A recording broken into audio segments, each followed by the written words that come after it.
Ali, Ali, Ali, Ali, Ali, Ali, yeah.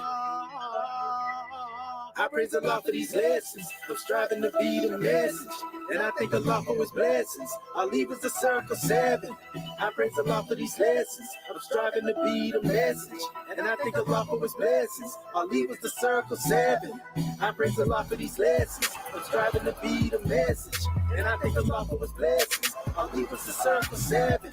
I praise Allah for these lessons. I'm striving to be the message, and I thank Allah for his blessings. Ali was the circle 7. I praise Allah for these lessons. I'm striving to be the message, and I thank Allah for his blessings. Ali was the circle 7.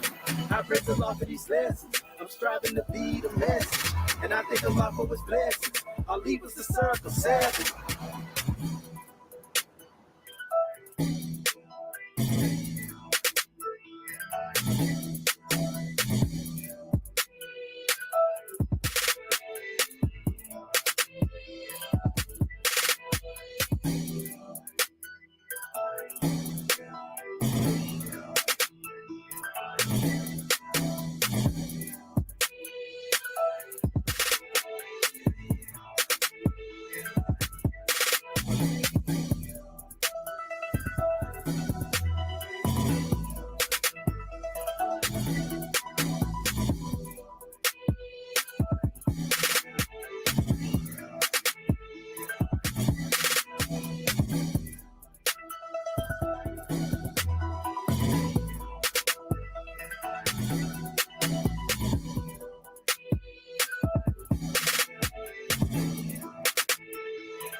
Islam, Islam, Islam, Moorish America, want to rise upon the 7 within the circle of justice, mercy, love, and right, and give all praises to the great God Allah, Father God Allah, and honors to his holy prophet, honors to our holy prophet, Noble Drew Ali, El-Hajj Sharif Abdul Ali, that is.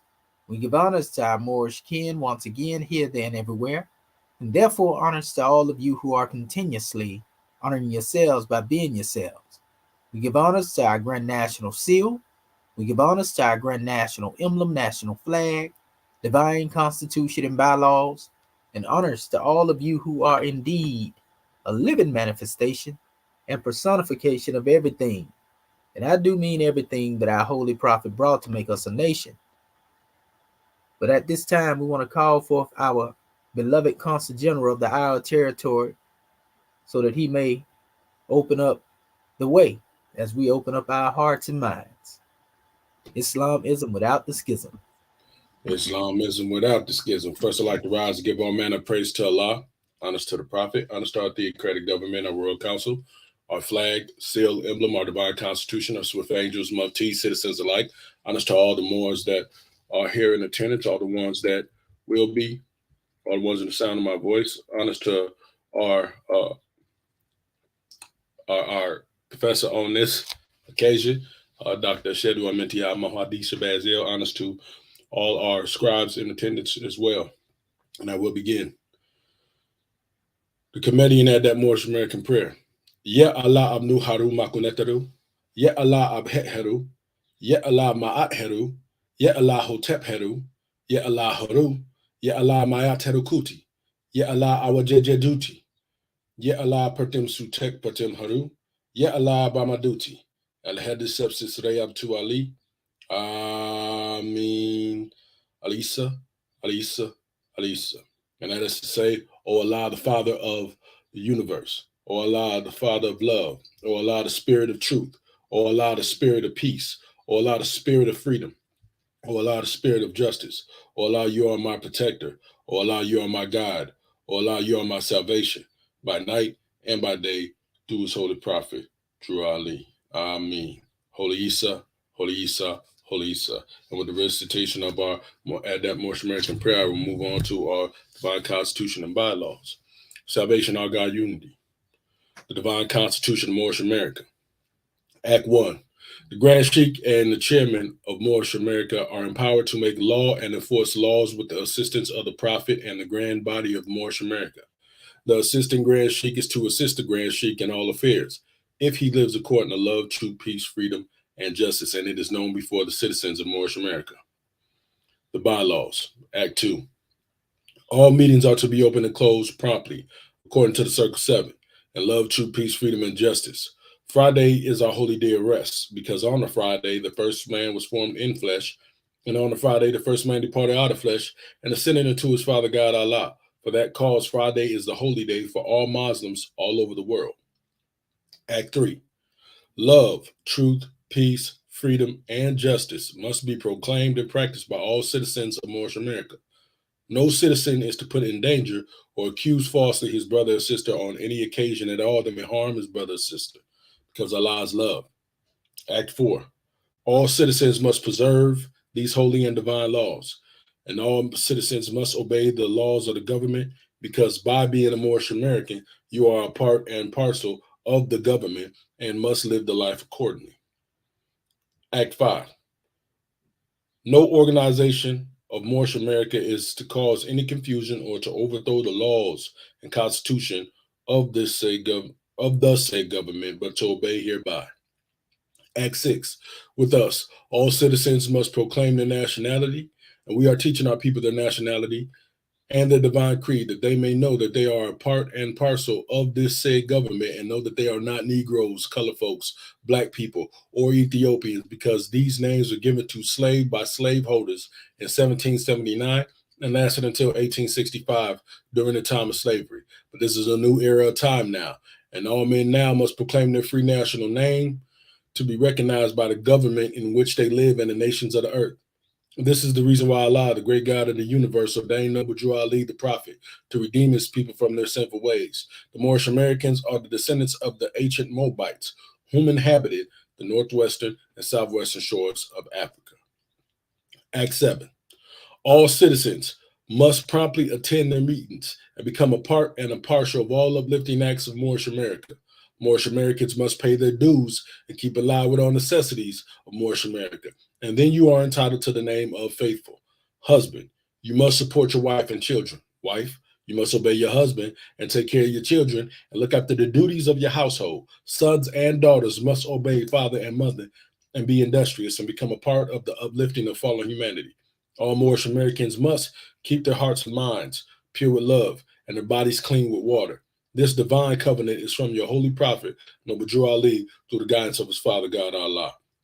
Prophet Noble Drew Ali, peace and blessings be upon him, founding father and framer of the divine constitution and bylaws of Moorish America.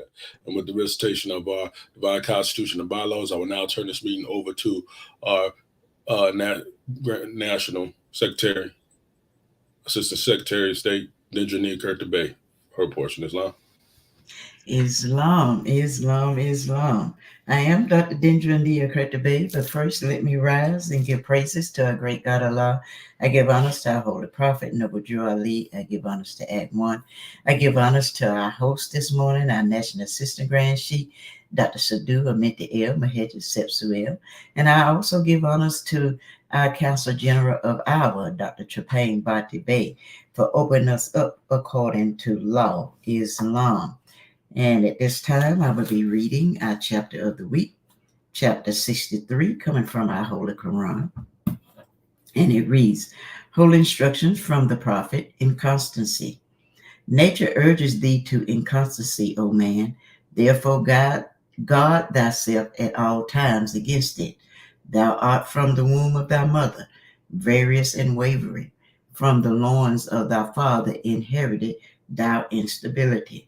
How then shalt thou be firm? Those who gave thee a body furnished it with weakness, but he who gave thee a soul armed thee with resolution. Employ it, and thou art wise. Be wise, and thou art happy. Let him who doeth well beware how he boasteth of it, for rarely is it of his own will. Is not the event of an impulse from without born of uncertainty, enforced by accident, dependent on so what else? To thee and to accident is due the praise.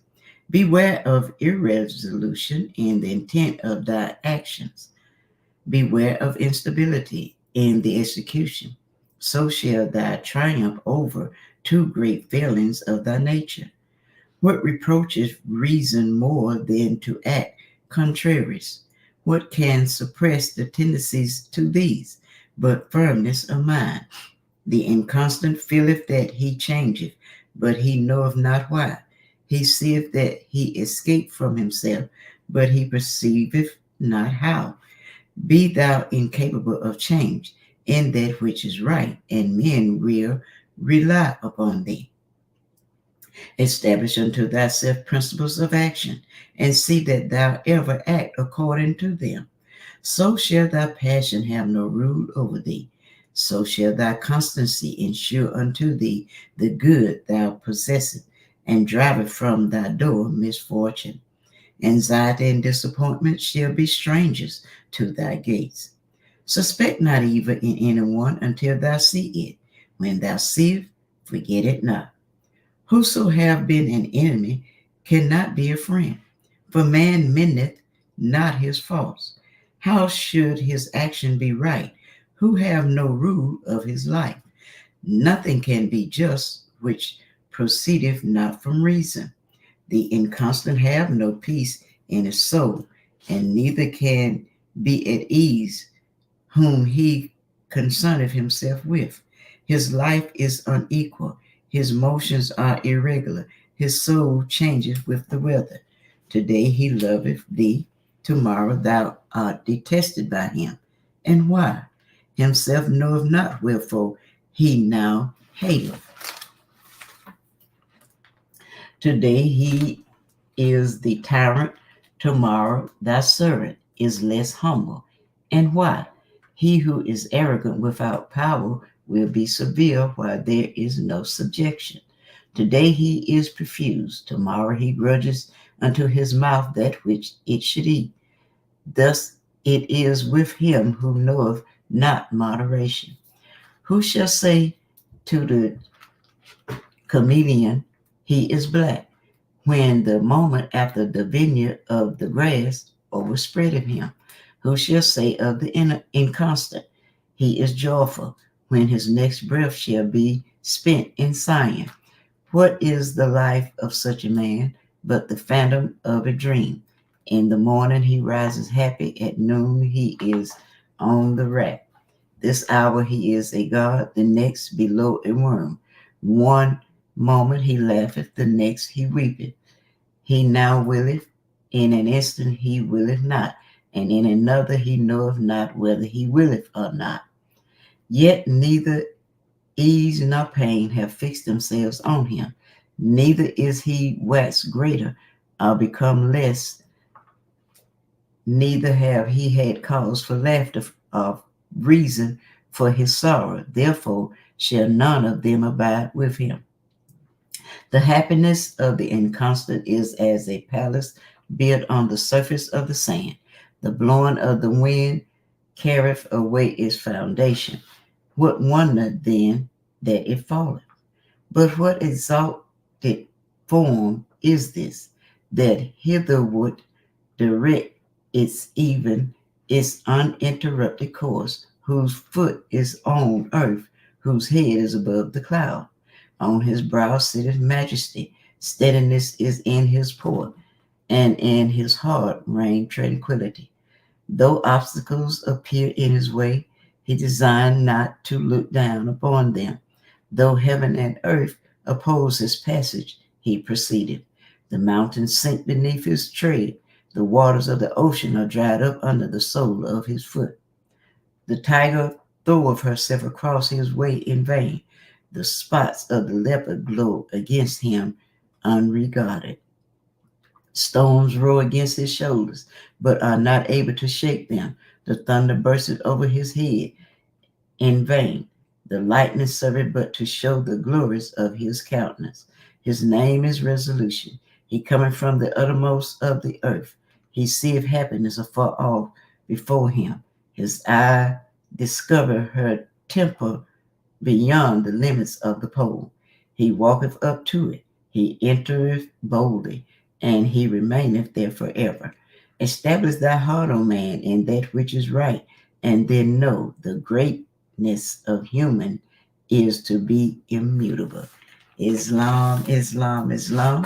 I will now turn the class over to our National Assistant Grand Sheik, Dr. Psuedo-HIEROGLYPHS, Mahedi. Are you there, Godman?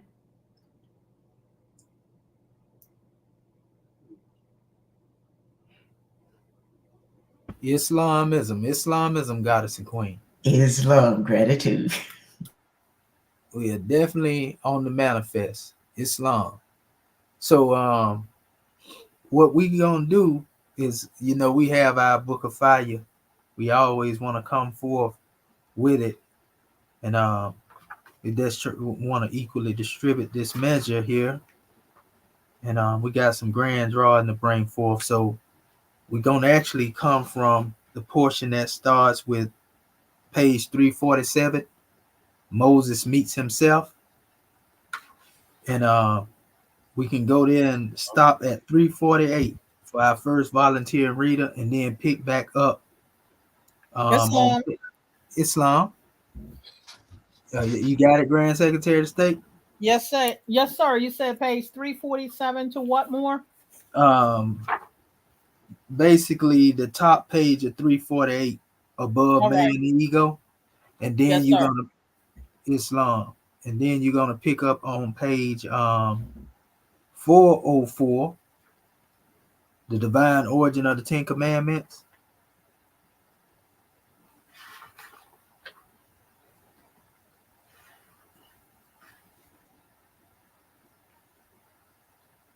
Okay. And then you are going to go over to page, it was this, I just want to make sure. Yeah, right up above page 406. The Constitution of Mod.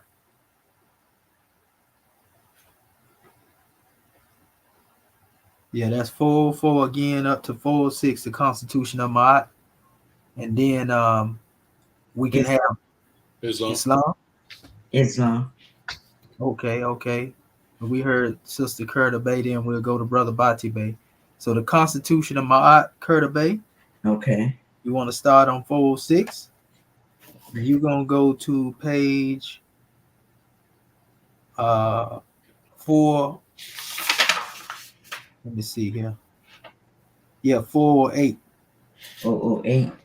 Yeah, above there is a cross for you. Okay. Is there a cross for you? Pardon. Yeah. Okay. The guy that Secretary of State just dropped off too. Okay. And praise be to Allah. We'll get back to her and let her know where to pick up at again.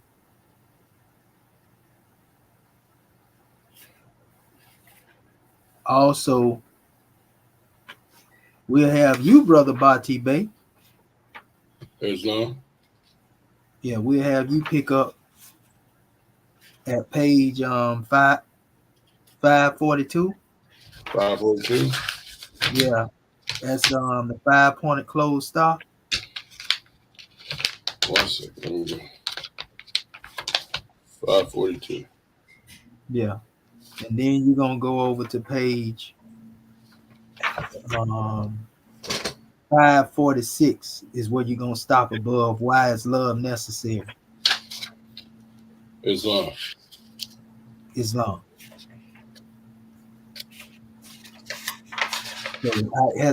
there she go right there. Islam, Grand National Secretary of the State. My goodness. Oh, Islam. Did you get the pages I gave you? No, sir. I got the first page, 347 to the top of 348, and then it was something else. Yeah, let me pull this other portion here up again. It was actually 404. 404. Yeah, 404. So yeah, you're gonna pick up at 404. Let me hit it here. And then you're gonna go to page, divine origin of the Ten Commandments, and then you're gonna go over to the page 406 above the Constitution of Ma'at is where you can stop. All right, gratitude. Islam, gratitude, Islam. Okay, so let me get this set up, and we can move forward. You can actually go for it anytime, Grand Secretary of State. I'm just trying to pull it up on our actual on the computer. All right, give me one. Okay. There All you go. right, I got it. Take your time. Okay. Islam. Well, first of all, I want to rise, giving all praises to our Father God Allah, giving honor to our Prophet, Noble Durali, Prophet in these days and times, giving honor to our ears class, Consul General of Iowa, Dr. Ta Ra Anpu Bati Bey, for opening our meeting according to law. Also to our National Assistant Grand Secretary of State, Dr. Dendra Nia Kurtabay, for reading our subject chapter for the week, giving honor to Act 1, and also to our family online and our host instructor, our National Assistant Grand Sheikh of Moorish America, Dr. Shedawa Menti El Mohedjed Shepsuel. Starting with page 347, Moses meets himself. The Adamite children of Adam and Eve, the ancient Moabites and Kemethians, were the first of the human race to establish sacred temples and schools solely for the purpose of sustaining God consciousness. Moses, a Muslim, learned the knowledge of self while being raised as an Egyptian bureaucrat. In turn, Musa taught these adept lessons to the Hebrews, tribes of Israel. The Hebrews, in their prophetic and verbal history, wrote the account of Moses receiving these lessons in their holy Torah. The Hebrew story tells how Musa went upon the sacred mountain, was told to remove his shoes because he was now entering holy grounds. He then saw the great God through the fiery light of the burning bush, and then he received the various commands from his Savior. On one occasion, Musa, the Kemethian adept, was asked for the name of his supreme deity, and the answer was simply, I am that I am. On another occasion, Moses was told to place his right hand in his breast. His hand went in olive skin, but came out as leprous, white, as a European. Then the command reversed his hand to its original African hue again. Exodus chapter 4, verses 5 through 8. The biblical interpretation of this great and lawful meeting from Moses to Allah is often made complicated with mystery and shrouded with abnormal possibilities of man. In actuality, the ancient faithful were very close to Allah and godlike in their actions. This Africa is the home of the original names for the Creator, all living things. From Africa came the Garden of Eden, and terms like angels, adepts, gods, Christ, holy disciples, light, Muslims, and man, etc. Yet these simple names can make their surrounding events very complex in the darkness of misinterpretation and misunderstanding. As for the Moorish nations of the Americas, they must not forget the nature of the West is to make the East appear foreign, dark, and illusionary, and always forbidden. The Bible leaves ajar the door of discrepancy as to whether it's speaking from the God of the universe or the God of man, when it refers to the words said by God. The pharaohs and most graduates of Egyptians' holy schools of thought were known, recognized, and called gods, prophets, Christ, angels, etc. See religion. These titles reflect the different degrees mastered by the initiates, adepts, mastered by the initiates / adepts. Similar to America's high school graduates, Associate of Arts, Master's or Doctorate degrees, etc. To this very day, everything the European first thought was God originated from African civilization. Therefore, the story of Moses on the mountain, although it did occur, was told in the symbolic words of the ancient Egyptian mystery system in which Moses and Yehoshua were graduates. In the light of understanding, the most complex becomes simple. Shoes are symbolic of human life, mortal character. Feet are symbolic of acts, words, and deeds. Holy ground is symbolic of entrance to the self, soul, unity of Allah, third eye. Mountain, the upper room, is symbolic of the heart, higher consciousness, parentheses, Allah and man's meeting place. The bush is symbolic of the tree of human knowledge. The burning light is symbolic of flaming torch of love, God, and essence of life. The voice of God is symbolic of the harmonies of the higher self, Akashic records, universal authority. The hand is symbolic of the mind. White is symbolic of purity, light consciousness. Black is symbolic of death, absence of light, human knowledge. Rock is symbolic of understanding. Parentheses, upon this rock, understanding, I will build my temple. Now, with the symbolic meaning of the words brought to light, the entire event takes on its relevant and true meaning. During the life of Yehoshua, 1,550 years after Moses, Mount Sinai was still there. And although countless of millions of people have visited the actual site since then, not one person has reported ever seeing a bush burning, abandoned shoes, or a message from the God of Moses since then. What's up with that? Surely what our forefathers were, we are today also. Appendix Moorish Holy Quran 47, Ayat 10. This is because when Moses, Yehoshua, Muhammad, Ali, or Martin Luther King Jr., for that matter, went to the mountain to be with their God, the true mountains were above and between their two eyebrows. See, third eye. The earthly mountains, as such, were mere places for geographical solitude. A place or thing becomes holy when the will of God and the will of man are in harmony. Example given, holy ground, Holy Quran, etc. Holy is the uniting of Allah and man. The word holy originated in the sacred schools of ancient Africa, and it was used only when the deification of man was relevant. This brings to mind a question with a possible Jap slap answer. When was the word holy applied to the Greek Septuagint, parentheses, the Bible? Or was that when Caesar became Pope? Since Adam became the first prophet of the New World Order, all prophets and other God-men and women go into meditation via the nearest place to meet the great God.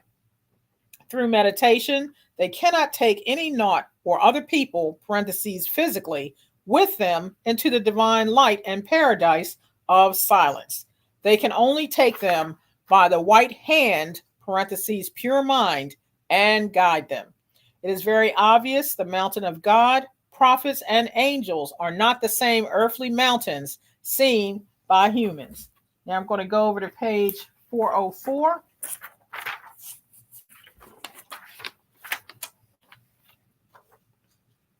Divine origin of the Ten Commandments. The Ten Commandments, as translated in the Bible, are not the true tablets of laws bestowed upon Moses out of Egypt, parentheses, ancient Kemet. The biblical Ten Commandments appear two places in the Old Testament, Exodus 20, 1 through 17, and Deuteronomy 5, 6 through 21. The two are similar but not identical, pending whether in the Protestant, Anglican, and Orthodox Christian who follow Jewish tradition or Roman Catholic and Lutheran traditions used by St. Augustine, which combines 1 and 11 and splits the last commandment into two. The latter changes the numbering of the other commandments by 1. However, it is the basic principle of the Ten Commandments that comes as a prophetic warning by Noble Drew Ali. In his chapter 46, The Beginning of Christianity, the Moorish American prophet wrote, "These teachings were not accepted by the rulers, neither by the rich, because they loved the principles of the Ten Commandments. Through the Ten Commandments, the rulers and the rich live, while the poor suffer and die." In order to understand the original constitution of the commandments, one must study the holistic teachings of the ancient Moorish. Since the Garden of Eden, all initiates, parentheses, students, were taught their minds were a part of the divine mind, that I was a state of responsible perfection and constant mastery. This is why Moses was not told the name of the great God, but only to reply, "I am that I am," meaning I am you, or Emmanuel, parentheses, God in man. to identify himself as the Christ so Pharaoh would understand. Prophet Noble Drew Ali, among the many inheritances, returned the true commandments to the Moorish peoples from Egypt's sacred Adept Brotherhood.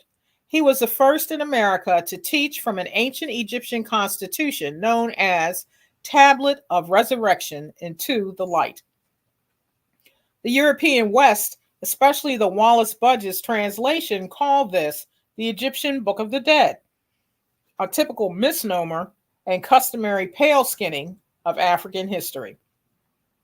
Fortunately, more contemporary scholars refer to it as the Book of Coming Forth by Day.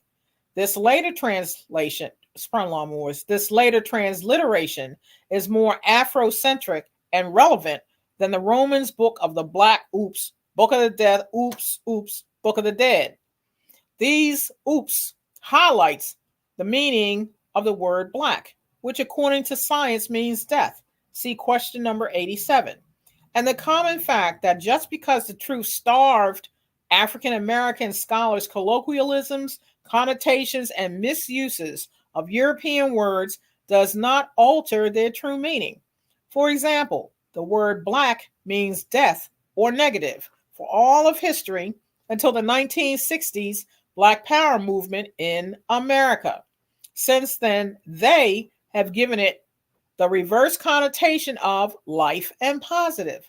Still, everywhere else, in all nations and all lands, black is just a word, which means death.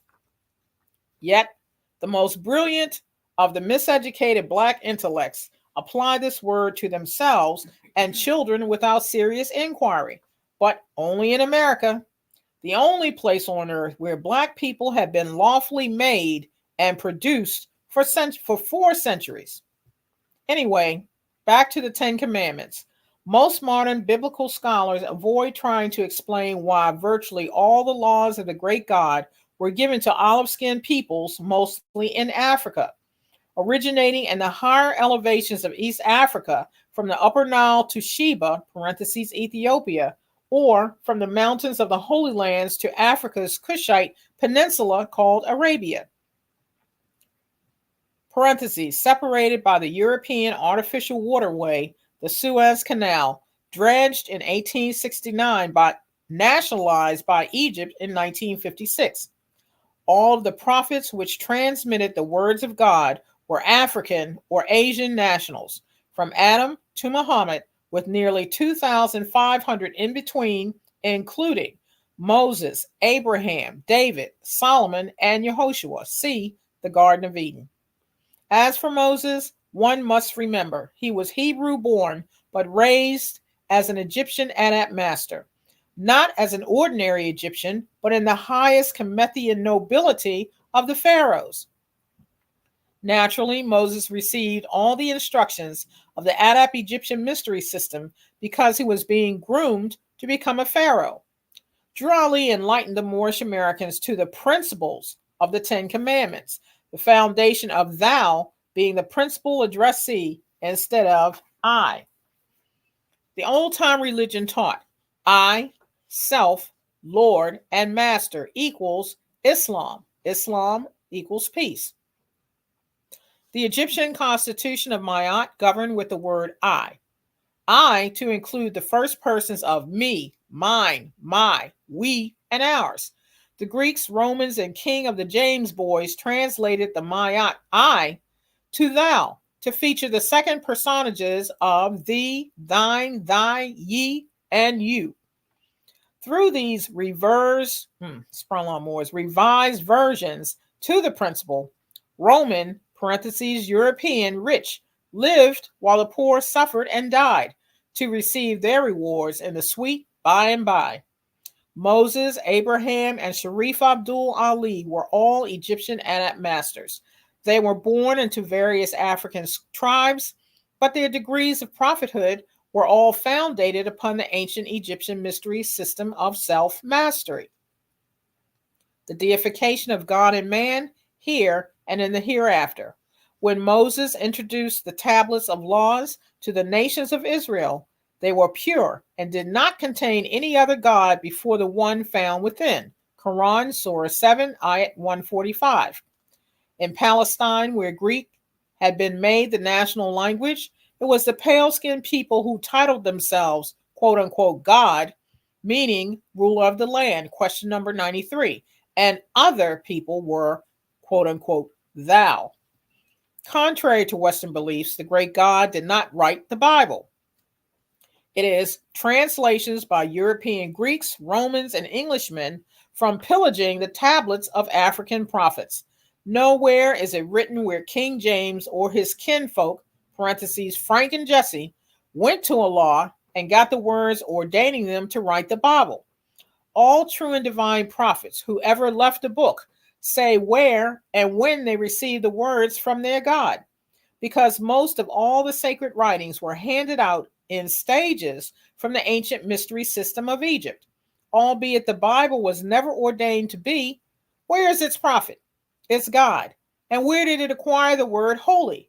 And since truth is immutable and will make men free, why has the Holy Bible as the Word of God been changed over 315 times with over 2,000 versions?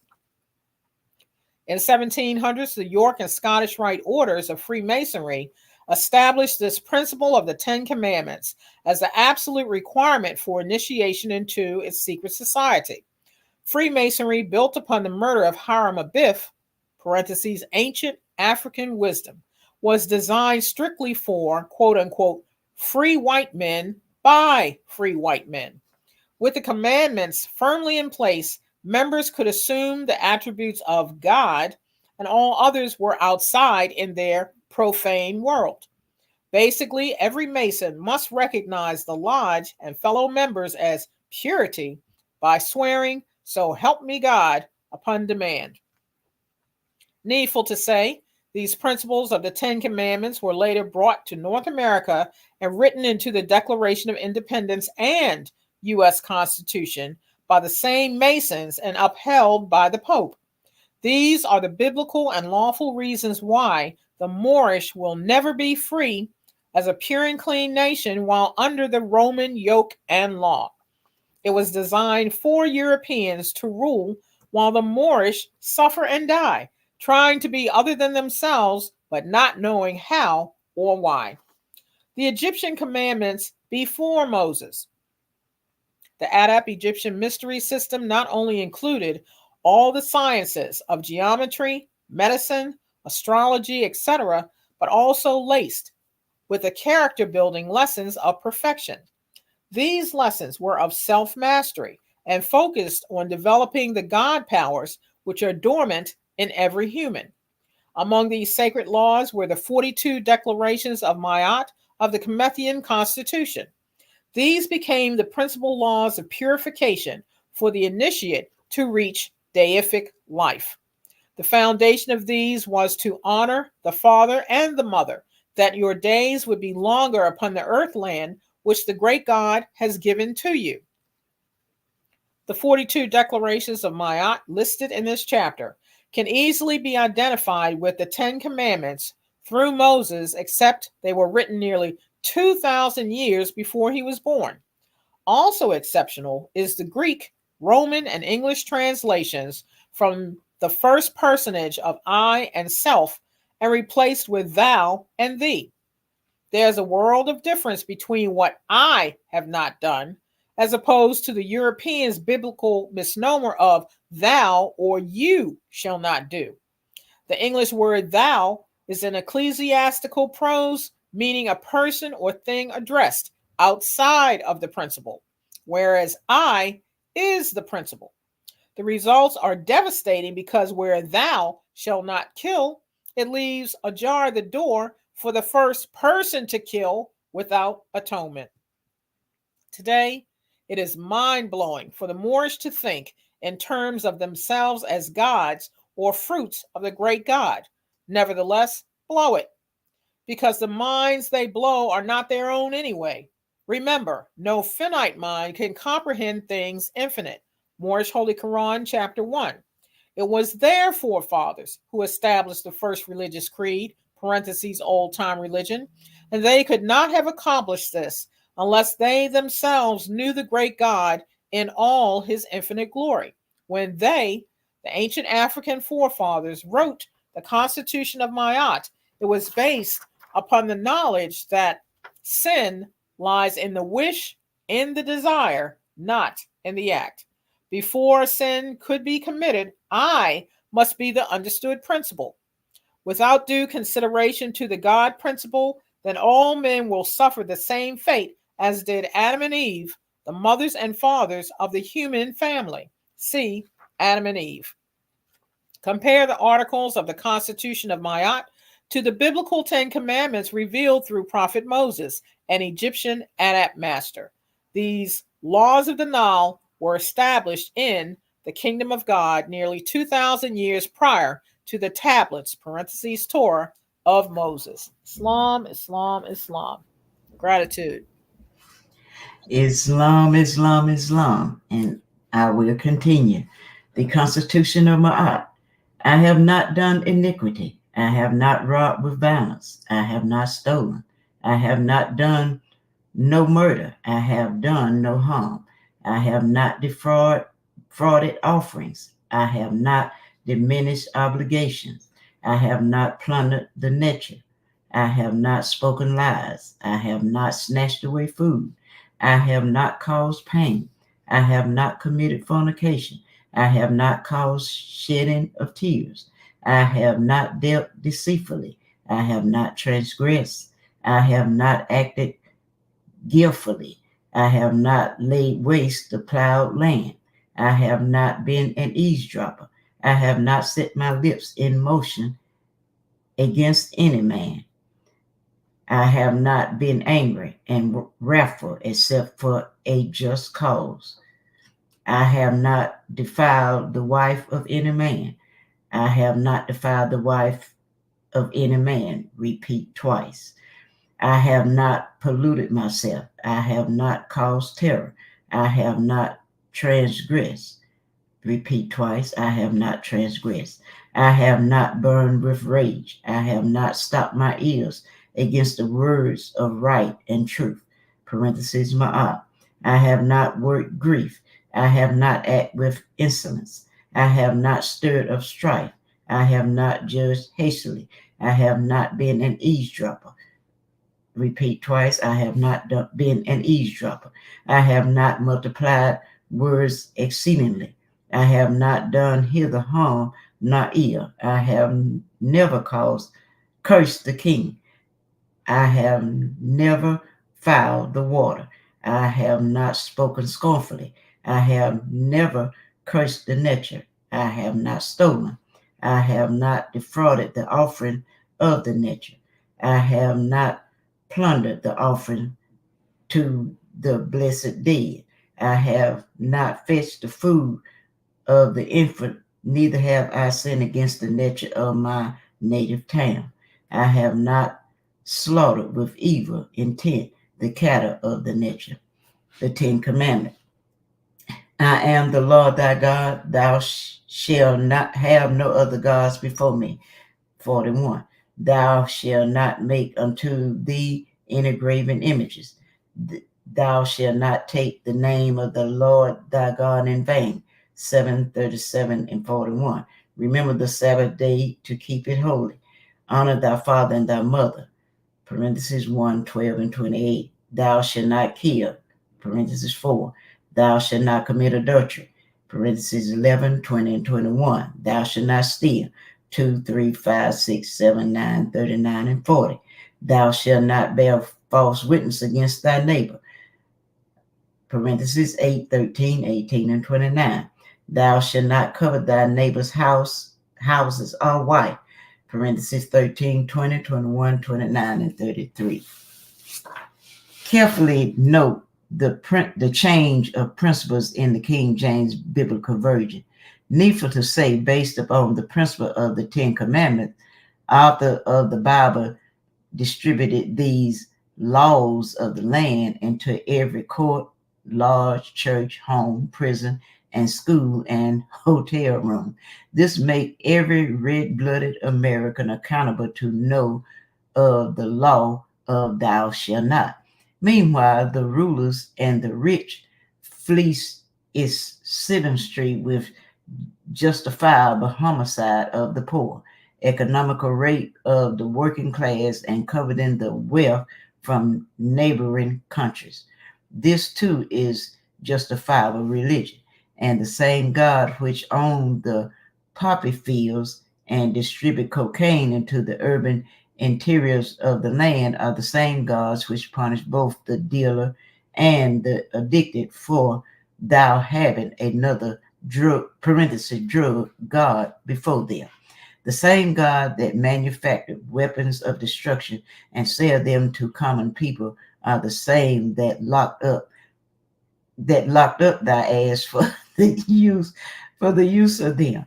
Today in the various courtroom of America, blacks are bewildered into a stupor as to how can they, the European, steal, kill, covet nations, and even serve other gods before the Creator and forgive themselves with a slap on the wrist while we go to jail.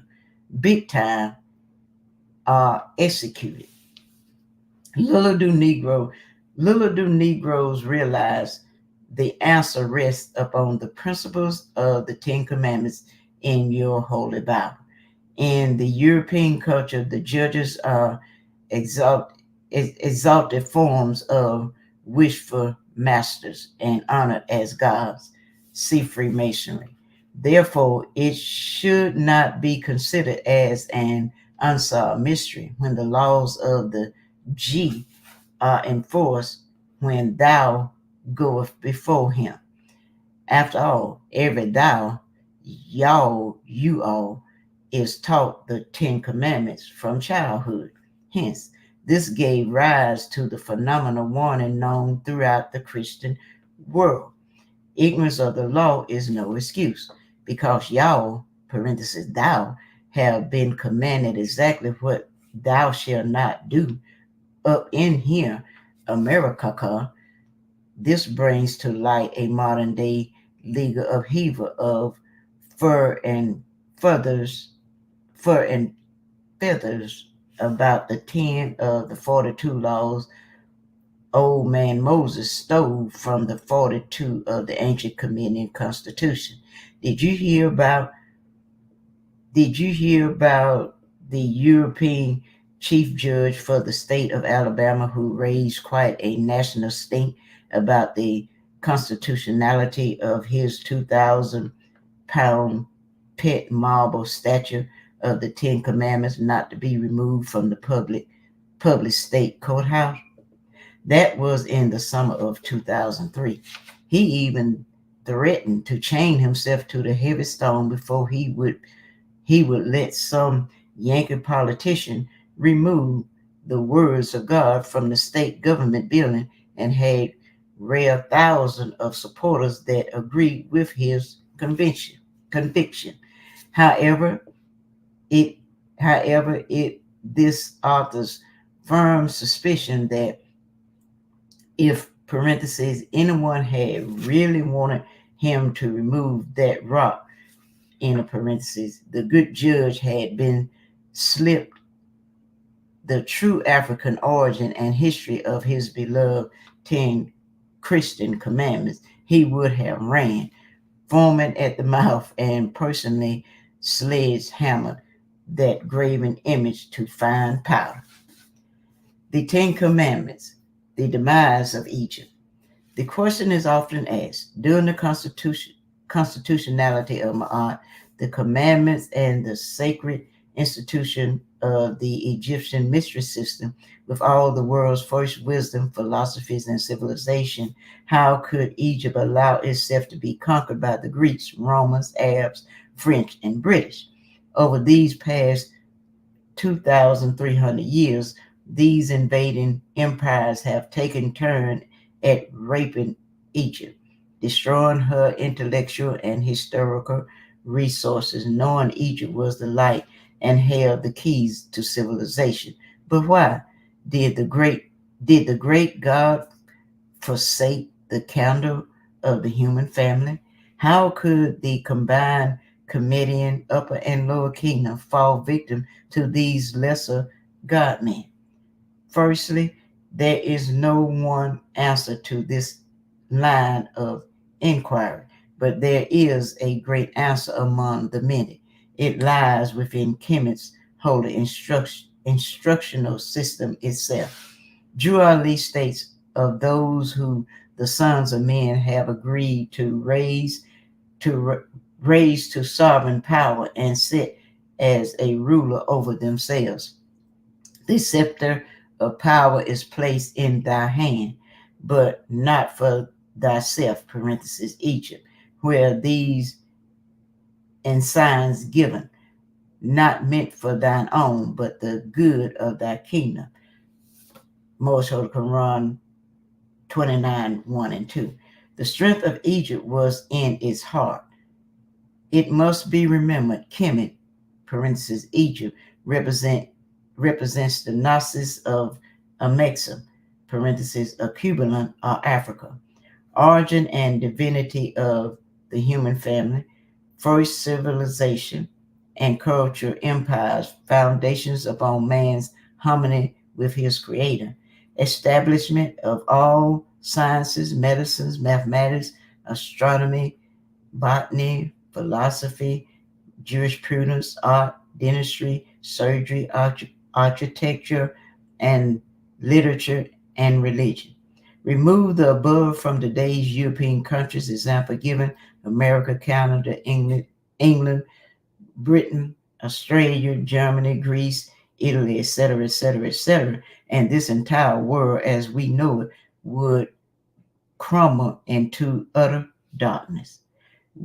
Wisdom, which is the consciousness that man and Allah are one, Moshe Quran 7:23, was given to the early Comedians by the first physical man, Adamite, Nubian, Moabite. Then temples, sacred schools, and universities of holistic life sprung up from one end of the Nile to the other and throughout Egypt land, producing prophets, angels, and men of wisdom and sciences.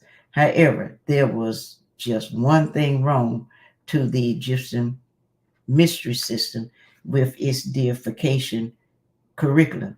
It was ultimately confined predominantly to the rich, the rulers, example, the pharaohs, elite, ambassadors, initiates from foreign lands, and people of means. These teachings were restricted, even forbidden from the common people. Example, the poor, handicapped, slaves, lower class, aliens, undesirables, John Doe, citizen, etc.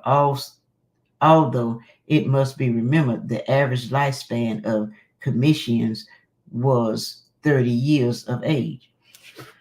The Holy Prophet Drew Ali revealed this as a great failing in our history, as the enmity between the lion and the lamb. The lamb is the poor people, the lion is the rulers and the rich. Most Holy Quran 46:3. Speaking of lambs, most theologians fail to point out the ignorance of the lamb. Yes, it is true that lambs are humble, meek, gentle, and even cuddly, but lambs are also so dumb until they would be extinct if it weren't for a few self-employed shepherds. Then again acts any wolf. Either shepherd or wolf will tell you that a predator can attack flock of lamb, devouring one lamb from the flock per day until the entire flock has been consumed. It is in the nature of the lamb to be as stupid as it is innocent. Therefore, although the remaining lambs witness its own demise, the flock will remain in the dining area until the last rack of lamb has been served. Wonder why most black preachers whom parentheses whom happen to also be Masons, are dubbed as shepherds, and their black Christian congregation are called flocks parentheses lamb. When it comes to enemy invasion, lambs are simply not prepared to defend themselves. The majestic lion against the majestic lion. These lessons of the oneness of God and man were originally assigned to the first family created in a garden in East Africa, parentheses Genesis 2, 7 and 15. Their very first instruction were to eat only the deific and leave the compound tree of good and evil alone, Genesis 16 and 17. See Adam and Eve. But later in his fall, man reinterpreted these orders to mean greed, make babies, and acquire human knowledge. It was during this portion of the fall of man when the survival of the fittest became the law of the earthland. They were supposed to discipline the will of all men. Later, even so often as Egyptian adept graduate, example given Moses, Melchizedek, Abraham, Solomon, David, and Yehoshua, would violate the secret of the blessed and particularly favored them would attempt to teach these saving powers to fallen humanity. Usually as carnal man not wanting the light, these prophets were rewarded with heavy doses of misunderstanding, exile, and death. Moreover, by their very own nationals of whom they had come to save. The adepts and gods of ancient Kemet knew the public was unstable and ungrateful. Man must be given the truth in degrees according to his consciousness at that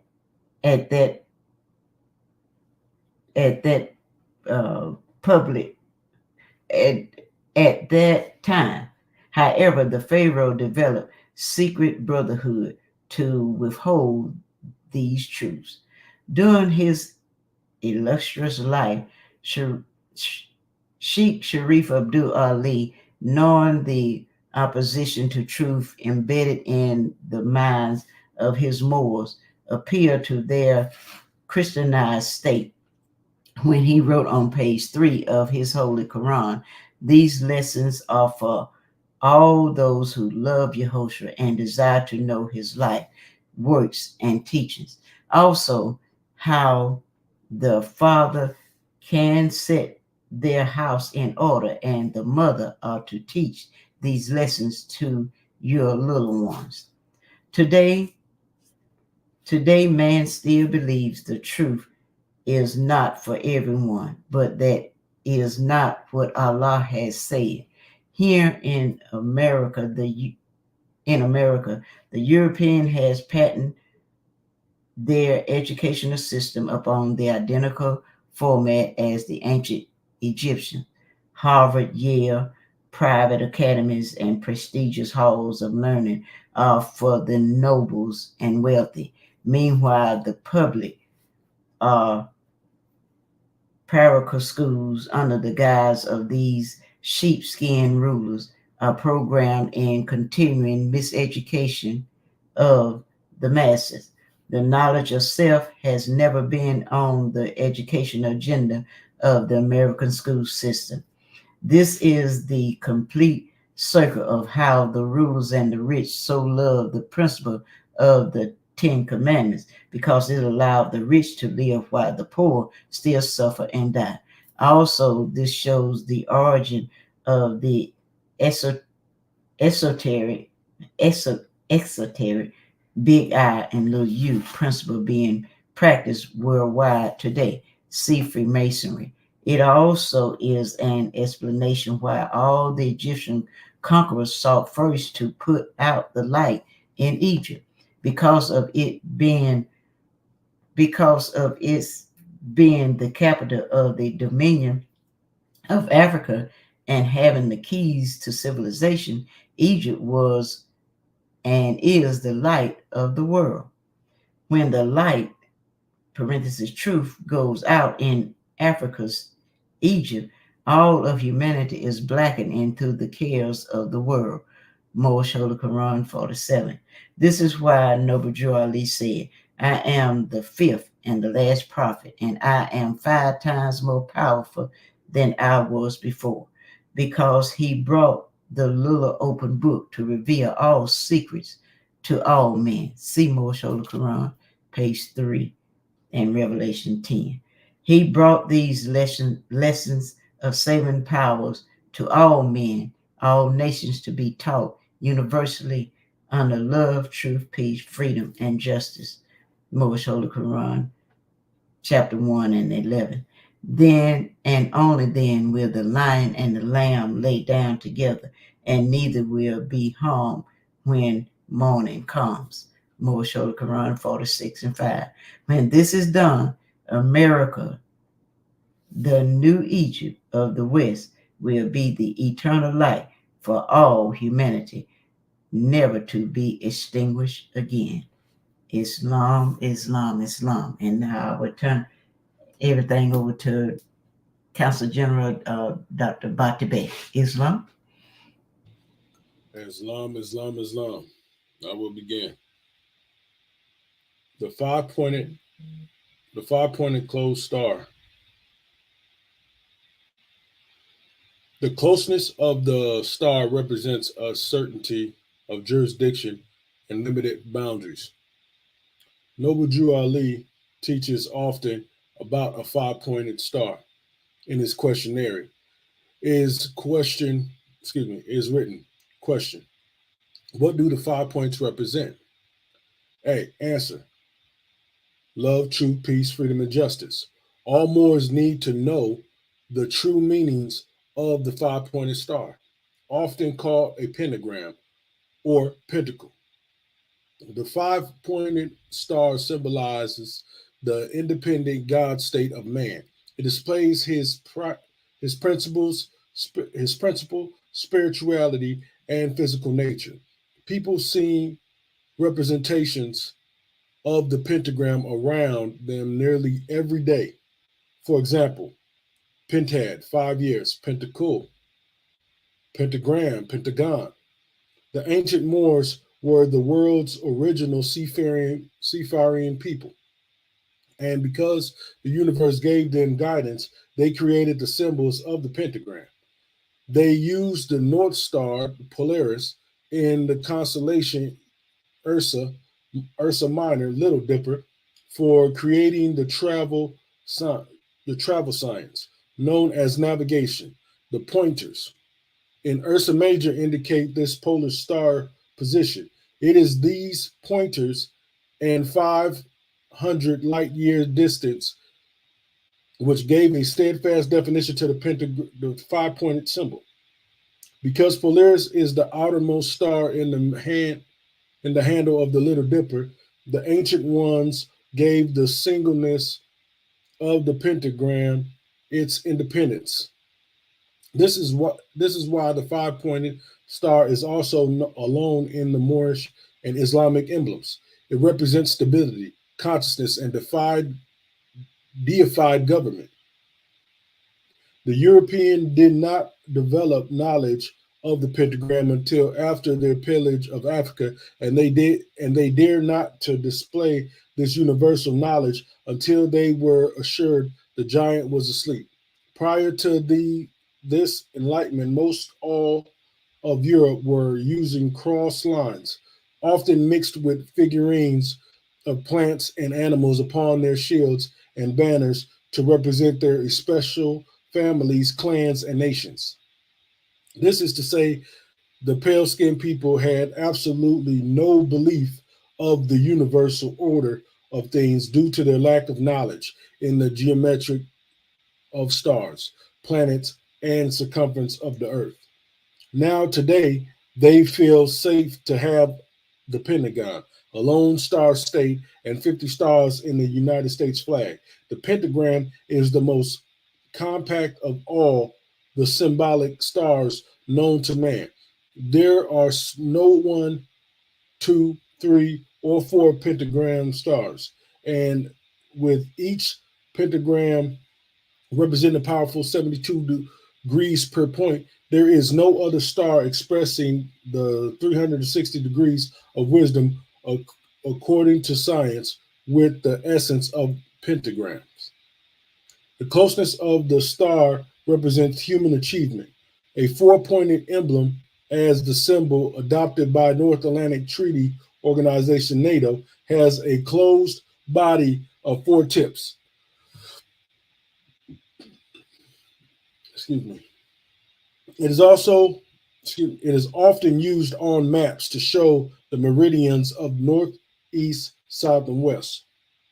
However, it is not in the family of stars. The star family begins with the pentagram and ends with the omnidirectional seal star. The closed pentagram also represents law, the government of law. This is why all law enforcement agencies use some kind of closed star symbol to represent the extent of their jurisdiction. For example, the word law means land, air, water, L.A.W. The man who controls or rules these elements in governing other men is titled the special law.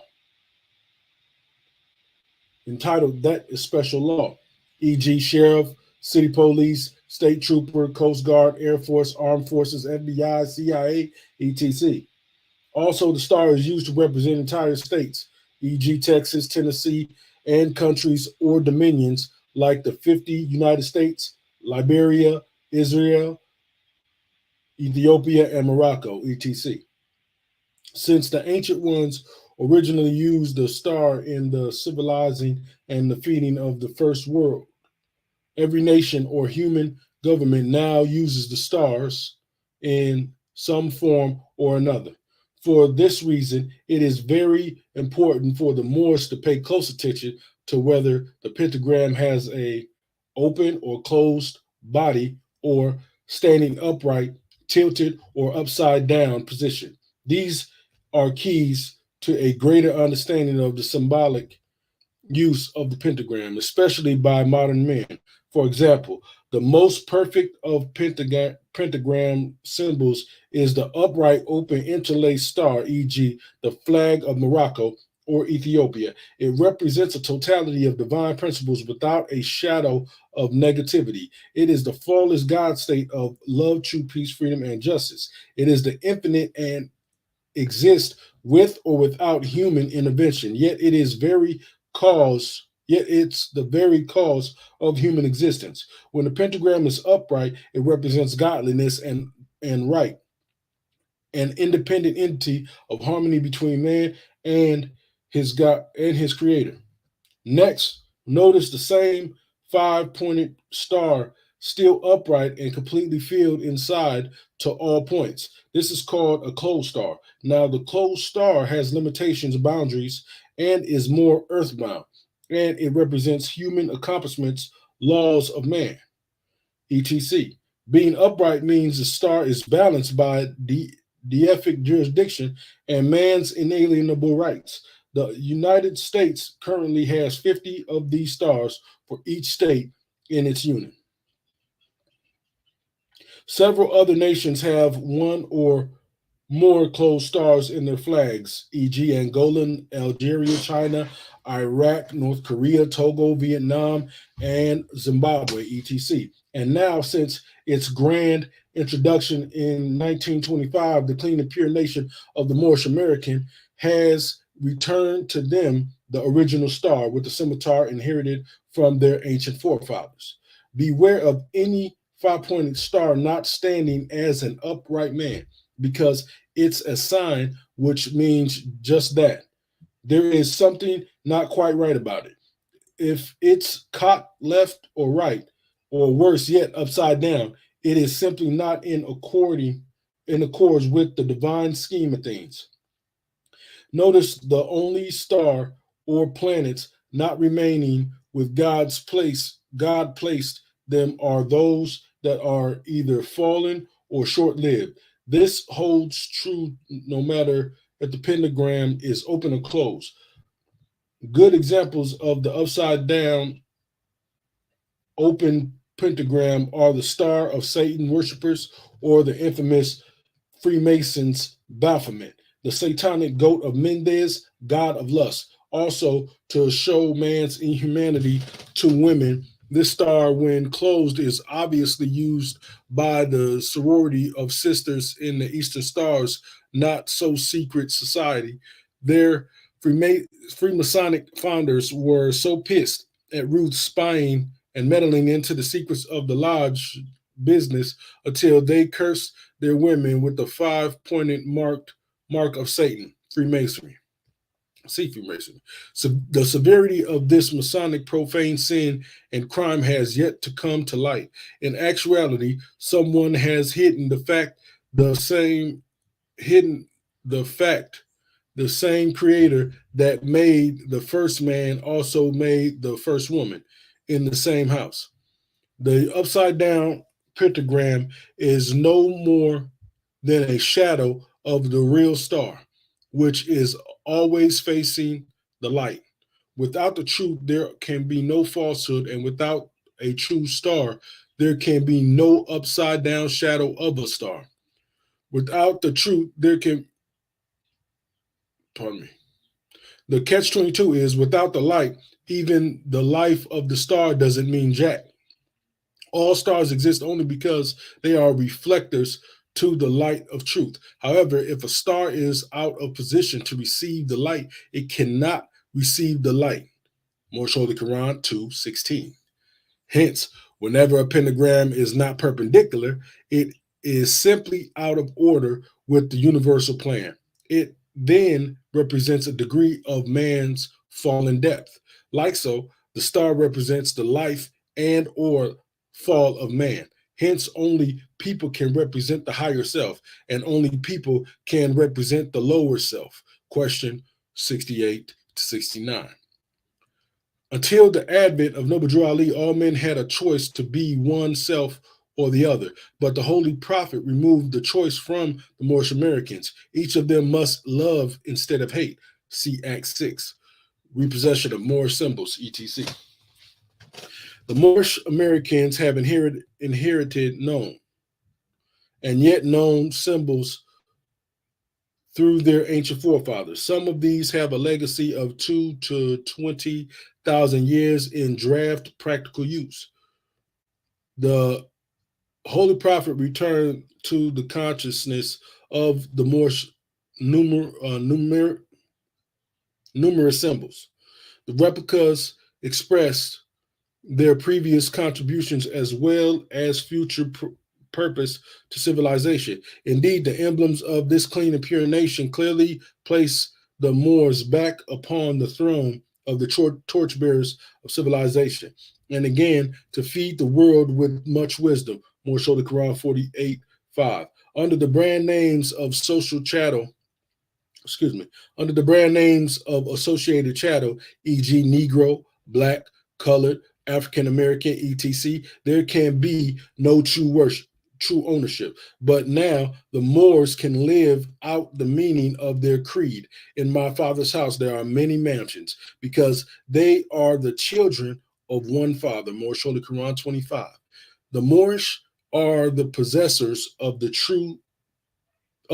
following symbols, inherited the Moorish American symbols: the crescent moon with star, salvation, and the hand clasp of unity. Prophet Noble Drew Ali became the first to lawfully introduce the ancient symbols of Islam into the Western Hemisphere. The last quarter crescent moon and stars circling from right to left, representing the fulfillment of the first religious creed for the redemption of mankind on earth, sacredly known as SULTANATE, man, know thyself. This inherent symbol of salvation is commonly prayed and sang for the old-time religion by American slaves and ex-slaves. The hand clasp of unity represents the uniting of the human mind, the human family, Asiatic and Muslims, with the returning of the wisdom of the Moors, the conscious uniting of God and man through the teachings of love, true peace, freedom, and justice being taught universally to all nations in the lands.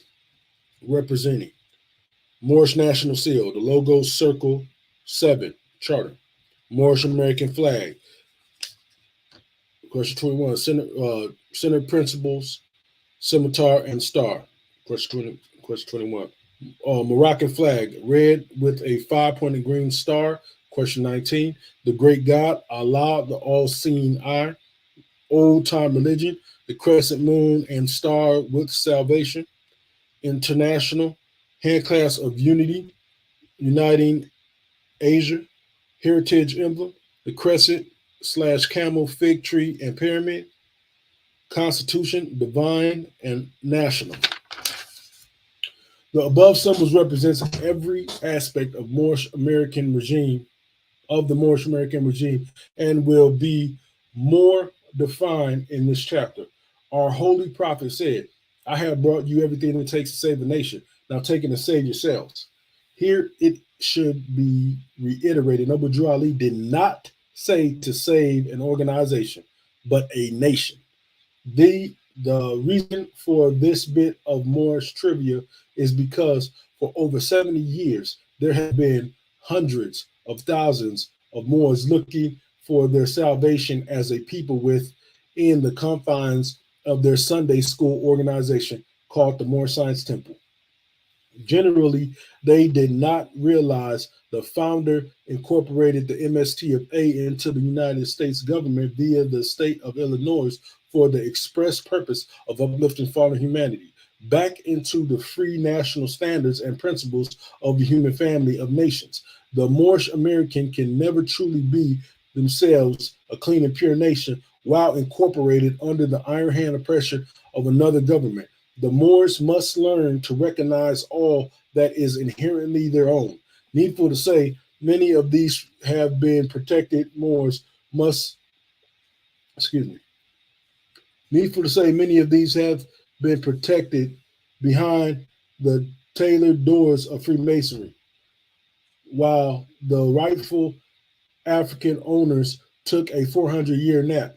However, as a little-known world fact, if all the Africans' originated properties were removed from the secret society, the only thing left would be the cross and darkness. It's just a fact, little-known fact, but as free as true. Noble Drew Ali has returned the greatest and most significant of these symbols, spiritual replicas, to his children and Moorish tribes of North America. This brings to mind the true meaning of God bless the national child that got his own. The Holy Prophet did not bring anything new to the Moorish Americans except a new era of time now. See Act 6. All else from their old-time religion to their free national name and birthrights are rightfully inherited. Yes, their own clothing, customs, science, principles, laws, signs, symbols, and above all, their God, truth, and the wisdom to employ them aright. It all belongs to them, unborrowed, unmixed, and guess what? Unstolen, no lie, no deposit of time for the crime, and no return. None of the above can be truthfully claimed by the nations of Europe or anyone other than the Moors. The history of a symbol is quite necessary because the use of most current symbols is misleading and often founded in ignorance. The majority of symbols of the world leaders of today are the cross, bars, eagle, skull, and crossbones, or the 1854 form of the Greek cross called the swastika. Notably, wherever these symbols are prevalent, they are mounted in a history of genocide, disease, death, and destruction. All Moorish signs and symbols have holistic and deific significance. They were cast in man's plight of perfection in honor of his God, oneness, and obligation. Needful to say, under the European religion of Christianity, so-called blacks are taught they are imperfect and perfection is so far from them until only death may allow them to have it. Black servitude based upon the shade of skin is a European Greco-Roman philosophy. It is rich in promise of heaven beyond the grave, but its manifests are full of bitter slavery and social gall. It must be recorded as a highlight of modern history how Satan has fooled billions into believing there is a life in the cross that are made by man. The cross is undeniably Roman's greatest symbol of death.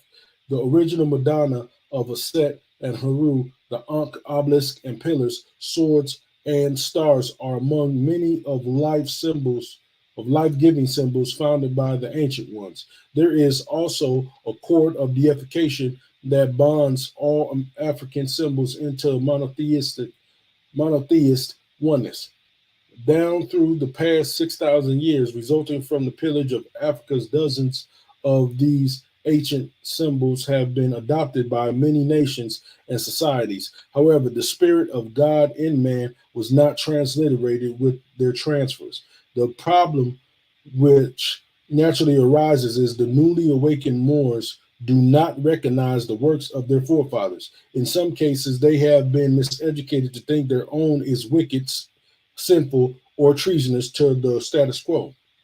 This is often understandable because once the truth has been compounded, it is no longer pure, hence, not the truth. Like so, once the people of Europe used symbols stolen from Africa in subjugating humanity and the earth, their hallowed state is inconceivable. The swastika, Washington's monument, D.C., hooded robes of the KKK, the fez, and a host of Freemason symbols are examples of compounded African legacies. Moors are instructed to allow the dead to bury the dead. Allow the dead to bury the dead. This is to say, do not attempt to reclaim that which has been contaminated. Since they are no longer pure, then they are unsuitable for the gods of a clean and pure nation. They nor the new owners which flaunt them are consequential to the freedom of the Moors. In fact, Moors need to know there is nothing in Freemasonry, Christianity, nor the church that is necessary for their redemption. Moorish Holy Quran 48, 6-8. Above all, it must be ever mindful that none of these European gods have the power to save or the ability to free the new Moorish nation, which they have once enslaved. This is a blessing because anyone possessing the power to free you can and will re-enslave you again. This is why the so-called blacks have never been free under the Roman yoke of law. It is a part of the consciousness to not continue to drink the overseer's expensive murky water when the pure waters of home are free. Besides, these three cross bearers knew the true identity of the Moors before and during their enslavement, and they know today. All thieves know what does not belong to them. No thief knows the real value of his or her victim's property. Needful to say, there is no effort made to return the identity or religion to the Moorish peoples. To return the abused symbols still would mean the destruction of their world. Nevertheless, the true symbols returned by El Hajj Sheikh Sharif Abdul Ali are relevant signs of the era of time. They are unpolluted, and the symbols they are unpolluted, unmixed, but mainly they are Moorish. The symbols in the forefront are the crescent moon and star of Islam in the last quarter, the circled seven, the scimitar and closed star, the five-pointed open star, the camel and the pyramids, the lamb and the lion, tools of masterminds, the six-pointed open star. The best thing about the six is that the best thing about the six is that's a necessary passageway from 5 to the 7. Nevertheless, the six-pointed star, often referred to as the Star of David, represents both truth and falsehood. The six-pointed star being from the weaker, even and dividable side of the numeric scale was not originated as a Jewish symbol. The origin of this symbol rests deep into the lodges of the ancient Egyptian mystery system and represented the horizon or awareness of man's infinite wisdom into his higher self and the totality of his human knowledge derived from finite experiences.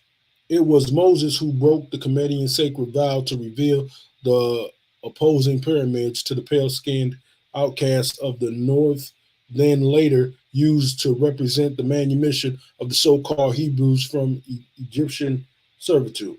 Prior to this, the Jews were unknown, and the six-point star was known only to the African adepts and qualified initiates. David, who became the second king of Israel, was also called a Hebrew, but it must be remembered that Hebrew was a slave name given to the nationals of Canaan or Canaan during their time of slavery in Kemet. The derogatory label Hebrew in those Egyptian days is identical to Negro, blacks, and colored in the United States today. These names only identify property and therefore cannot constitute nationality. Hence, there is no Hebrew land, jewelry land, or Negro colored black land. In the atmosphere of those who call themselves Jews today, neither David nor Solomon was Jewish, nor was there any Jews during the Moses Torah.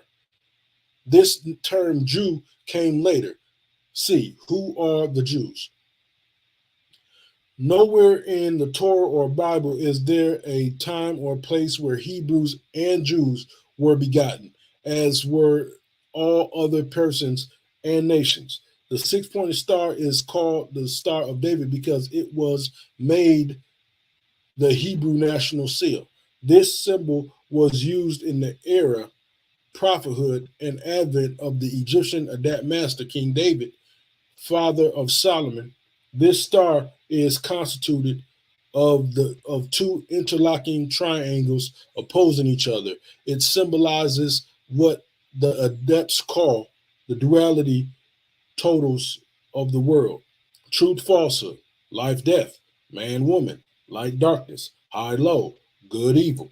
All conscious entities have a version of the six-point star. In China, it is the circled symbol yin and yang, or Freemasonry, the compass and square, or Christianity, heaven and hell. Yehoshua taught Lamas, Brahmas, the man is the truth and falsehood strangely mixed. Morsh Holy Quran 7:12.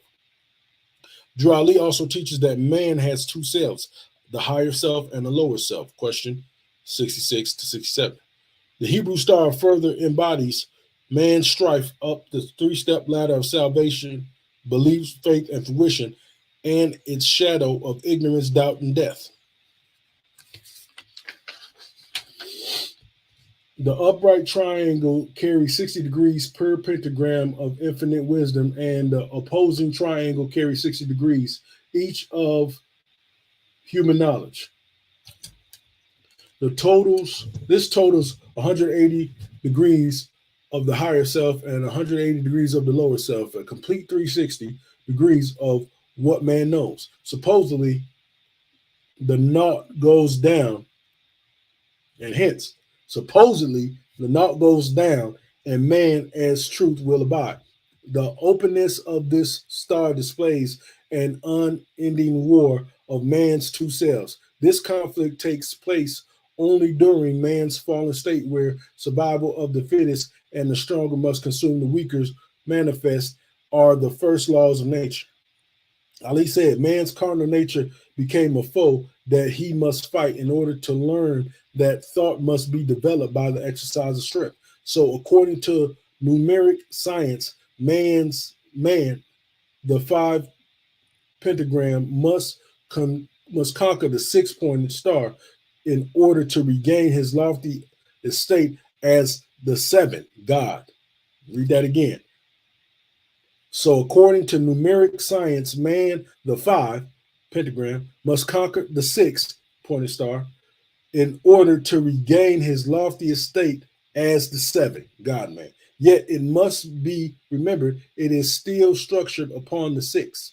The 6 is still a weak earthly number because it can be divided into 2 parts, or the 2, 4, 6, and 8. Only the 6 can be raised to the highest trinity power of aught and naught, which shows both the awareness of God and man's weak habitual nature through the carnal eyes of fallen humanity. This often gives the illusion that one's strife is assured piety, but in reality, it's only the God made purely from gratified ego. It does not hold the grace of salvation to perfected man, not as long as it is a 6. The lower 3 must fall before the pyramid can stand in the sun alone without its shadow. Nevertheless, some Negroes want to be black Jews, not knowing those who call themselves Jews today are their slave masters in religious disguise. The 6 grow from the murky soil of Maya. For this reason, the era of the 6 has very little true spiritual significance on the credit side of divine attainment. The one exceptional reward of the 6 is it represents the satanic fall of man. Therefore, it is a necessity to resurrect the deathless life of man. In brief, the 6 is a necessary passage from the high 5 to the perfect 7. See religious controversy. Islam, Islam, Islam. And now I'll turn the meeting back over to our host, Dr. Aminti Al-Mahdi Shabazi Islam. Dr. Shedu Aminti Al-Mahdi Shabazi Islam. In Islam, scribes, we give honors to you. We want to give honors to you for your reading and laying a foundation. And the reason why those things were necessary, so not only that we can get the understanding, of the context of the signs and the symbols, so to speak, but also in the light of, for example, the biblical narrative or the prophetic aspects, we can see certain expressions that were brought on the manifest, and there's a peek into these drawings because we're dealing with strictly the different usages of metu, through the eyes of what people have come to see as what metu has manifested as today. But when we go into the essence of this special drawing, for example, we have showed in our last E.A.R.S session the symbolic and the metaphysical. We showed where this come from. We showed that this come from an actual Egyptian priest, a true priest, and that can't be overlooked, family. Champollion was not an Egyptian priest. So I ask our people again, who word do you take? You take the Egyptian priest, which was Horapollo, and it was a few more that would also consider in that line of priesthood. Would not the priests know the methodology of the Egyptian scribes? And then you have Champollion coming behind him saying that he was correct in some of his methodology, but incorrect in others. He was only incorrect in that area where Champollion wanted to remix what he wanted to bring forth. But yet he admitted Horapollo's drawings were correct.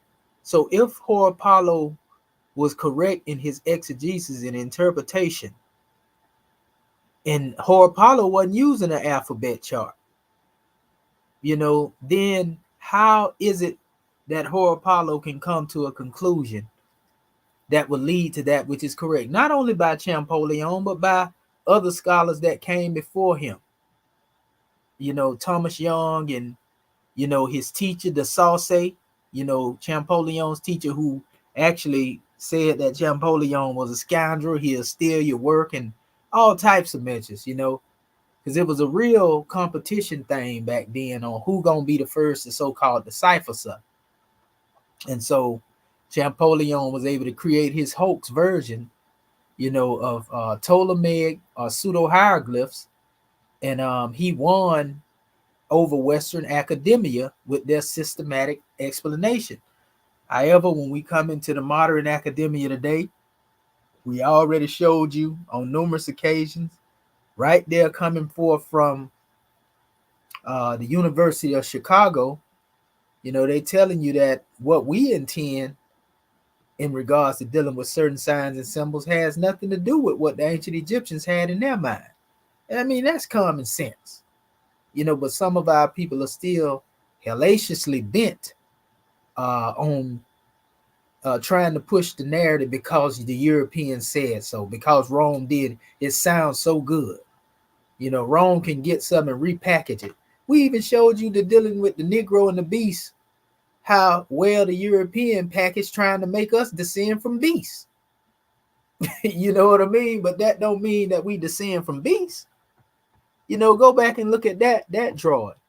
And so the problem is that we know our people have become so dependent upon a Eurocentric mindset to where they don't believe that we can do our own research.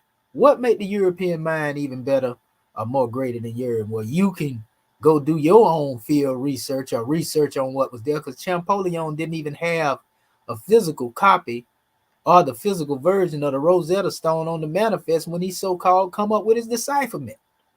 But then they'll try to give me or you the challenge of saying, well, you got to go all the way over in Kemet and see the monument. So why does the goalpost become moved, and the rules change when we do our research as opposed to when the European do their research? This man, so-called decipher Metanetta, had never been to Kemet, had never seen the physical Rosetta Stone. He only was given, some type of might it be a folks version of it or whatever the case may be. But nevertheless, that's what he used. He created it off a fake version.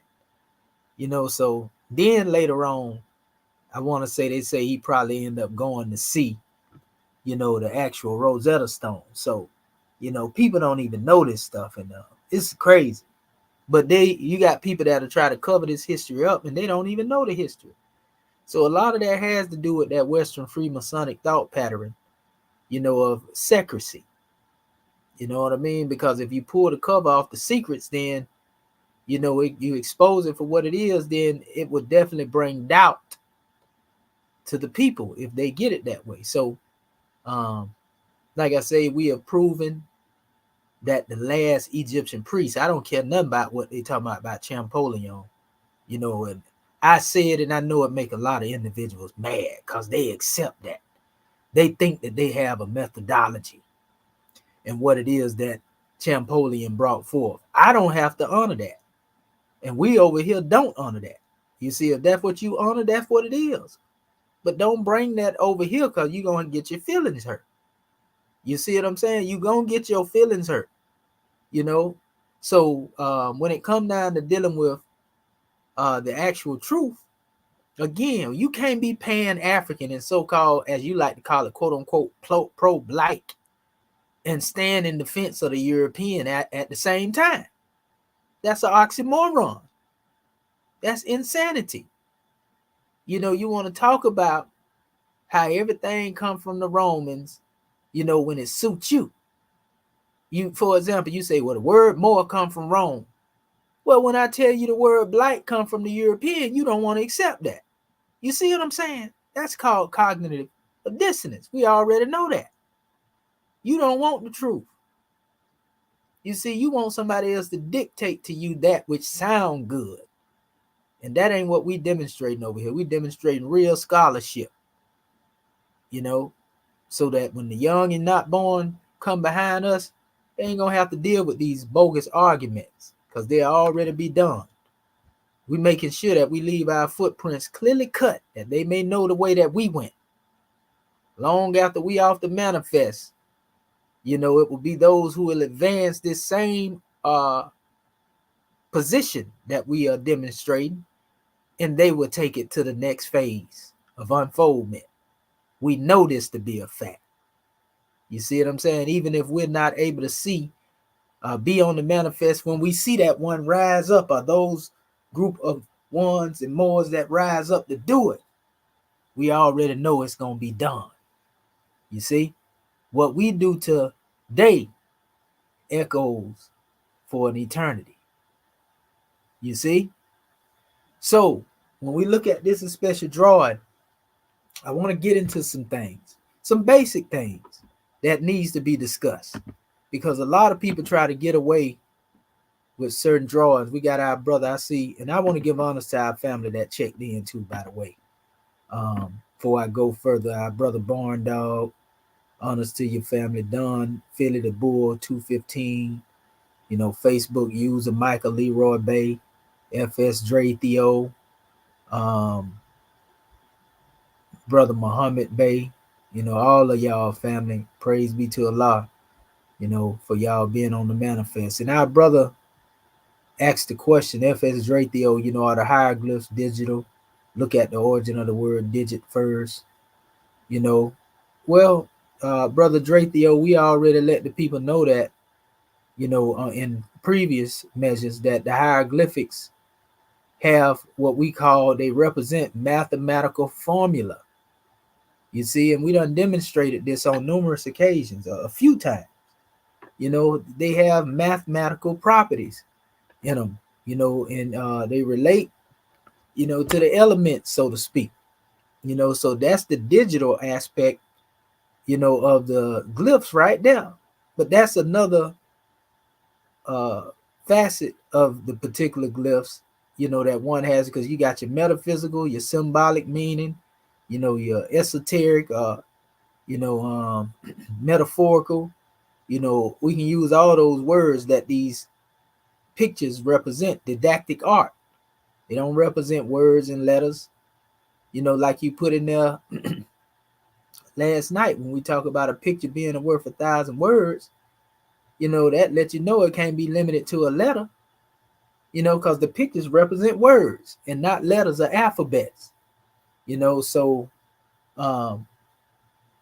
when we go into the actual word that these pictures represent, you know, and we break down the meaning of the words numerically in the digital form, you know, this is where you find the science of life. This is where you actually are decoding, so to speak, or really deciphering.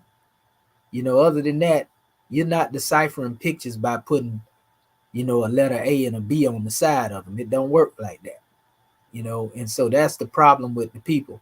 And also, let's see here.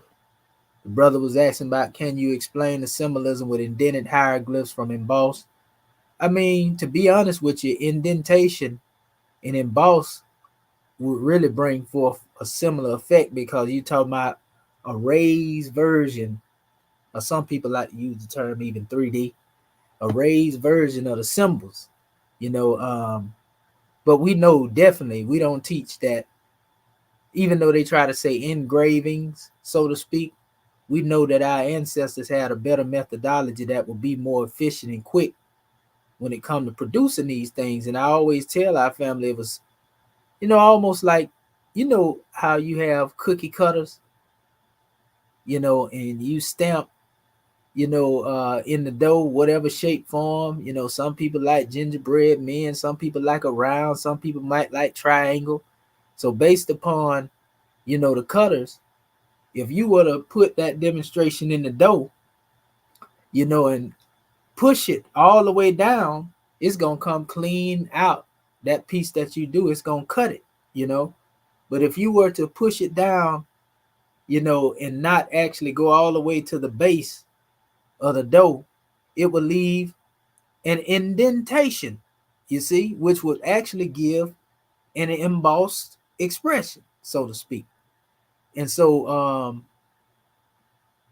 our ancestors were able to create, what we call stampings, similar to the cookie dough cutter.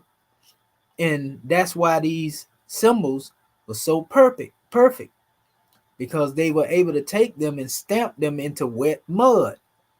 You see, they wasn't sitting there carving these symbols all the way out.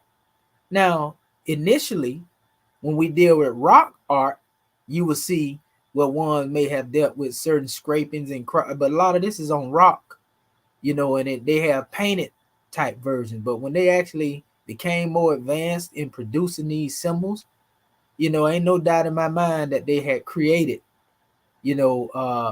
probably most likely with wood, certain stampings, that would either impress in the wet mud, or then those that would give it a raised effect based on, what outcome it was that they was trying to bring forth. It's a simple drawing, and once you do that, now you can put your color in it.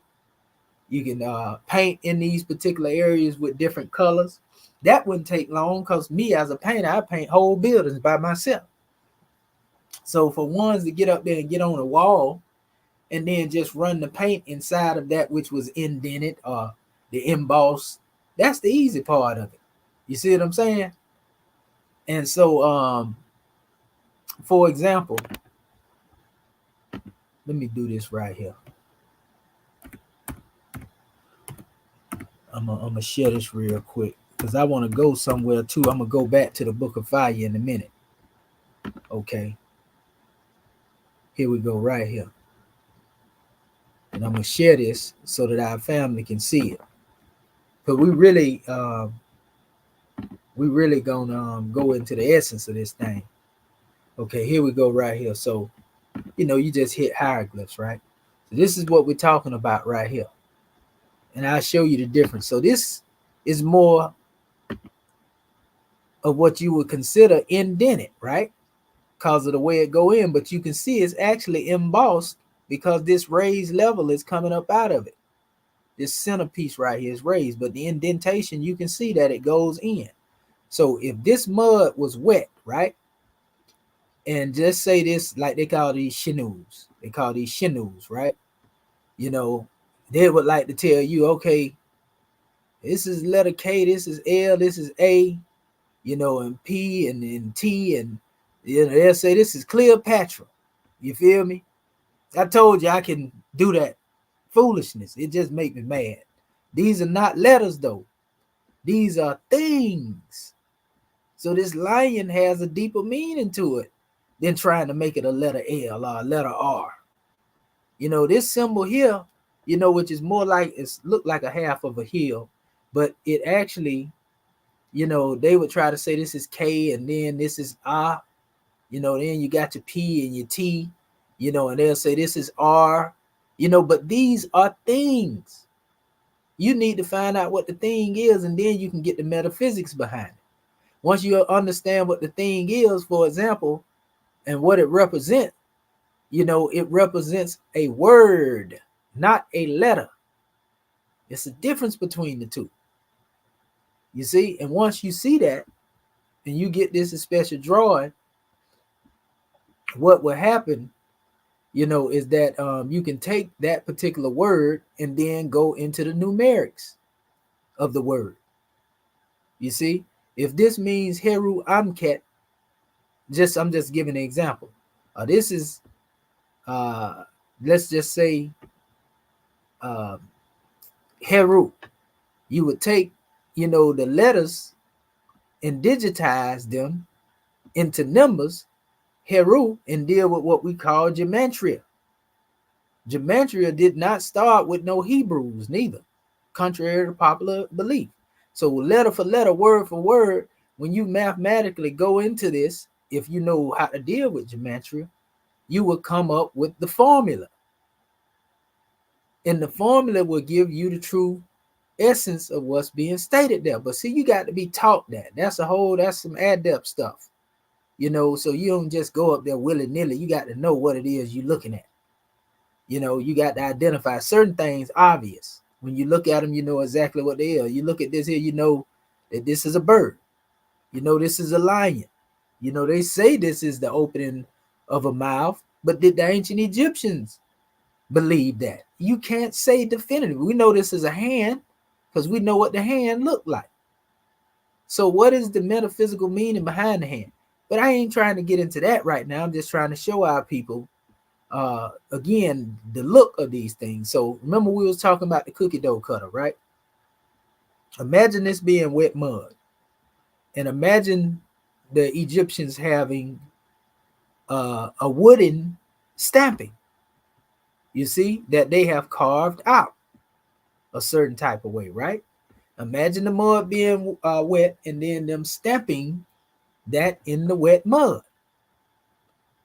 Because again, they're not sitting there. It would take forever to sit here and carve these things. And notice how precise these things are.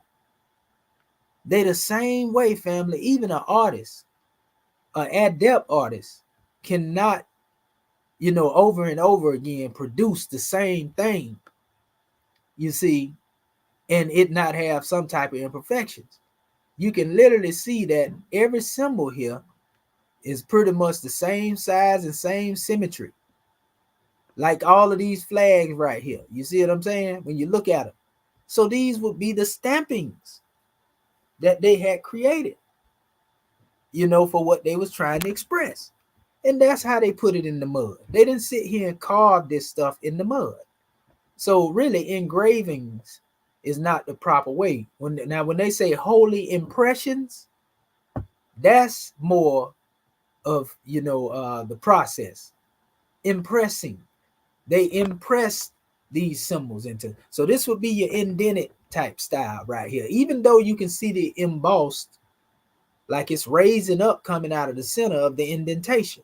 So that's why I say they ain't really too far off from each other. This is straight indentation here. The serpents, you can't really see the center rising up out of that. You just see the serpent as it is. Here you can see it a little bit. Now that the shadow is not blocking it in that area. So I'm going to show you something. Now let's go back to this other one here. Now this is what I would say our brother Drathio, you are distinguishing that particular style from this style. Because obviously you can see that this is more raised without indentations. You see, but whether this one is raised and this is indented here, right? It still wouldn't change the meaning, you know, of the actual symbols, because it's still the same symbol. See the serpent here with this embossed, this more embossed look without the indentation? It's still the same serpent. This mouth is still the same mouth, if that's what it's tittering tool here, still the same tool. Look at that, they even got the cross off in there. But anyway, you know, at least that's what we call it now. These are embossed. This is what your more embossed would look like, but it's still the same symbol. Like this is embossed. This would be considered embossed as well, because it's raised, it's raising from the surface. So it's just really a methodology of what was being utilized. You see what I'm saying? And so again, here's your indentation again. You can look at it and see the indentation on this, but you can still see an emboss in it because it's arising out of it, so to speak. So the main measure is just understanding the symbols that you're looking at, and then understanding a lot of this stuff too. Though we can come into metaphysical meaning based on this, a lot of this stuff would be the same as what we call wall decor today. For example, you know, if we wanted to decorate a wall, let's say this, I'm gonna just put this in.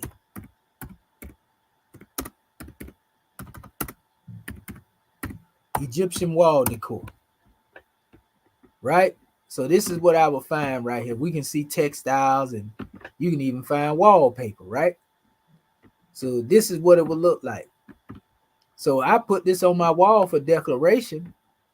I'm not really looking at the meaning of what's in here. Some of this stuff ain't even in hieroglyphics. It's just something that looks similar to hieroglyphics to make it look like that. So this is wall decor, just decoration, no whole bunch of meaning behind it.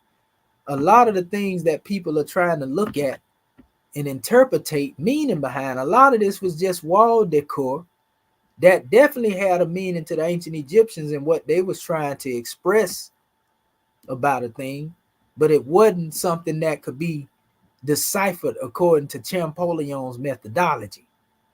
You see what I'm saying? That's something they superimposed, upon the artwork later. You see what I'm saying? And so that's why people getting it misunderstood. And so when you tell them hieratic is older, than this so-called hieroglyphic concept, they don't get it because they're saying, well, these monuments was around, for X amount of years. But they won't tell you that if you go into the actual oldest, or you go to the pyramids, for example, the actual plan, the floor plan was being written in hieratic. The scribe Mereri was the one that kept the log, and it was kept in hieratic. It wasn't kept in hieroglyphics. You understand? So of course they had a lot of pictures, and what they would try to do is go beyond this and then go into what we call Egyptian rock art.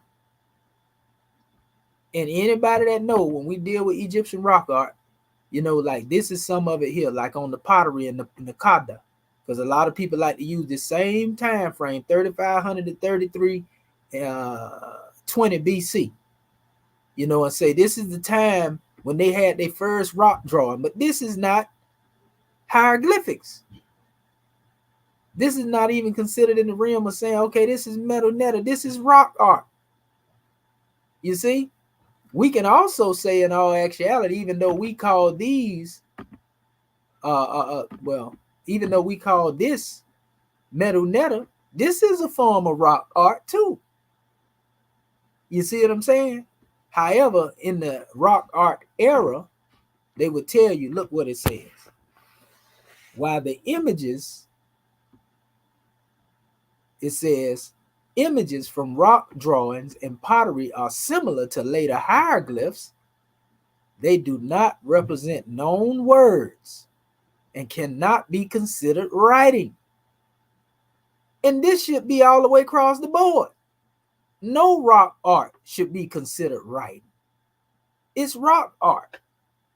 But they trying to make an exception because they want to slide in there Champollion so-called deciphered this rock art. That's what they want to tell you now.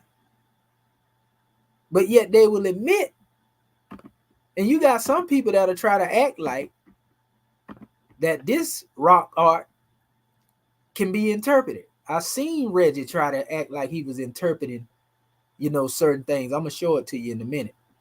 But it says, in order to constitute writing as a defined in this exhibit, signs must be conventionalized and indexed to a language. Oh, there it go. See what I'm saying? And that's exactly what they did. They conventionalized and compartmentalized their own version with Champollion's methodology and indexed it to a language. In specific, they indexed it to the Greek language. You see? Otherwise, a picture of a boat could convey a generic message like sailing a voyage. See that? Simple. Symbolism. Okay, so now let's find the word selling and what the word selling would represent in the hieratic language. And there you got it. You call it by that word. You see what I'm saying? But it's not an alphabet. But they saying that otherwise a picture of a boat could convey a generic message like sailing a voyage rather than a specific word or idea such as a boat. In other words, they would look at the boat and just say, well, that's just a boat. It's some meaning behind that there. What does the boat do? If you see a man, that's working, what is the symbolism? See, this go back to the ideogram and the ideographic aspects we discussed in our last E.A.R.S session. See what I'm saying? Once you understand this terminology, then they can't pull the wool over you no more. You see? And look, it say the images on the rocks and vessels seem to evoke greater narrative context, which are unclear to the modern viewer. In other words, you can only guess at what this rock art represents. You don't know what it really means. And there are many portions that were produced like this. This is rock art right here. You see? And they say this is the oldest precursor to Egyptian writing, tracing back to the early habitation of the Nile Valley. The most salient examples date to the Nakata first period, 37, and they got hieroglyphics. Like I said, that's that they want to try to put this here and then try to make this be older than the hieratic, but that's still not, because we're talking about artwork versus actual language. Some popular rock drawing motifs include boats, animals, and humanoid figures with feathers. You know, these are some of the rock art expressions. You know, and then in here they go say, well, the oldest writing was discovered at Tomb U and J and Abydos. So now they want to tell you that here's your writing here. You see, so this is what we call truth and falsehood strangely mixed. They're going to give you a piece of the truth, but then they still got to stand on Champollion as deciphering something. So, of course, they're going to use the term right. You see, but true writing didn't really come into the manifest as far as alphabetically. Everybody know this until the Wadi al-Harf inscriptions come into existence. In other words, what they call Proto-Sinaitic, Proto-Canaanite, which we're going to touch on some of this in a minute. You know, these measures here, depictions, rock art. You see what I'm saying?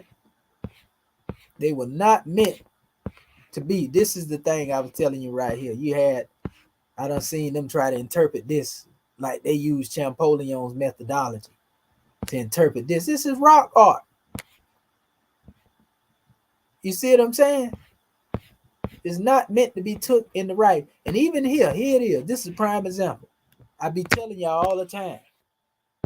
Let's get a prime. We was talking about decor a few minutes. We know this is hieratic right here. This is the true breakdown. This is the actual alphabet, which people have not been taught. So they are Egyptianly handicapped when it really comes to understanding these texts, because you don't know what none of this say right here. Go get your best Egyptologists. Go get them. And one of them. Even the elders. Go get them and tell them to read this. They can't read it. They can only go off of what was already so-called, we call it transcribed, you know, and that's what they've been going off of. We ain't trying to beat them up for that. But what I'm saying is stay out my way. Stay out our way. The scribes over here, when we over here trying to teach our people what y'all don't want to teach them. If you don't want to teach them, you don't want to go into it, that's on you. But stay out of our way. We got to be blunt with our people because they don't like it when you just talk, you know, soft to them. So anyway, if you look inside here, just like you go into the average Bible, and you know the Bible, they have all them pictures in there. They be showing all the prophets in different places. And, you know, I used to be fascinated to just flip through the pages as a young seed and just look at the pictures. You know, the pictures to me, you know, I just was a fan of just looking at the pictures. Even though they had a white Jesus in there, I ain't know no better. You know what I mean? And most of them, you're going to find that to this day. You ain't going to find them in there with no melanated Yehoshua. Unless one of our people went and did it. But I'm talking about from the Roman standpoint, no. So what you have here is a whole text, you know, and this is an actual book. This ain't nothing that's made up. It's a papyrus. And if you pay attention, there's a lot going on in the papyrus. We can see the scales up here. We see the whatchamacallit, like best, some people call it, you know, the monkey. you know, the gorilla, the ape, the orangutan, whatever you want to call it. But then we can see priest up here. You know, all this right here is saying something. We see the priest had their hand up in veneration. You know, that's one of the adept signs that Prophet Noble Drew Ali demonstrated with the Moors. You see, but here you see all the deities where you have to know who the deities are to know what's being depicted up here, you know. And let's just say that this was giving you an idea of what's being said here. But you would have to go into this in order to, and this is time consuming process because of the fact that you got to go in here word for word and letter for letter, so to speak, in your transliteration. We are not at the degree of unfoldment where we can go in here and just, because we had to teach ourselves this. There is no methodology that's teaching our people how to read hieratic. The first time that it has been done by us, you know, is the way that we was able to grow into it. Reverse engineering, you know, the letters and take them back into their original state. And we found out in some of the stuff we was doing, a lot of that stuff was inaccurate. You see what I'm saying? A lot of that stuff was inaccurate, family, that the European had come up with. Most of it. It was totally different from what's being said. In fact, it don't even make sense when you get the reverse engineering the hieratic letters, you know, out of the pictures that they try to say represent them, because some of these symbols don't even be looking like, you know, these pictures that they be trying to compare them to. They just be reaching. You see? But, you know, that's another measure. We're going to get into that in the future. So what I'm showing you, this is the actual text in hieratic here. So what they have is just like in that Bible where they had different pictures. This is a scene. We can see it actually has a melodic vibration here. This looked like a judgment hall. We see the scales up here, the weighing of the heart. You know what I mean? Right here at the top, right here. You see? And we can see also sitting here at the judgment seat. We can see, you know, a priest here conversing with Ma'at. That's Ma'at. We know by the feather here. We see Heru. We see Anpu here. We see Heru reaching for the heart as it's being weighed. The plumb line, the plumb bob. We see that. We see Tehuti here. You know, scribe it. We see the devourer right here as well. We also see the scimitar of consciousness, the confess. We're going to get into that in a minute. So we can see a lot going on in here just looking at the scene. This is definitely a judgment scene. You know, this is definitely a judgment scene. So some people will say this is dealing with the underworld or the Amduat. So in order to go into this, okay, now we got context. We can go in there and then deal with it on a translation level and start translating. But other than that, this is not where you coming in here dealing with no alphabet and all. This is just decor around here. This ain't, you know, a measure what you dealing with. This is decor or didactic art, you know, that's expressing, you know, almost like captions. That's all they represent, captions. Not letters, but captional expressions that deal with your ability to deal with exegesis. And so this is why we saying our people are really far behind when it comes to dealing with the hieroglyphics. These are formulas, family. So instead of trying to read, you know, ones need to be decoding or digitizing the formula. But you got to identify these signs. And that's the methodology to be used that is more in line with that of the ancient Egyptian scribe, because that's the way Apollo demonstrated. He didn't have no alphabet chart. We're going to say that again. You see? And here it is again. You know, they talking about logograms and all that right there. You know, and they got the myth of the writing. No matter how far we go, they'll tell you Tehuti was the one that actually dealt with the inventing of the writing. You see? The numbers and all that right there. Arithmetic, geometry, astronomy. Tehuti.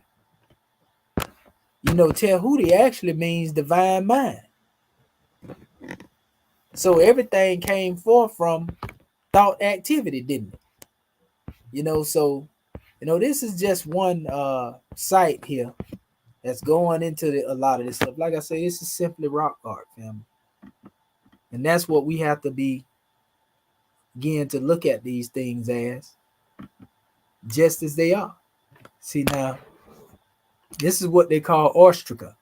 And you see, this is what they would call cursive hieroglyphs here. See, we have to know the difference between cursive hieroglyphs ain't no different, than hieroglyphs. But what it is that they would tell you that this is hieratic. You see what I'm saying? But if you can see them forms in there, them animalistic forms, the arms, like you can see the bird looks in, that's cursive hieroglyphs. And they really try to make it close to. So you got to deal with these three phases. You got to know the difference between METU, which they call hieroglyphs. And we saying holy impressions is the proper terminology to use rather than, engravings or, carvings and so forth and so on. Holy impressions is the best way to state it. Hieroglyphing, that's actually what it means. You got to know the difference between that and also cursive hieroglyphs, which you see right here. But you're going to hear people label this hieratic. You got to be able to know the difference. And then you have what you call, the hieratic in and of itself. And I actually have that. Let me make sure. I want to make sure that I'm sharing my whole screen. So I'm going to reshare real quick because I don't want to be sharing something and y'all don't see exactly what I'm showing. So we're going back to the entire screen. And so I showed this before. I show it all the time. But we're going to show it again for the sake of our people that need to see it. Let me see, because I got a couple of my slides over here. A lot of this stuff was supposed to be, I think it might be this one here. Let's see when I open it up. Okay, it's already open. Okay, yeah, so it should. Hold up, didn't want to do that. Okay, yeah. Okay, go up here. And y'all always see me show y'all this picture because you got to know this, family. You got to know the difference. If not, you're going to be confused. Like I was showing you, this is hieratic. This hieratic right here. When you look at this hieratic, it's the same thing that's being demonstrated over here. Let's go back to that page I was just on. See, don't think this is hieratic. This is not hieratic. They will call it that. This is cursive hieroglyphs. We're going to show you in a minute. Like I was showing you earlier. This is hieratic too, which we just came out of it, but we're going to go back to it just to make sure our people get it. This is hieratic right here. This right here. This is hieratic, family. You see, this is not that pictorial stuff. These are actual letters and alphabets. You see? This is hieratic ray. This is the Egyptian language. It's called METU ray and Kemet, not METU. Even though some people may use the term METU and still call it the language of the god, but this properly is called METU ray and Kemet. It's called the language of the Egyptians. Right here. You see, you got to know this right here. I don't care who didn't teach it to nobody and they don't know it and they think everything. I'm telling you what it is right here. So again, so this is your hieratic right here. See it? Now, if you notice next to it, and I put them beside each other so you can see. See the cursive hieroglyphs? You see how you can confuse these two right here if you don't know no better? This is cursive hieroglyphs. Now, when we go back to that page, and let's go down to the bottom. I was just showing y'all a few minutes ago. Right here. See, this is cursive hieroglyphs. How can we tell? All you got to do is look. You see this represent, that's that arm you always see. This would be like the bird. This would be the eye. You see what I'm saying? This is the little serpent. They'll tell you to represent the letter F. This is the letter R. They'll tell you this is the letter A. This is the letter K. They'll tell you this is D. You see what I'm saying? Like I say, I can go through with that methodology that they deal with Champola. They'll tell you this is K. This is the open mouth right here. You know, and so this people will confuse with being hieratic because they call it hieratic, but it is not. This is the simple form of writing hieroglyphics.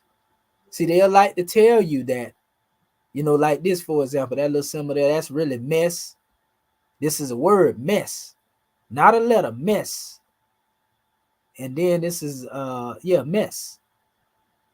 You see, but we'll get into that later. I just want to emphasize that this is the quicker way of writing hieroglyphics right here, not the hieratic that you see right here. So when they say they come up with hieratic to make it a quicker form of writing, they wasn't talking about this. They was talking about cursive hieroglyphics that have been falsely called hieratic. Because if you look at this, these forms of writing here, this cursive hieroglyph, you see the bird is undeveloped. It's not fully developed birds. Look like stick figures. You see what I'm saying? But these are still hieroglyphics. So when you put them beside each other, I did this on purpose. I showed a chart that's showing you this is the regular pictorial hieroglyphs right here. And these are the cursive hieroglyphs right next to them with the same expression. Look at the style in them. Same thing being expressed here. But look, notice right here the difference in the feather or the reed leaf part itself. See this right here? Same thing. One for one, these are the same thing. Only this one is more, you know, solidified, or this is more holistic as a picture, and this is the stick version. So this is when they say they write, you know, hieratic, and they use hieratic, they're calling cursive hieroglyphics, and they falsely doing this here, and that's why they confusing people, because people don't know this is the quicker way of writing these pictures, not this. This is not the quicker way of writing these pictures. So you got to know the difference between the glyphs, cursive hieroglyphs, and hieratic, because it is a difference, family. And that's why I had this here and I produced this. I say, do not confuse cursive hieroglyphs with hieratic. They are not the same. All you got to do is look at it. Put the cursive hieroglyphs next to this. That ain't the same as that. This that language. This is the symbolism. You see? I want to make sure I make that plain and emphasize that. You see, and often when I show that, I'll come back and I show, like, for example, prime example right here. It tells you hieratic, Greek, grammatica, and I done come and cited this so many times. It says hieratical priestly script as opposed to hieroglyphic. Hieratic is a cursive script primarily applied by pen on papyrus, on ostraca. You don't see hieratic engraved in stone like you see, impressed in stone like you see metu. You understand? Because they were writing this on papyri and stone, you know, as far as dealing with the ostracon. But you don't see it engraved there. This is how you'll see hieratic written on stone. You ain't gonna find no embossing. You ain't gonna find no engraving of no hieratic, because this was the day-to-day drawing. They would write their decrees on this, and everything else as far as literary, they would write on the papyri, but it would be in the hieratic language, just like I showed you earlier. So, you know, it says that hieratic is a cursive script primarily applied by pen on papyrus or ostracon that is a broken potsherd fragment stone of a stone. It is a mistake to think that hieratic developed out of hieroglyphs. That's one of the greatest lies. And we have to keep saying that, because people the hieratics come from the hieroglyph. They're telling you right here it's a mistake to think that hieratic developed out of hieroglyphs, since hieratic appears earlier in the archaeological record than the hieroglyphic. Right there. It's telling you it appears earlier in the archaeological record than hieroglyphic, the hieratic. And some people still say that ain't what the source said. Ignoramus as they can be. It say, in fact, the oldest extant text, it says from Egypt, which date to the pre-dynastic period, were produced with ink and brush, with no indication that the signs descended from hieroglyphs. So stop saying that. Them hieratic alphabet, the hieratic did not come from hieroglyphs. I'm sorry that one has been taught that lie and they believe it. But we going through this demonstration with a fine-tooth comb. It says, rather, the two writing systems seem to have developed conjointly, side by side, meaning they existed around the same time. It's telling you hieratic is older, each reserved for different uses. So you wouldn't have people having no conversations with the stampings. You know, basically like, hold up, bro, let me stamp this in the mud real quick, and I want you to decipher what I'm saying. That's insanity to think that people was doing that. You know, and then he gonna stamp back in the mud and point it out. You see, that's crazy. Them people had language to communicate. We ain't gonna make it seem like our people were just savages and barbarians now. Stop it. Only rarely were inscriptions written on hard stone in hieratic script. So this was rare that they did this, even though they did it, which served for more commonplace everyday purposes. See, this is everyday demonstration. Hieratic also appears to have been called metu-neter, God's speech, and that's why I was saying in certain aspects they would call hieratic metu-neter. You see, meaning the speech of the gods. However, normally metu-neter is really just dealing with the pictorials. You see, so they call it God's speech because the gods invented the right. So when you look at these are all clearly alphabetical expression. Like, for example, this is the Demotic. This is what the Arabs, we tell you the Arabs got their style of writing from. We actually put it script for script. This is the Hecopter, which was the last version, you know, of the language.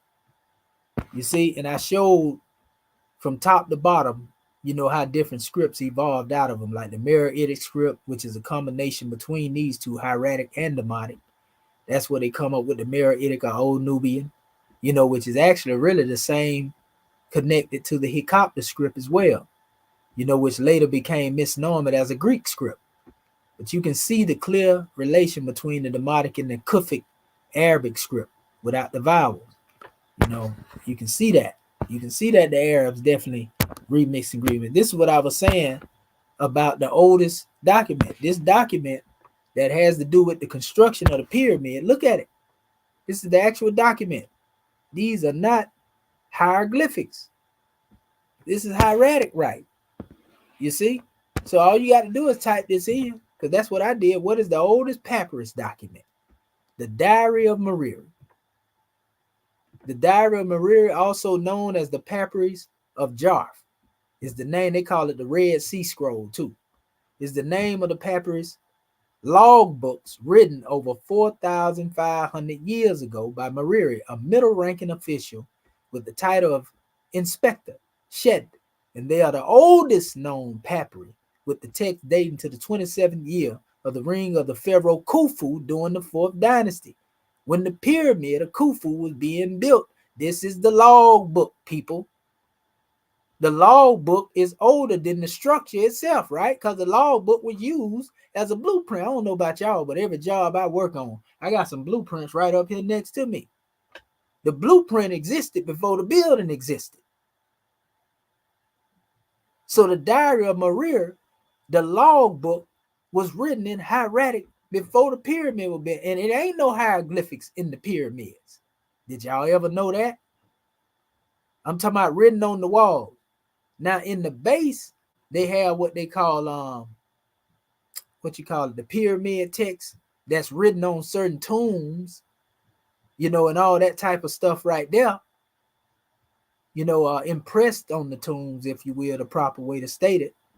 You know, but there is no way you can just go and read on the walls on the inside of the pyramids. themselves, you know. So anyway, and that's another thing too. You have to ask the question dealing with carbon dating. Just because the pyramid itself is, let's say, 4,500 years old, don't mean that certain things in the inside that are at the base of the pyramid are that same age, because there could have been a time where people came in there. Until you do the carbon dating yourself, you going off at you at the mercy of Rome. You can go in there and the rocks can be 300,000 years old. And then if somebody say, okay, there's inscriptions on these rocks, you know, if the rocks had drawings on them that came later, so to speak, one could actually act as if that inscription is old as the rock is. And that's the wool they've been pulling over the eyes of our people for the longest. So, you know, here's another drawing here, a close-up shot. You know, these are numbers. A lot of this is numeric, you know, numbers, you know, the mathematics of the Egyptians. But these are the law books, family, dealing with all that stuff. You know, here's another up-close copy. You see it is in hieratic. No, here it is again, hieratic again. No, we got this here. The most perfect specimen of hieratic writing in the early period is celebrated papyrus, which was procured by Thebes, and this is the papyrus. This is your book of Tahotep. They call it the oldest book in the world. The original copy, this is some of it. This is what the scribes actually went into. We use this particular page right here for some of our translation and transliteration, and we found out that a lot of this stuff is not accurate, that they've been pushing. It don't make no sense, some of it. You know, here's another. Archaeologists discovered the world's oldest illustrated book in an ancient Egyptian burial site. You know, and same thing here. It's still hieratic. You know, we can go on and on. You see the hieratic here. You see, you know, captions up here.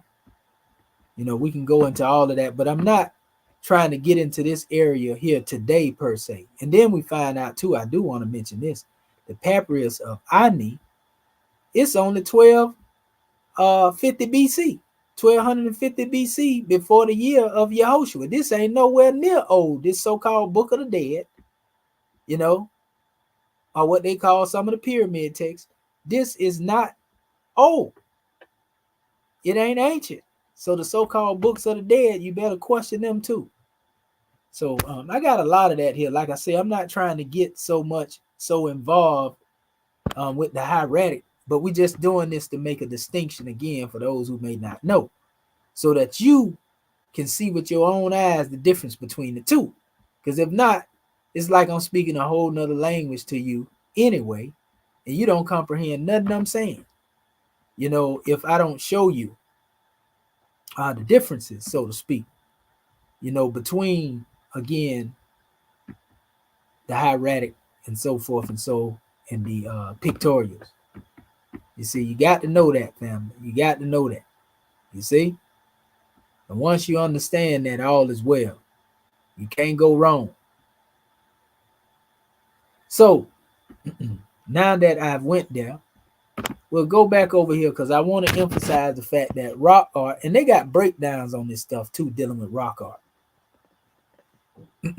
This right here is a indentation too. This is more of an embossed look here. This is best. Look like that's actually Ta. Standing on crocodiles, holding serpents in the hands. And we can see that this is definitely some primitive style in the writing because of the way that it's, you know, engraved here, or rather impressions. They got me saying right. But you got to literally de-educate yourself to re-educate yourself.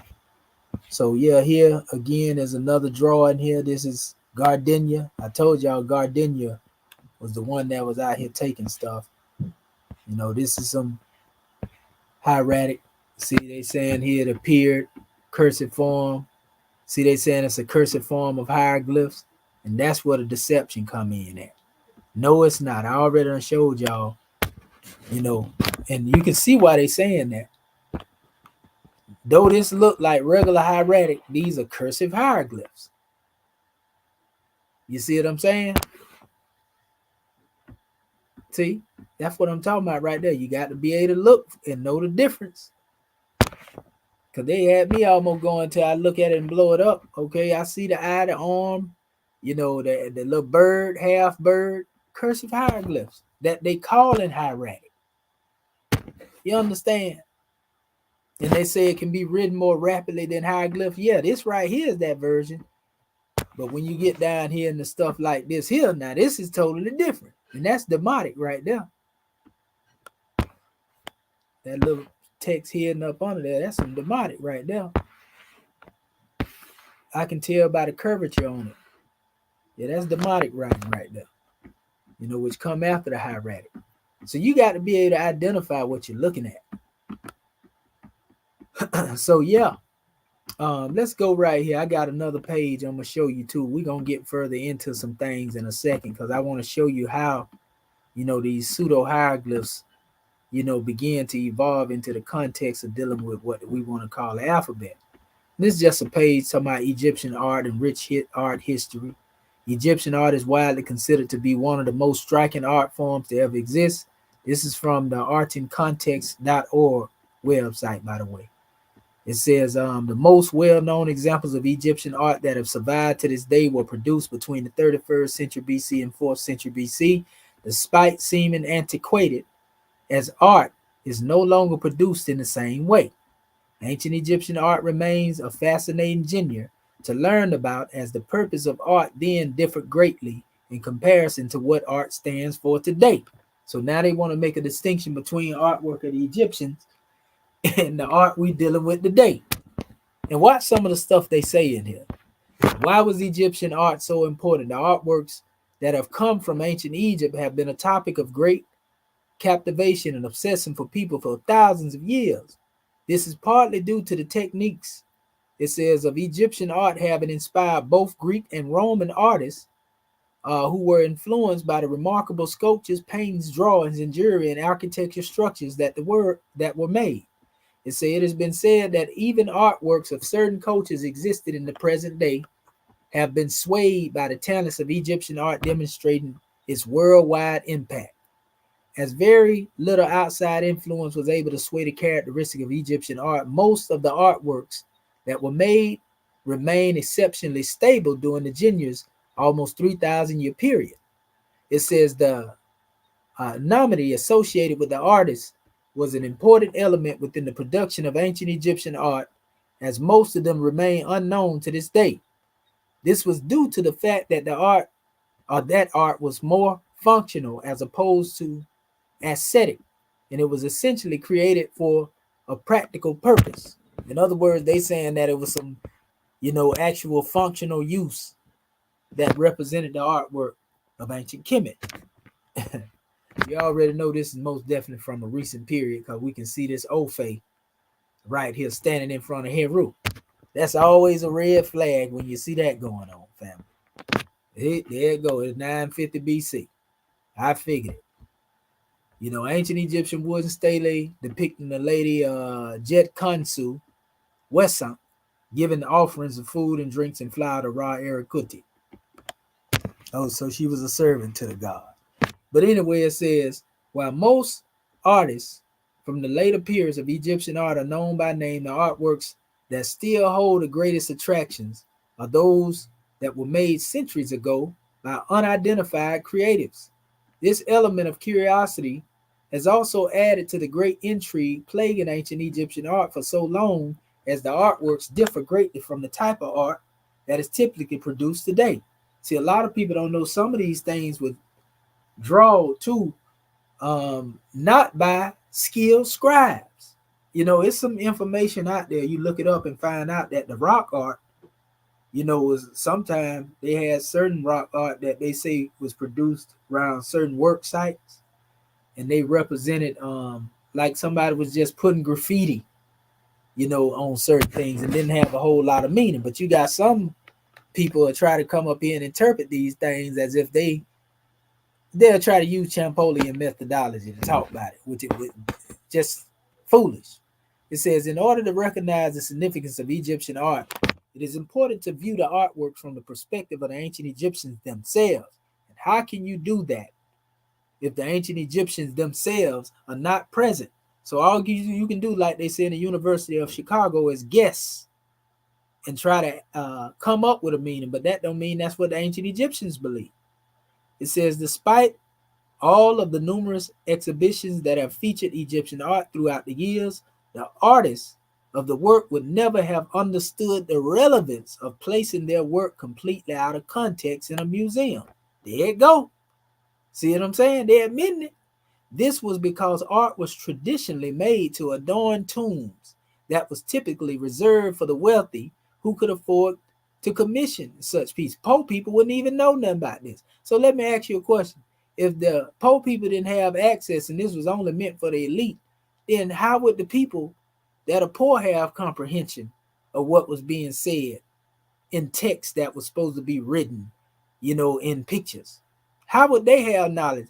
Would the Egyptians be so cruel as to say that they people don't have salvation in the Most High because they poor, they are in among the elite? That's ignorance when they talk ma'atically. Y'all seen the laws of Ma'at when the sister was going through it. That would go against the laws of Ma'at. So you got to think about things like that. So it says, as time went on, ancient Egyptian art reaches a substantial level of elegance, with tombs and temples and tomb painted sculptures and inscriptions becoming very stylized and symbolic. This was to emphasize the fact that the ancient art served a primary useful purpose, such as tomb art. Remember, I was telling y'all, this is like wall decor, just something to look good. Or it might have been certain things they romanticized about in history and they wanted to record it in stone. Memories. Picture worth 1,000 words, huh? This was to emphasize the fact that ancient Egyptian art served a primarily useful purpose, such as tomb art that represented scenes from one's life on earth. There you go. So that one's spirit would be able to recall it. Due to this, the majority of Egyptian history and civilization has come to be known through the artworks that have been found, which further indicates their importance. So they show you examples of the artwork being, put on the walls. This is wall decor. But you got people coming here and act like they can read this stuff. Instead of symbolically give the exegesis of what is being expressed. However, as only the elite could afford such art, the pieces that have been found are mostly concerned with the lives of the upper class. It is only through the understanding these pieces and stories that those lower classes have been exposed, which demonstrated the complexity of the ancient Egyptian art. As most of the remaining art that exists today has been found in tombs and monuments, and greater attention, it says, on life and death and the conservation of prior information can be seen. Thus, understanding the importance of Egyptian art lies in appreciating what the artworks were actually created for, as they served a vastly different purpose when compared to the types of art that exist today. What did ancient Egyptian art stand for? Within any type of civilization, art has been seen as a fundamental aspect throughout the centuries. Egypt is no different, with the introduction of artworks being traced back to the pre-dynastic period between 6,000 and 3,100, 3,105, 150 BCE, pardon self. It says images of animals, humans, and mystical figures have been found etched onto rock walls, which represents estimated origin of art within the ancient Egypt.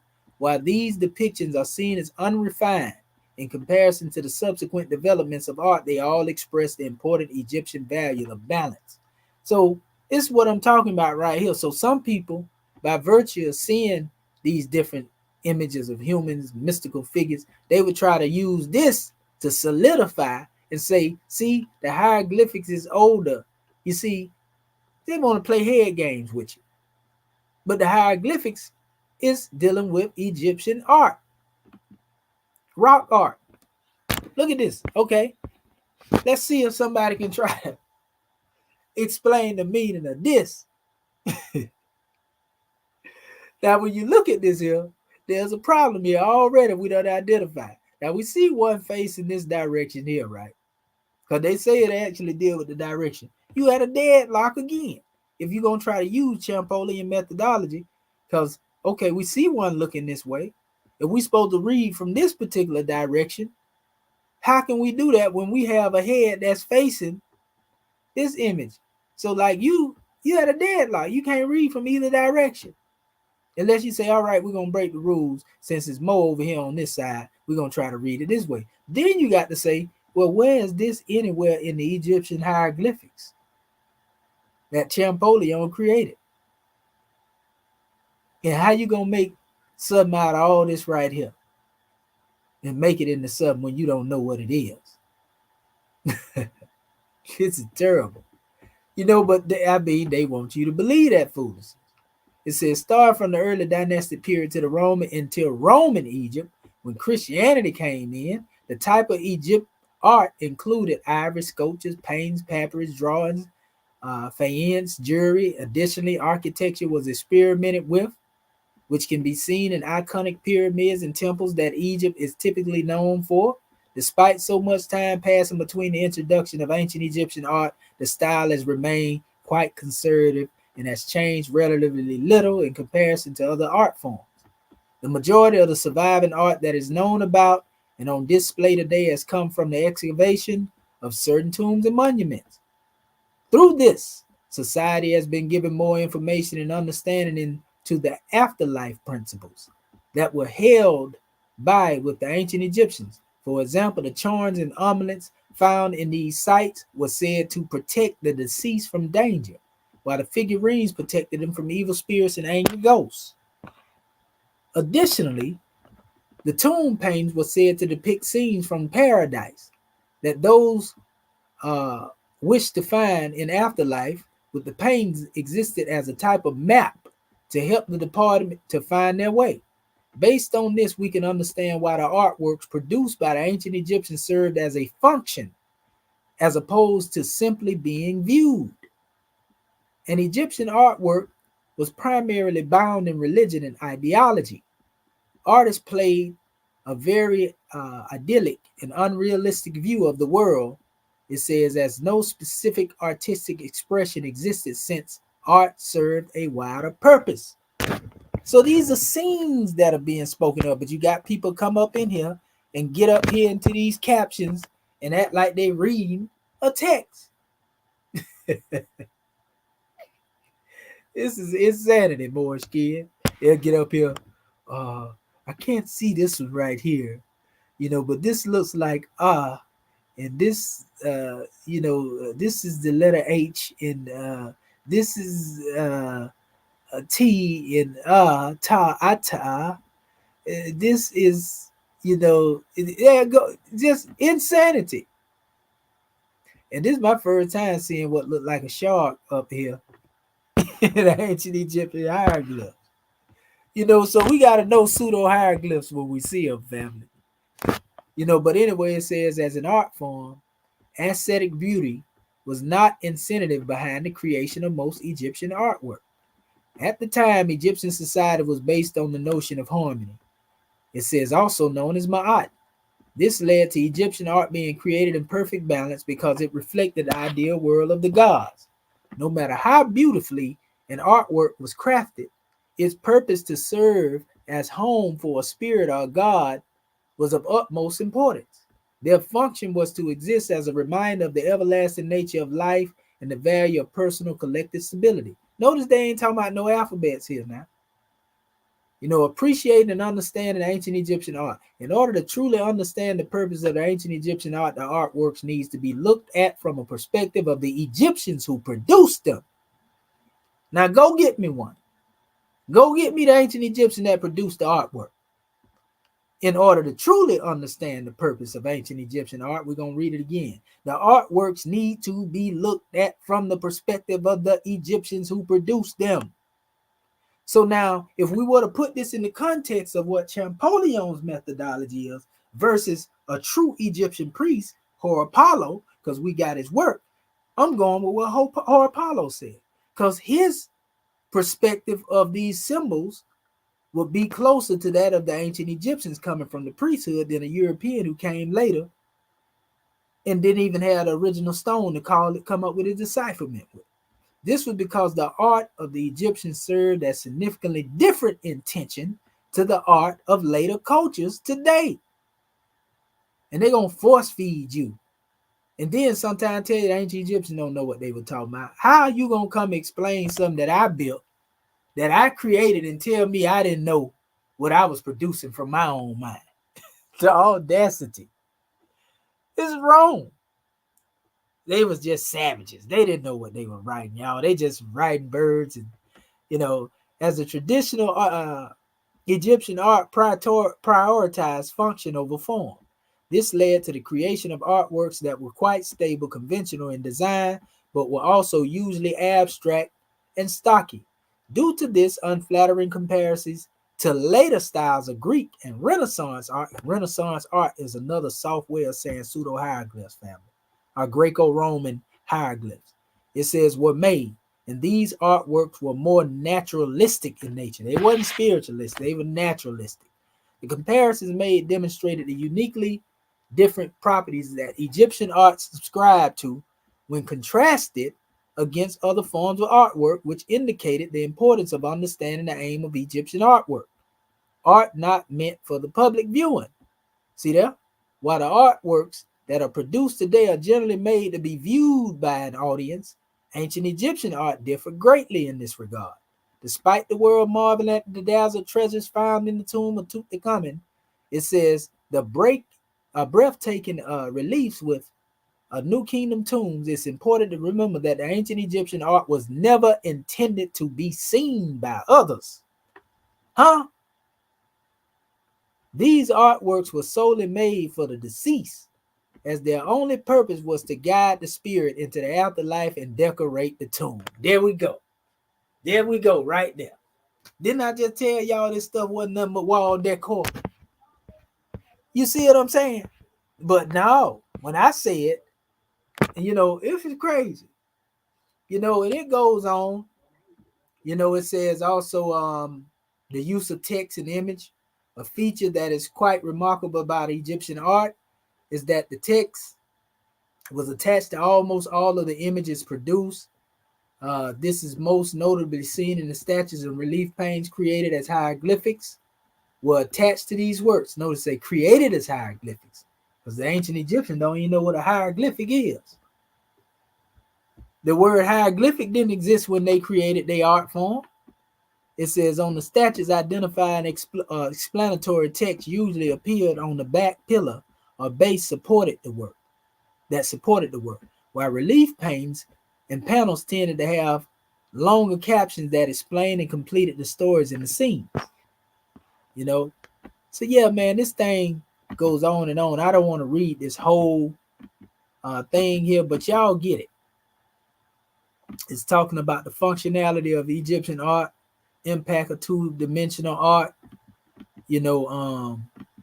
just going through different scenes, man. These are nothing more than captions, that's expressing what was there. Then they go back to what I went through a few minutes ago about the pre-dynastic Egyptian art. And a lot of this, what you will find, these are the ones I was telling you that they be trying to interpret this artwork here and try to make it something else that it ain't. I done seen them do it. So yeah, this is all about Egyptian art. And this is what we have to understand. This is simply Egyptian art form that was meant to be functional as it relates to different circumstances of ancient Kemet. Didn't have nothing to do with people in here trying to make this stuff looking like, see what they call this right here in the tomb of Ramesses? Decoration, corridor decoration. But they're going to get up here and tell you they reading it with Champollion methodology. This is terrible, so we see that Asiatic hue in them ones, though, don't we? They definitely got some melanin in them.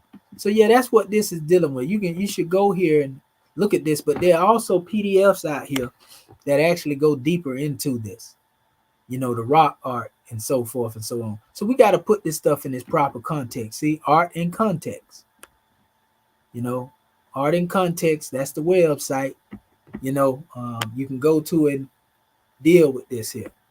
You know, so here's another one too from the World History Encyclopedia for the ones that are not convinced.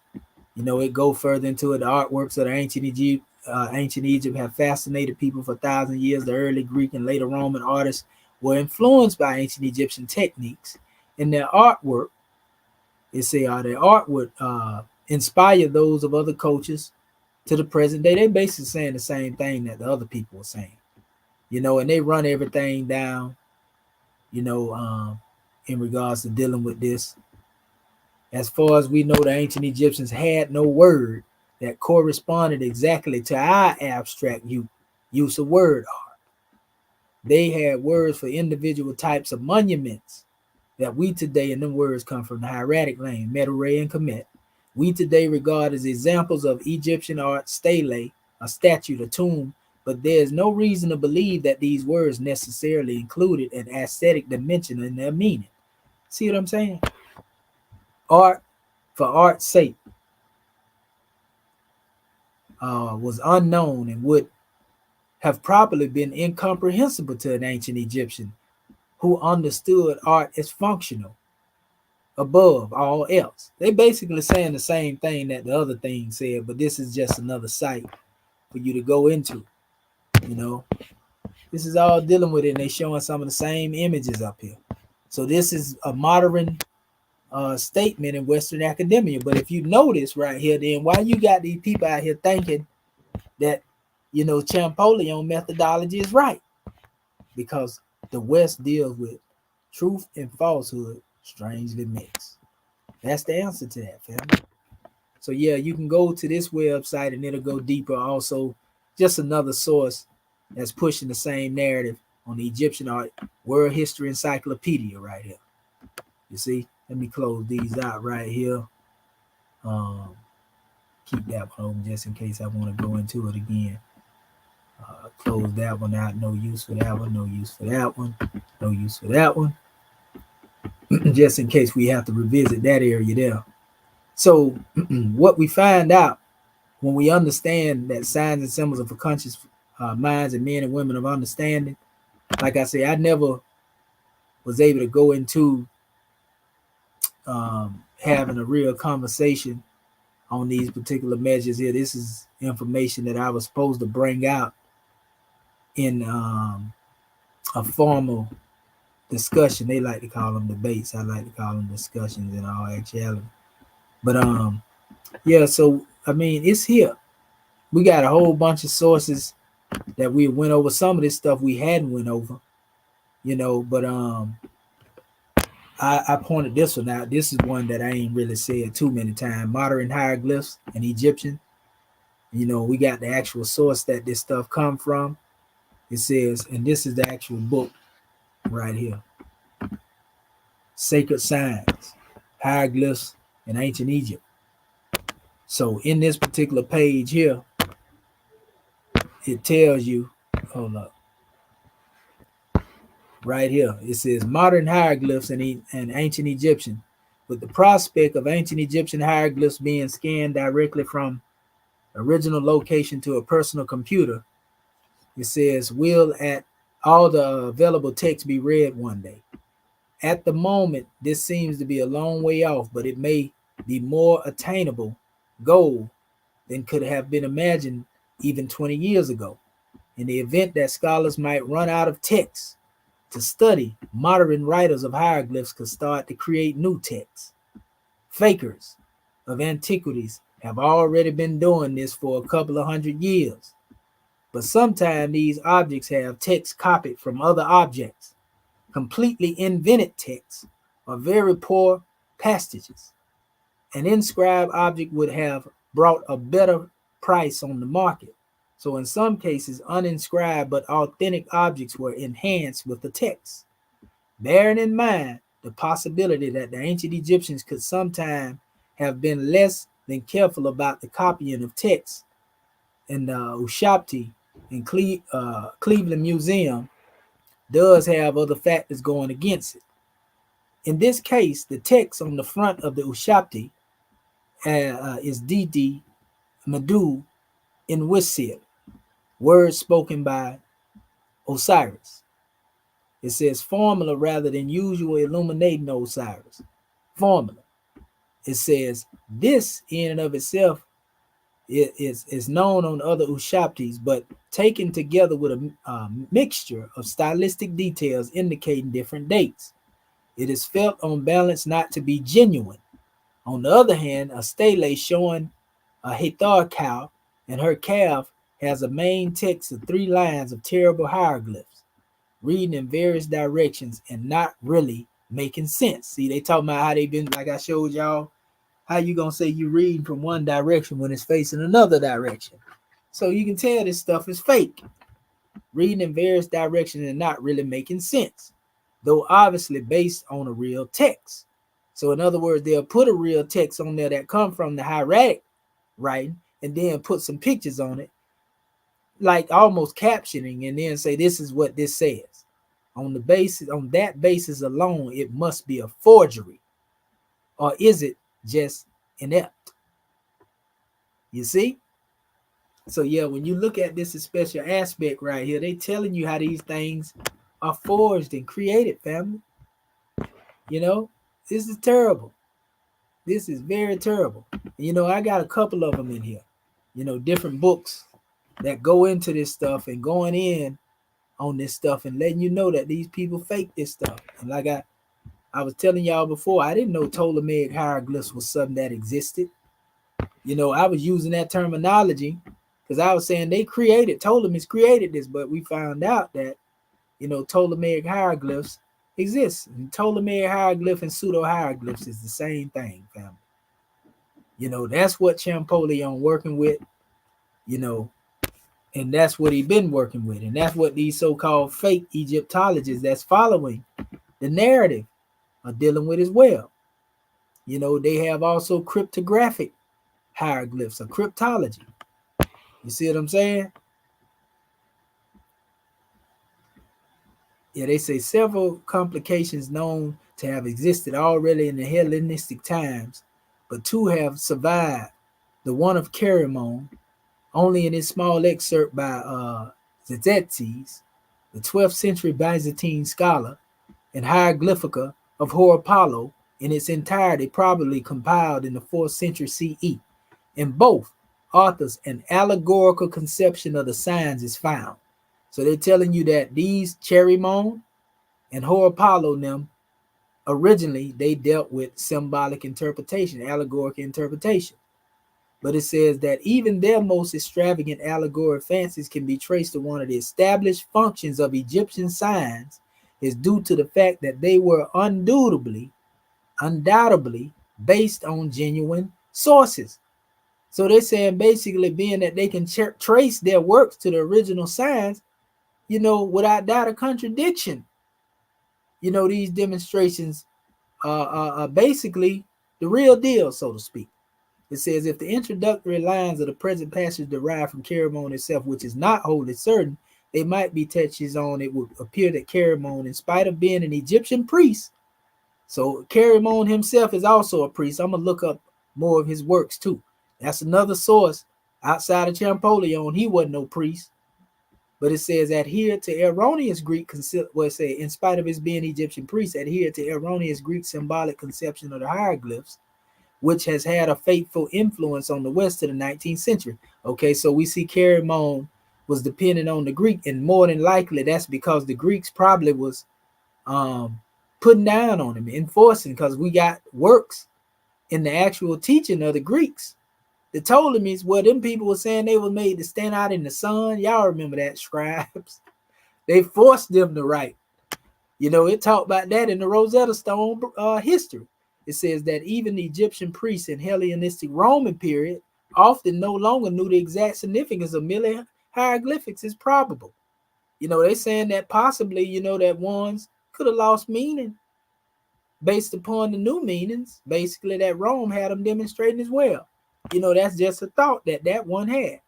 So when we look at these pictures, we have to understand in the context of what acronyms represent imagery, acrostics, mnemonic devices, which is a lot of hieroglyph clustering, chunking rhymes, You know, these are different elements that this stuff consists of.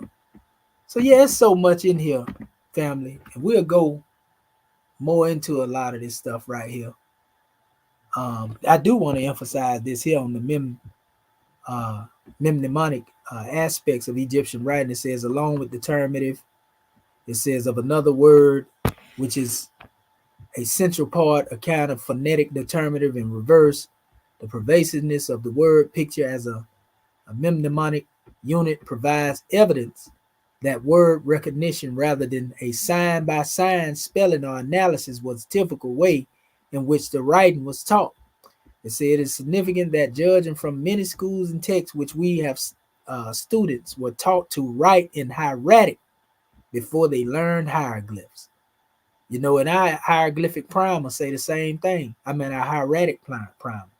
It's significant that the first steps in writing begin with the more commonly used hieratic rather than hieroglyphic. Because of frequent use of ligatures in this cursive hand, the pupils were taught to write complete words or phrases without analyzing component signs. They weren't dealing with pictures. By this means, they gradually learned to recognize individual words. Hieratic was the writing system, family. You know, and this is also, again, coming from this book, Theology of Hathor of Dendra, and the visual scribe techniques of Perweer Sanctuary. You know, so like, I mean, we can go on and on and on. It's telling you the same thing that I done said already. Now we can keep on trying to act like we're gonna play around. See, now this is what you call engraving and carving right here.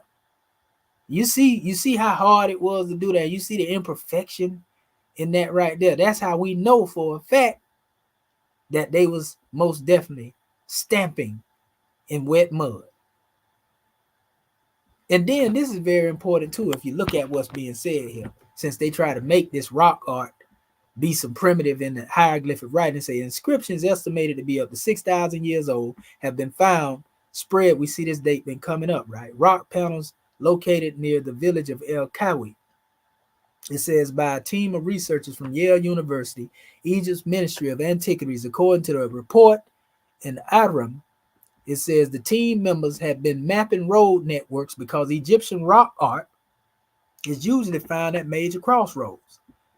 The images are said to represent formative stages of hieroglyphic script, which appeared in Upper Egypt in 3250 BC. For the example, John Coleman Darnell of Yale University said that one panel is engraved with a bull's head on a short pole and two saddle bill stalks standing back to back, with the bald ibis above them. The images were placed from right to left in similar fashion as the later Egyptian texts. These symbols are not phonetic writing, so that kill it again for those who try to act like them hieroglyphics. These symbols are not phonetic writing, but appear to provide intellectual background for moving from depictions of the natural world to hieroglyphs that wrote the sounds itself of the ancient Egyptian language, you know. And so they trying to put the what you call your boy up in there again, the Champollion methodology. But here's a copies of the Book of the Dead, originally written in hieratic. See this here? And this was published by the servants in the Neolithic description. See this right here? These are all hieroglyphics. Up top, par and self. The pictorials. But this, and it's given a scene, look like this actually is a burial scene. Some like a funeral procession, actually. You know, one being taken to a destination. So more than likely, that's probably what's being described in the hieratic down here. You know, so yeah, this is another one. You know, we can see everything being brought forth here. See, they say cursive hieroglyphics for the captions. And then it says, while the spells on the papyrus are written in typical late hieratic. This is a prime example of showing you the difference between why you can't call these cursive hieroglyphs up here that you can see faintly. Why you can't confuse them with hieratic, even though some people try to. They made a distinction right here. This is from that document, the Book of the Dead, you know, the resurrection of the Osiris. So they showing you that this hieratic is different from this cursive hieroglyph. So when they call cursive hieroglyphs hieratics, that's deceptive, family. You know, National Museum of Scotland is where you can find that at. You see, here are your cursive hieroglyphs here. You know, once you know this stuff right here, family, they can't take it from you. That was that document I showed y'all earlier, Papyrus of Gardenia, cursive hieroglyphs, right here. This is another one here. We can see they got the pictorials here, but this is also dealing with the hieratic. See, hieratic script used to write the text, Book of the Dead. You know what I mean? Why y'all ain't seen it, I don't know. This look like almost, you can see this inspired like the Chinese type of writing here. You know, this is inscribed in hieratic as well. Hieratic is very close to like that Asiatic style of writing. This is hieratic, but they got demotic mixed in with the hieratic here. See, demotic note in between hieratic columns. This is your hieratic, this is your demotics. You know, right down here, they got a little note of it. Same thing, hieratic over here, papyri of Imni-Hat. This is hieratic as well. Hieratic here, unfinished Book of the Dead, papyri of Kamahur. See, hieratic note. Yeah, this is another one here with the hieratic here. That's the one I showed you earlier, just a clipping of it. You know, so yeah, hieratic here. This is the one that we seen earlier with that scene. We actually described that early in the beginning. This is hieratic here. This is the Diary of Maria, another expression of that hieratic. Yeah, and that's pretty much all of it coming from this particular source here. You know, I was talking about reverse engineering and giving definition of what that is. This is another book, The Multilanguage Experience in Egypt from the Ptolemies and to the Abbasids. You know, and it goes into a lot of this stuff, telling you exactly what happened, you know, with the Egyptian language. You know, in the Greek, it says the beginning of the Greek language influence in Egypt can be traced to the first regular contacts between Greeks and Egyptians. I want to say that's the 26th dynasty of the 7th to the 6th centuries, well before Alexander the Great took control of Egypt in 332 BC. It says under Alexander, however, Greek became the language of the administration, so began to play an increasingly major role in Egyptian life. Many bilingual documents in Greek and Demotic were produced in the Ptolemaic period, and even occasional trilingual document including hieroglyphs. See, the Rosetta Stone, for example, from the beginning of the 2nd century BCE, all that was created by the Ptolemies. You know, so once you understand the history, you ain't doomed to repeat it. You see what I'm saying? So we just got to stop letting people tell us anything and being gophers and going for it. Or did I say a mole sticking his head up out a hole? Pardon self, Moorish King. So what I did want to show, since we were dealing with symbols, this is my last brief measure, and I always come back here because I like to show our people the concept, you know, of this scimitar. I'm gonna go to the Book of Fire real quick, you know, because our brother Bati Bey, and that is the reason why I had told him to read from this particular area right here. If you notice right here, let's deal with the concept of the scimitar and the star. I'm just trying to show you how when you get into, you know, exegesis, allegories, metaphysics, and you get into the real alchemy, you know, in the digital aspects, as our brother F.S. Drathio was saying. It says the ancient Moors were the world's original seafaring people. And because the universe gave them guidance, they created the symbol of the pentagram. Now, we showed you in our class recently about the Sira people and the origin of the pentagram as it connects to our teaching, as opposed to the Moroccan concept, what they have, even though they got that from our ancestors too. The Sira people, them Moors, demonstrating exactly what we demonstrate about the star, the deity in man. They say they use the North Star the Polarises in the constellation of Ursa Minor, Little Dipper.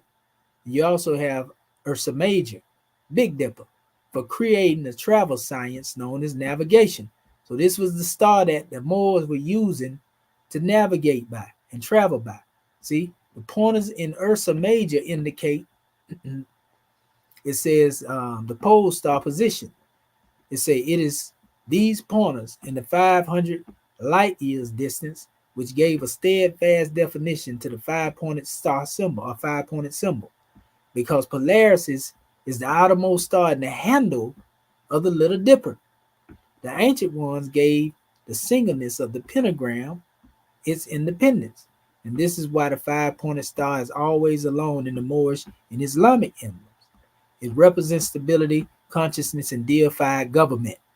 The European did not develop knowledge of the pentagram until after the pillage of Africa, and they dared not to display this universal knowledge until they were assured the giant was asleep.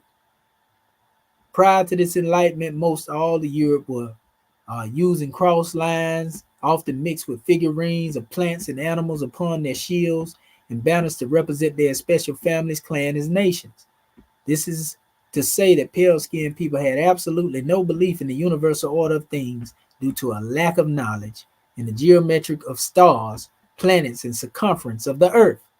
Now today they feel safe to have the Pentagon, a lone star state, 50 stars in the United States flag. You know, they go on and so forth and so on. But what was being described with the Ursa Major and the Ursa Minor, you know, we can even say Asia Minor, Asia Major. You know, what was being demonstrated here is right here. See what I'm saying? The star, and as he was talking about the Big Dipper, Little Dipper demonstration, this is the Big Dipper, this is the Little Dipper. If you look at it, 1, 2, 3, 4, 5, 6, 7. There's 7 stars in here. You see what I'm saying? 1, 2, 3, 4, 5, 6, 7. There's 7 stars here. So if you look at the two, they mostly rotate, you know, just like you see right here. See, this is Polarises,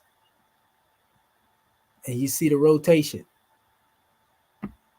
So Polarises, scimitar. That's a scimitar in the star. That's the origin of our flag, the Moorish flag. I'm showing you how when we deal with proper breakdown of these symbols, and look at how much we able to describe. I'm telling you, just off of this one symbol right here, family. This stuff comes straight up out of Kemet. We cannot make this stuff up. You know what I mean? We can't make it up. And this is a whole breakdown. The brother was actually, is this stuff digital? And that's why I was telling you, because when you convert these letters, you know, into numbers, the math behind this right here, it manifested Keti. You know, and once you know the science behind that, and you understand that Keti is the root of Meskheti, which is what we call the constellation of Meskheti, the great bull, this is how that's depicted in Kemet. The Kafesh is made manifest. Kafesh is scimitar. You know, this is also symbolically called Mount Meru, Mera, Mesura, Misra, Mazaro, Mitzrayim. You see, same thing. See, the Kafesh of the scimitar, the constellation of the thigh, the celestial apparatus of executive rulers. You see, they call this the mouth of God, family. So it's a lot of science just in this symbol. And it go deeper than this. You know, all I did is did the mathematics of it. And I seen that it kept reproducing itself as it went up from tens to hundreds. You see what I'm saying? It went from 777 to 70, 70, and 70, all the way up to 700, 700, and 700. And there go your 2100 year cycle that we talked about last night. Cycle age of Shunetta, to be specific. So now when I got into the math of seeing this here, we automatically know on this particular side, because you see it's a letter per number here. You know, A, B, G, D alphabet. We went through all of that. You know, but when we went, we see we come from the conceiving phase of the Ennead, the first stage of the conception divine stage. This is governed by Re, right? We see the manifestation of Tehuti and Ma'at because we're dealing with the numbers and the letters. Is how we come up with this. Some just told me take the abjad and multiply it by the circle 7. And so when I multiplied it by the circle 7, that's how I came up, you know, with these particular breakdowns and so forth and so on. You see? And so, yeah, this is how we did it, family. Actually, we say like, okay, 7, 8, 7, 8, 9. You see what I'm saying? 7, 8, 9, 10, 7, 8, 11. See, 7 plus 1 is what? 8. 7 plus 2 is what? 9. 7 plus 3 is what? 10. 7 plus 4 is what? 11. So this is 8, 9, 10, 11. So when I went into the gematria, these letters, you know, going into the Egyptian alphabetical creation cycle, you know, correspond, you know, with these letters here, correspond with the numbers. You know, then I went into the multiplication after dealing with the breakdown of it, and it brought me to the number 9, and I added everything up, you know, based upon what I had multiplied into a holistic totality, and I came up with 7 plus 1, 21. I mean, 7 plus 14 and 21, you know, 777, basically. And then we come up with 28 with the next 7, and that's your 70 when you add everything together. You know, and so it pretty much was the same math, like I say, as I went up, you know, by the 100. And then when I came up here, the cycle was completed. But then we come through all the other phases of orderly manifestation of the Ennead. You know, you got the second Ennead represent the manifestation stage, and this is governed by Usir or Sa, just like the first was dealing with Ra or Re. And the last stage represents the fulfillment age of man. You know, and in the fulfillment age of man, being that I multiplied this 7,000 years, you see the arrow point by 7, it was 49. 49 plus 1,000 equals 50,000 years. How old is our flag? It's over 50,000 years old. All that come up out of just dealing with the math. I can't make this stuff up, people. You know, because the same way I added, you know, the 7 plus 1, the 7 plus 2, the 7 plus 3, and plus 4, I added up here, you know, 7 and 10, you see? And then I took the zeros off of it and isolated the numbers, and it came back the same way, family. Like, we cannot make this stuff up, you see?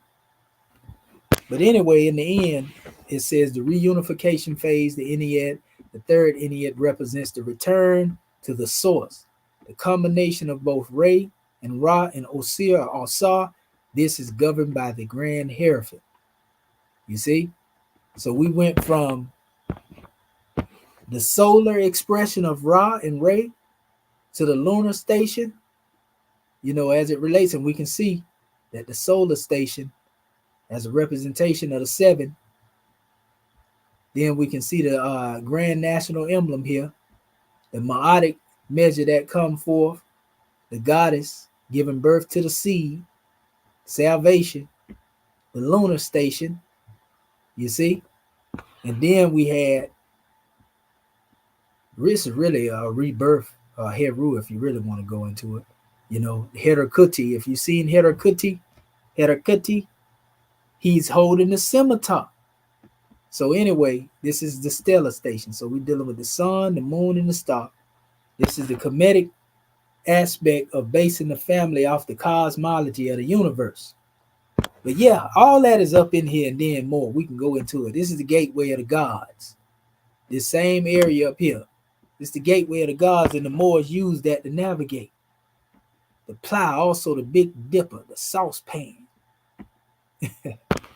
Yeah, so you see it, family. And so this lesson, I won't go into all of it here.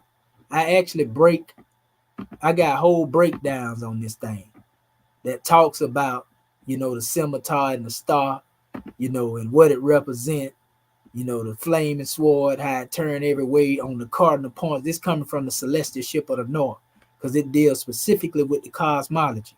The celestial ship of the north do. You know, it shows how this relates to cherubim and seraphim. That's why I'm saying there's so much knowledge just in that one symbol. That's what I'm getting at. In the symbol of scimitar and star that come from Kemet, all this information is locked up in this one symbol, family. So now how you going to take one symbol and turn it into a letter when a picture is worth 1,000 words? And we literally see that right here. This is over 1,000 words that's describing this scimitar. It starts more than 1,000 words, you know. But yeah, this thing is here. Look, we can't make this up. This is in books. That was my own breakdown in the mathematics and stuff I showed you. But this stuff is actually written about in history. The Kafesh, which sometimes they call the thigh of the female. You know, this is dealing with the Garden of Eden and still talking about that same star. See, the sword that turned around the circumpolar heaven corresponding to the flaming sword that turned every way. You see what I'm saying? This stuff is out there, family. Look at here. Kafesh. You know, Meru, Mount Meru. That's how I got the breakdown on that. See, the 7 stars revolve around this figurative mount to make the first circle of time, the earliest enclosure in heaven, called Eden, Paradise, Meru, Ariana, the quarter from which came the reviving breath of life to the burning lands of Africa. See, I even created this chart to show you the deepness of it as Urja Minor and Urja Major as they relate to the Aksumite empire of the what? The kingdom of the Mari, the Moors, right? See? And I didn't put this on. I put the Aksum there, but I didn't put kingdom of. They showing you what the kingdom of the Moors is. You know, I put Aksum here, and see here, the Aksumite empire, Aksumite. And a lot of people don't know the original Kushite area of Arabia was an annex of this Aksumite empire. You know, so these represent, imagine the pole star, you know, being in the center, and then the scimitars that rotate, you know, as a protection around the Garden of Eden, the Kubalan. Oh man, this is powerful. You know, so Prophet Noble Ali knew what he was doing when he brought us this symbol.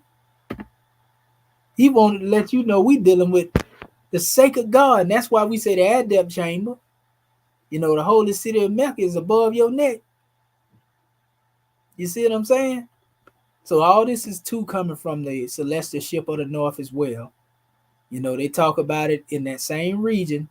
The various heavens of different creation were represented on earth as the house and tabernacle of the temple of the gods, ranging from that of the typical mount to that of the astronomical dome of heaven or heaven indoors. You know, the tabernacle of the wisdom was made according to the pattern seen in Mount, which is cherubim, 2 bears, and its tree 7 branches of celestial symbols, Kaaba of Mecca, Makkah. See, there's a Mecca in the heaven, family. They even went so far to say a knowledge of these things, celestial and chronological, including the 7 of the chariot, the Kabiri. I was talking about this last night. The word Kabiri, Keb, the mount and 4 corners, the Kaaba, constituted the true primary Kabbalah, not the mongrel so-called nowadays, just as they are mysteries in the Egyptian ritual. You know, and so yeah. This constellation of the 7 stars, Ursa Major, called the Kafesh in the thigh. See, they thought I made this stuff up. No, I read this and been studying it for so long, it's already there. See what I'm saying? This stuff is written about. We didn't make this up. Leg of the hippopotamus was its model. The 7 great stars of Ursa Major, called the Kafesh or thigh, form a figure not unlike the thigh or the leg bending the knee of the hippopotamus. The leg of the thigh of the northern heaven is identified with the great bear in the ritual. We got to keep using this hammer of repetition because our people, some of them, let's go further. It says the vase was a type of womb, and her constellation of the thigh was Meskin, Meskheti, right? The birthplace in heaven. Kafesh then is both the great bear, Hinna, thigh constellation, the Egyptian sickle sword, scimitar, and is being amply shown how the types would interchange to represent the same thing. You see what I'm saying? Like, family, we can't make this stuff up.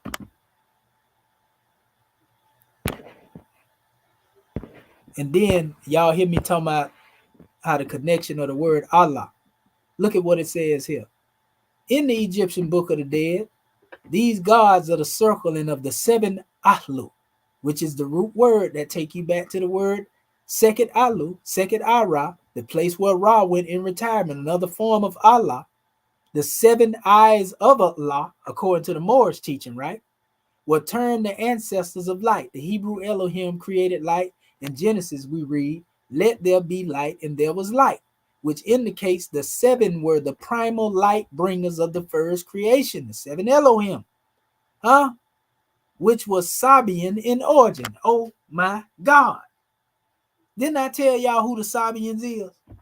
It says, indeed, these generators and ancestors of light were so ancient, they had been sublimated, divinized, and relegated to a kind of spiritual realm beyond the phenomenal creations described in the book of Genesis. Didn't I tell you we took part in our own creation? Generations were of heaven and astronomical. Esoterically, the 7 stars were the sons of God, divinities of power, who knew and could impart all secrets of nature to man, who could reveal the wonderful but now lost word. The word that is no word has to be sought in the 7 names of the 7 first emanations of the sons of the fire. In the secret scriptures, hold up. In the secret scriptures of all the great nations, the 7 were the all-embracing manifested deity only when considered as one. The 7 that are one, right? It talk about that in our Moorish Holy Quran. It says in the later theology, they were materialistically transformed into the one God, Jehovah, who was the great mother, one of whose names is familiar, Eve. And when Adam and Eve had eaten of the fruit of the tree of the knowledge, the Elohim were made to exclaim, "Behold, the man has become one of us, to know good and evil. Now lest he put forth his hand and take also of the tree of life and eat and live evermore." You see? So here again, we can see the pardon self. We can see right here, you know, I show y'all the picture of Iman all the time, you know, as we deal with the concept of the scimitar, the hidden light. You know, when God said, "Let there be light," the word mar was used, light being. So when you look at all this here, family, we can't get around this. You know, all of this has to do with us being able to heal the self. See Mesquitio right here, the great bear. You see it right there again. I didn't put that together like that, family. It was already like that. I just cropped the information out, and my knowledge based on this, I seen the Kemetic origin of what Prophet Noble Drew Ali brought us back when he brought us the scimitar and the star. It's the same thing that the Moors used to navigate when they traveled. See? Ursa Major, one of the well-known constellations of the sky. It was located in the northern stars that never set. Ursa Major was called Kafesh, an image of the foreleg by the ancient Egyptian as appeared in the pyramid text. Ursa Major was called Mesquitio. See that Mesquiti? The image of the bull.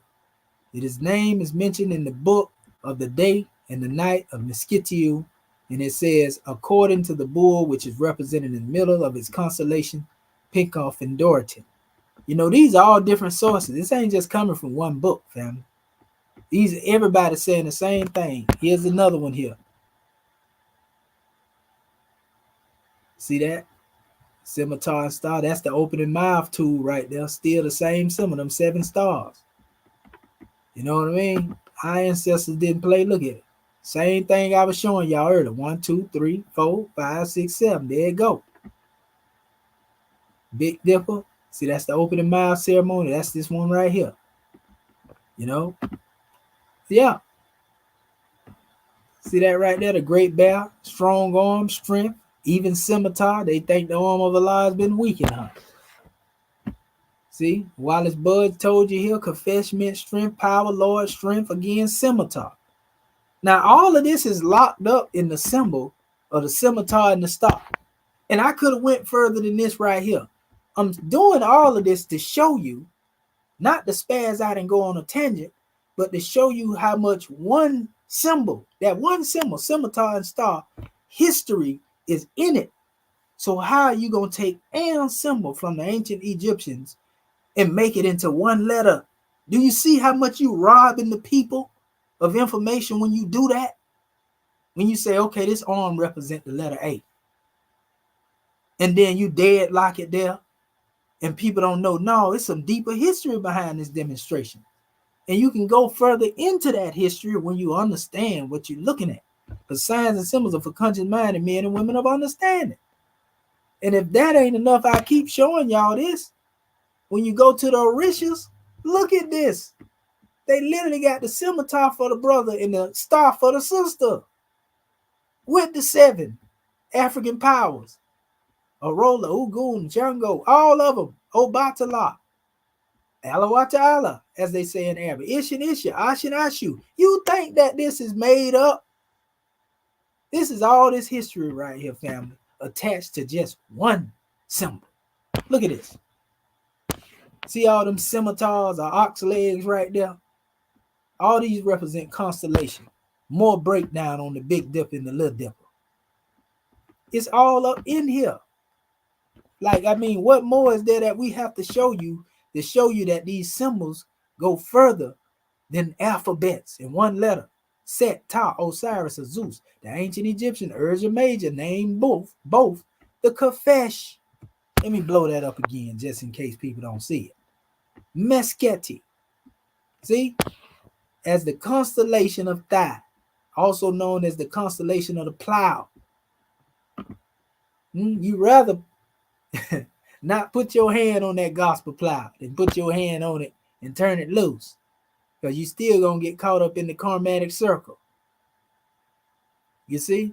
So yeah, family. Here it is right here. Look at what it says. Meskin has various meanings, most notably birthplace, birth chamber, the beginning, resting place, as well as the abode of the gods. In verb form, it means to give birth. You know, oh man, the belly, the womb, and the house. Ket, remember we was talking about ket? Last night, we gave that definition of the word ket, the tree of life, and various related forms of kin. Well, actually, that was in our consortium where we was talking about the ket. It says in kin and ket, denote the abode, the tent, the household chamber, way station, resting place, interior, container, pouch. That's all dealing with the heavenly realm, family. Kofesh. Yeah. This is powerful. You know, so yeah. Yeah, ain't nobody playing with these people, man. Ain't nobody playing with these people. But they gonna learn today, even if they don't want to learn. You know, so we gonna teach them. So yeah, man, when you get into all of this, family, like I said, it don't get no plainer than that. You know, and that's the birthplace of the gods. The gate of God, family, that's what that is. We don't just make this stuff up. We know exactly what we talk about.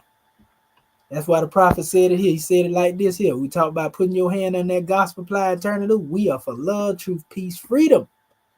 And when these principles are violated, justice must take its course. Because justice never sleeps. Because these stars, you know, are always rotating around the center. So yeah, it's powerful, family. You know, I ain't even get into the 7 degrees of, you know, the adept aspect and what we call second Allah, second Aru, where Ra was said to go retire. I ain't even go, we ain't gonna do that right now. We'll say that for another time.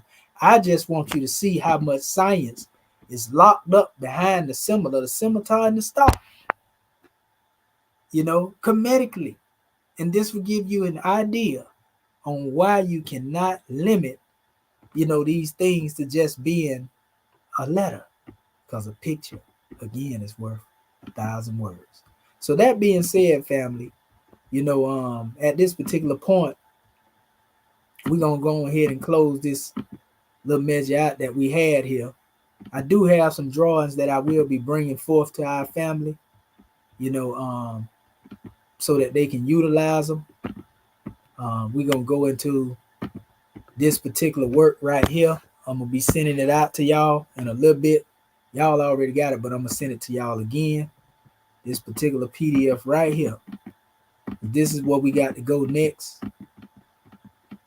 And this is touching on the work we dealt with Horopalo. And I actually was trying to pull this up last week, but I couldn't find it because of my little thing. But yeah, this is the particular one right here. And this is dealing with the works of Clement Alexandria. It gives you a lot of background on the symbolism, how the Hebrew is, the so-called Hebrew Israelites, or the Hebrews, they show you how they came up with their alphabets, a good thing to read over, but a lot of this is based off the work of Horopalo, so. So even here, look at what it says. According to Champollion, the Egyptians apparently first used figurative and symbolic characters. Mr. Leppius also thinks the Egyptian writing was first entirely figurative. So if Champollion knew this right here, then why in the world is he going to come out his mouth later and try to act like they were letters? Hitherto, says Champollion, I have recognized in the hieroglyphic text but 30 of the 70 physical objects indicated by Horopalo in his first book as symbolic signs of certain ideas. And of these 30, there are but 13 with reverse, the crescent, the beetle, the vulture. He talking about the signs that he identified, where he agreeing with Horopalo. So that's why this work is very important. So if he was agreeing with Horopalo, how are you going to come up with a methodology to debunk Horopalo? The Egyptian priest. Stop it. Let me close that demonstration out. Let me open up this flow for my scribes. Islam, you there, scribes?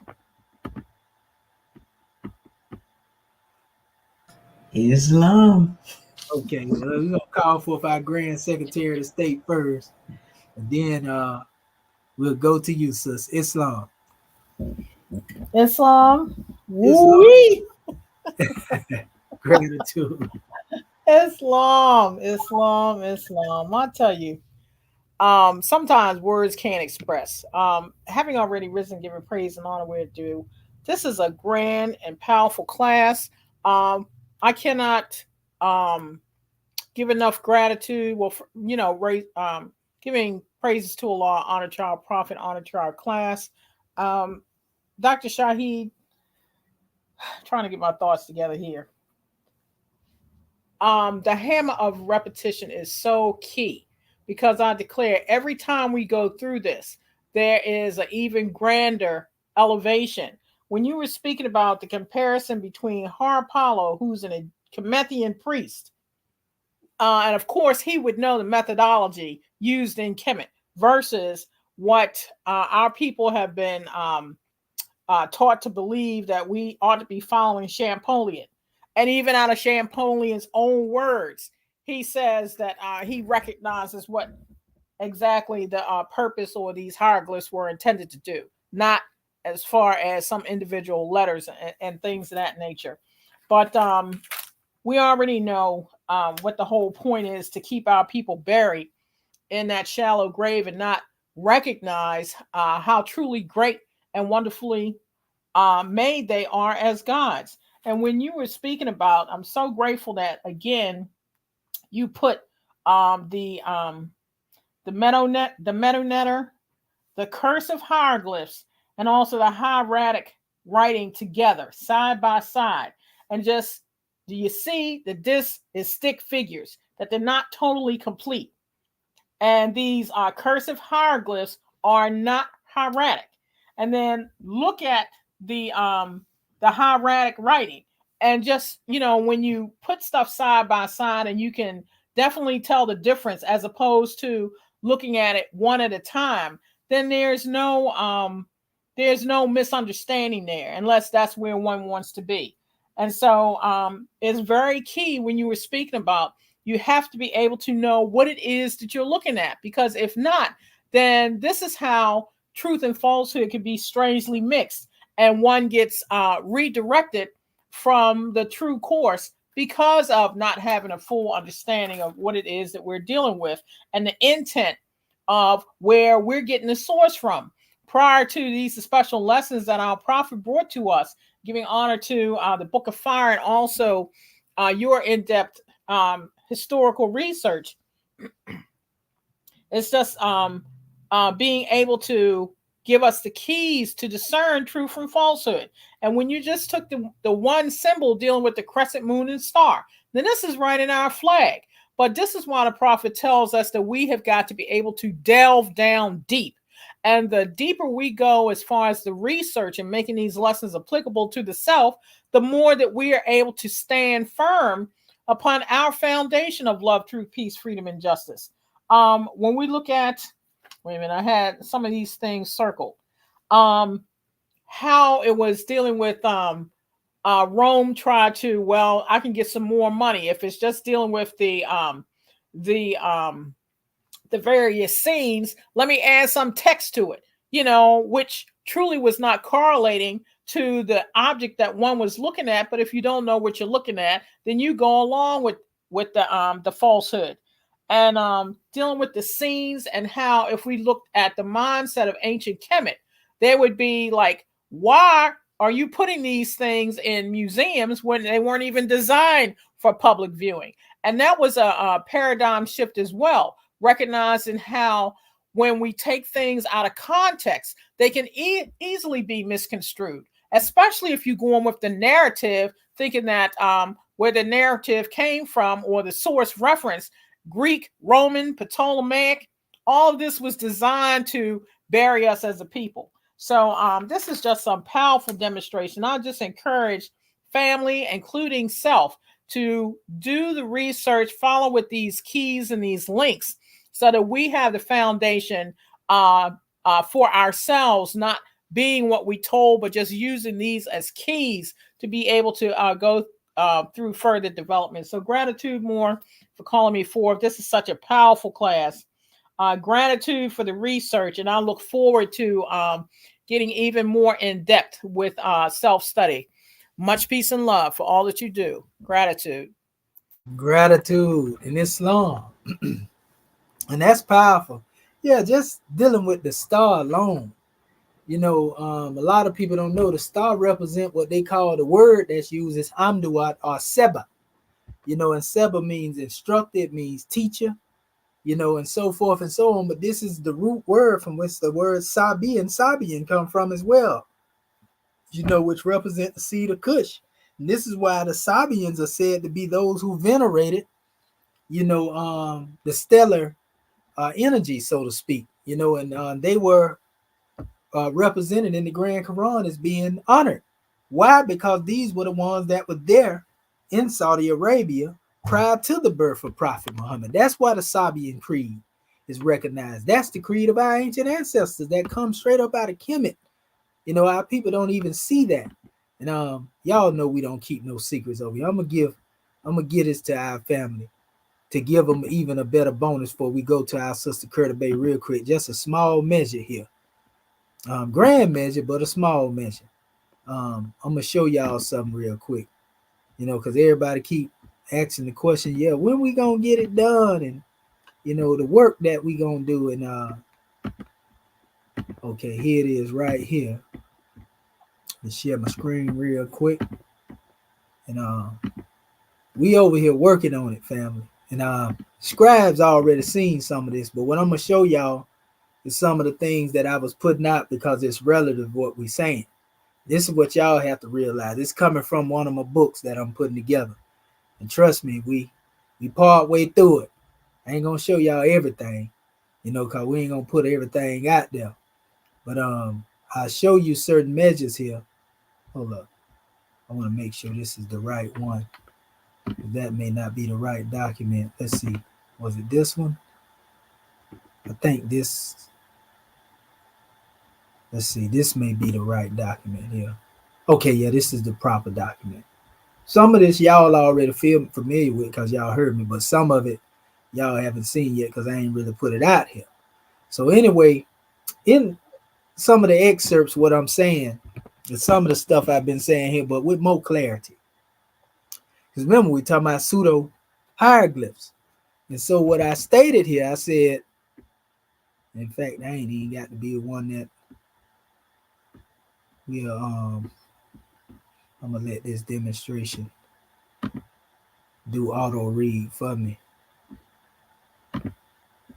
Okay. Where's that? That way I ain't got to put too much emphasis on this here. I want to show y'all something. Cause we got it ready almost, and this gonna be so y'all can do y'all further research here, and kind of condense it and have everything here for you to be able to do your own due diligence, so to speak. Let me see here. Is this it? Well, not that one. Where's that? Not that one. Okay, I think it was this is it right here, review. The METU Netery and KMT. The Language of God in KMT. MAG Department of the Library of Archives and Wisdom. Student adept/D.M. Swift Angel number 4. Dr. Shidu Amenti al Muhejit Shapizu L. Pseudo-MT NTR, hieroglyphs, being misrepresented as MT NTR. Pseudo-MT NTR, hieroglyphs, also known as false or fantasy hieroglyphs, refer to non-authentic symbols or characters that resemble MT NTR, hieroglyphs, but are not part of the genuine MT NTR inscription system used by ancient MT NTR, hieroglyphs. These symbols are often used for decorative or artistic purposes rather than for conveying meaningful messages. In modern times, pseudo-MT NTR, hieroglyphs, are sometimes used in various forms of media, such as movies, books, or artwork, to evoke an ancient MT NTR, hieroglyphs, aesthetic without actually using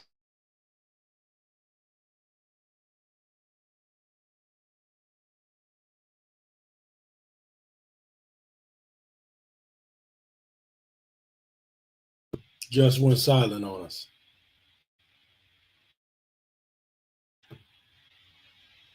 Just went silent on us. They are more like artistic representations inspired by the visual style of hieroglyphs.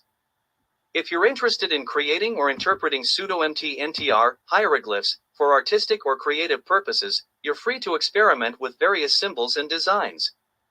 Just keep in mind that they should be considered as artistic expressions rather than authentic didactic elements. If there are instances of pseudo-MT NTR, hieroglyphs, being misrepresented, it's important to consider the context and the individuals involved. Pseudo-MT NTR, hieroglyphs, as mentioned earlier, are non-authentic symbols inspired by ancient MT NTR, hieroglyphs, and are often used for artistic or decorative purposes.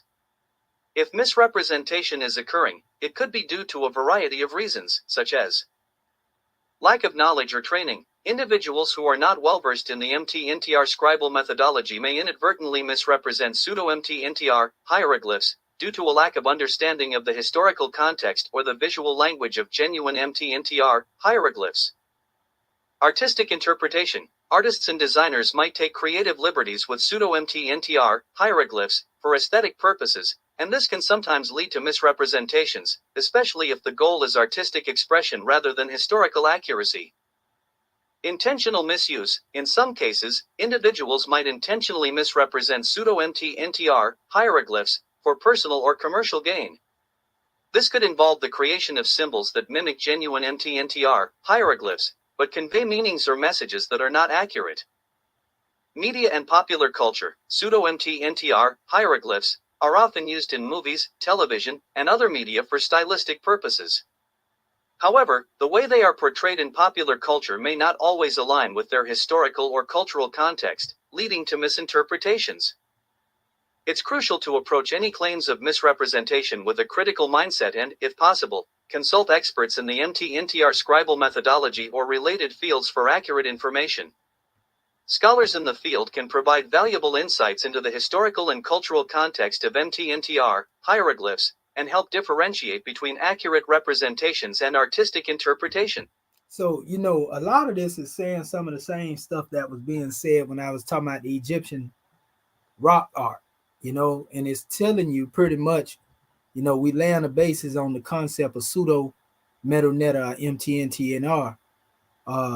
We showing you the difference between that and what people done created, you know, and not only will we be running a lot of this stuff down, it's just the intro portion of what we going into, and we gonna break this thing down point by point, you know, in methodology, you know, and like I said, I got a lot that's gonna be pictorially present as well. Some of this stuff y'all seen, you know, we're gonna go in and showing you how they created a concept, you know, of alphabets and vowels and everything. You know, we're gonna show you how they came up with their little false modern pseudo hieroglyphic alphabetical chart. You know, we actually showed y'all this before if y'all been following us. And this is actually a link. You know, if you go and look this stuff up, it's out there. You know, we got the source, when it was published, who put it out there, you know, and they telling you that this stuff was created, you know, and this chart was created by the Egyptologists. And we saying it's not proper for metaneta decipherment because you're not using letters to decipher metaneta. You know, it's symbology, it's allegorical, you know, interpretation, so to speak. And so we have all that. Y'all see what I just was explaining to y'all? Yes, we had that in the book too. We definitely got to put that in there so our people know the difference. You know, we show you also when they created the alphabetical chart by transcribing hieratic and the hieroglyphs. You know, this is the source hieroglyphic and hieratic writing when they compared it. And it's telling you, it's talking about the Papyri Prissy, the oldest book in the world, the Book of Ptah-hotep. You know, and it show you that how they transcribe, you know, the hieratic into symbols. You know, so we got real source material here, family. Then we show how Champollion, he created his pseudo hieroglyph alphabetical chart and transcribed it into Demotic. We showed that here. We show how Champollion created his pseudo hieroglyphic alphabetic chart also and based one on the Coptic alphabet too. He transcribed it here, you see? And we also show how Champollion created a pseudo hieroglyphic alphabet chart that he transcribed into Greek. So we got him, family. That's why I tell you, you know, a lot of these cats that be talking, you know, they do not want these troubles, you know, but this gonna be a grand work when we finish with it. You know, once we almost there, we working through it. You know, we also went into this portion, pseudo Ptolemaic hieroglyphs and so-called Greek language in disguise. You know, I say during the Ptolemaic period in ancient Kemet, which lasted from 305 BC to 30 BC, the ruling dynasty was of Greek origin. The Ptolemaic dynasty, this period marked a significant cultural didactic blending of Greek and metaneta hieroglyphic elements. And it says, however, it's important to note that the primary inscribed language for official and administrative purposes during the Ptolemaic period was Greek rather than hieroglyphs. Greek was an administrative cultural language of the ruling elite. It was used in the official documents and inscriptions and other inscribed records. The Greek language had become influential in various aspects of metaneta hieroglyphs of society. It says, and many members of the ruling class, including Ptolemaic kings and queens, spoke Greek. While Greek was the dominant language for administrative and official purposes, the traditional metaneta hieroglyphs, metaneta script continued to be used for religious and monumental inscriptions. The Ptolemaic rulers, aware of the significance of metaneta hieroglyphs, religious and cultural traditions often depicted themselves in the traditional metaneta hieroglyphs artistic style and participated in religious ceremony. Meaning the Greeks was superimposing themselves into, you know, what they had created, and basically a hodgepodge mix between Greek and Kemet, the Greco-Roman style. In summary, during the Ptolemaic period, Greek was the language of administration and official communication, but the traditional MTNTR hieroglyphs persisted, especially in the religious cultural context.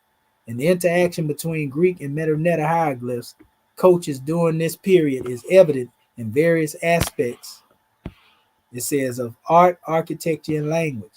You know, so I went into Alexander the Greek savior, usurper. I got a chapter I'm going into on that. You know, people try to make Alexander the Great like he was the savior of ancient Kemet. No, he was a usurper, family. You know, so I'm going into that. Y'all already know we ain't giving no Alexander the Great no credit for saving nothing in Kemet. You know what I mean? So yeah, we got a lot coming. Like I say, I'm working on it day by day, and y'all just be ready for it. Cause I'm telling you, this right here gonna cause a whole paradigm shift in the conscious community. You know, and I got a couple of more works. I'm working on more than one book at a time. So, you know, what I'm gonna do, I'm just trying to really focus solely on this one right here for now. But trust me, it's coming. You know, so that's what I want to say. Go ahead, Sister Curtis Bay. Islam. Islam, Islam, Islam. Gratitude, gratitude for showing us the best. I mean, get ready, family, because I tell you, I'm anxious to see this book get finished too. Like you say, you show some of it to us, and that's going to be a grand eye opener for all our people. And it's so exciting to for the information to be out there. For our people to get it if they want it, And I tell you, this morning, Dr. Shaheed, gratitude, like the goddess say, for the hammer repetition. I tell you, we are knocking the brains out of falsehood today.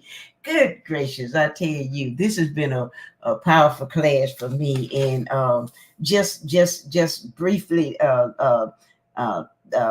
you going over everything that you went over and just showing us using that hammer repetition, how the pictures, how you, like you say, a picture is worth more than 1,000 words, and how you just, oh man, you just broke down this our scimitar and the star, and how you just, I mean, basically you can write a whole book on that, and then to go back and look at what Champollion and what the Europeans is trying to do to our people, and convince us that these are alphabets, these are letters. I mean, it's just, I mean, that's just plain wrong. That's just demonic. That's just evil.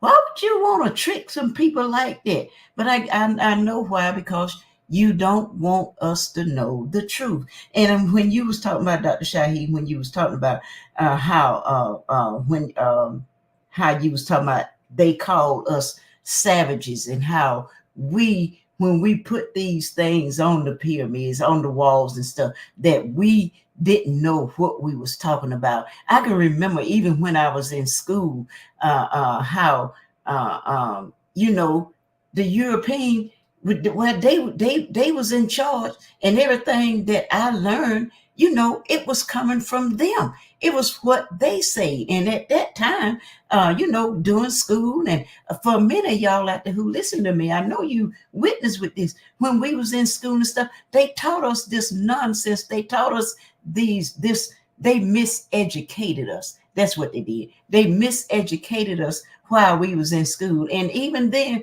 you know, I didn't know no better. I thought the European, whatever he said, that settled it for me. I mean, he should know. He was the one in charge. He was the one that I saw. He was the one that was ruling us. So in my little old mind, I thought, yeah, well, whatever he say, I know that have to be right. But lo and behold, the great God of Allah started leading me and making me ask questions and things of this nature. And he started opening up my eyes where I could see, and I beginning to question what that European had told me. And Lord, I started reading, y'all. And you know how they used to say, if you don't want well, we don't say black, but if you don't want a person of you to know anything, put it in a book, because they was counting on us not reading and things of this nature, just taking somebody else's word for it. But lo and behold, I was learned how to start reading and looking up things, and then the computers and things come into existence. You was able to go do your research and stuff. And today, to this day now, it's time out for us to stop continue to accept what the European has given us and accept that as truth. We got our own mind, our own intellect, and we can do the research. And family, when they talk about they called us savages, they taught us that from an early age that we were savages. But if we were so savage, how come they can't figure out? Because we are the one who built them pyramids, right? So how come they can't figure out how we did that if we so savage, if we don't know what we doing? And I bet you they can't even figure out how we even made the pyramids. I tell you, family, this has been such a grand class, such an enlightening class. And I challenge all my Moorish kin who is out there, continue to come, continue to keep listening. Go back and listen to this playback. Go back and listen to it over and over and over again. And our national assistant grant, he got many other things out there to go back and look at and listen to them. Get it and follow with us. Don't give up. Stay in there. Keep your mind open, because we're gonna give you the truth. We ain't gonna lie to you. We are not doing like like they trying to do you. It's really about if you really want to know the truth, it's really about the money. Anytime you see something dealing with them European, watch the money part, because it's all about the money and it's all about power, staying in power and keeping us under their feet. But this is a new era of time now, our prophets say, and we are here to give you the truth. We are here to like I say, we gonna knock the brains out of falsehood, and you can count on that. You come here, you gonna get the truth. So God, man, this has been a powerful class. Gratitude for that hammer of repetition. Like the goddess say, the more and more we go over, the better and better it gets. The more and more I understand. Gratitude, God, man, for letting me share. Islam, peace and love.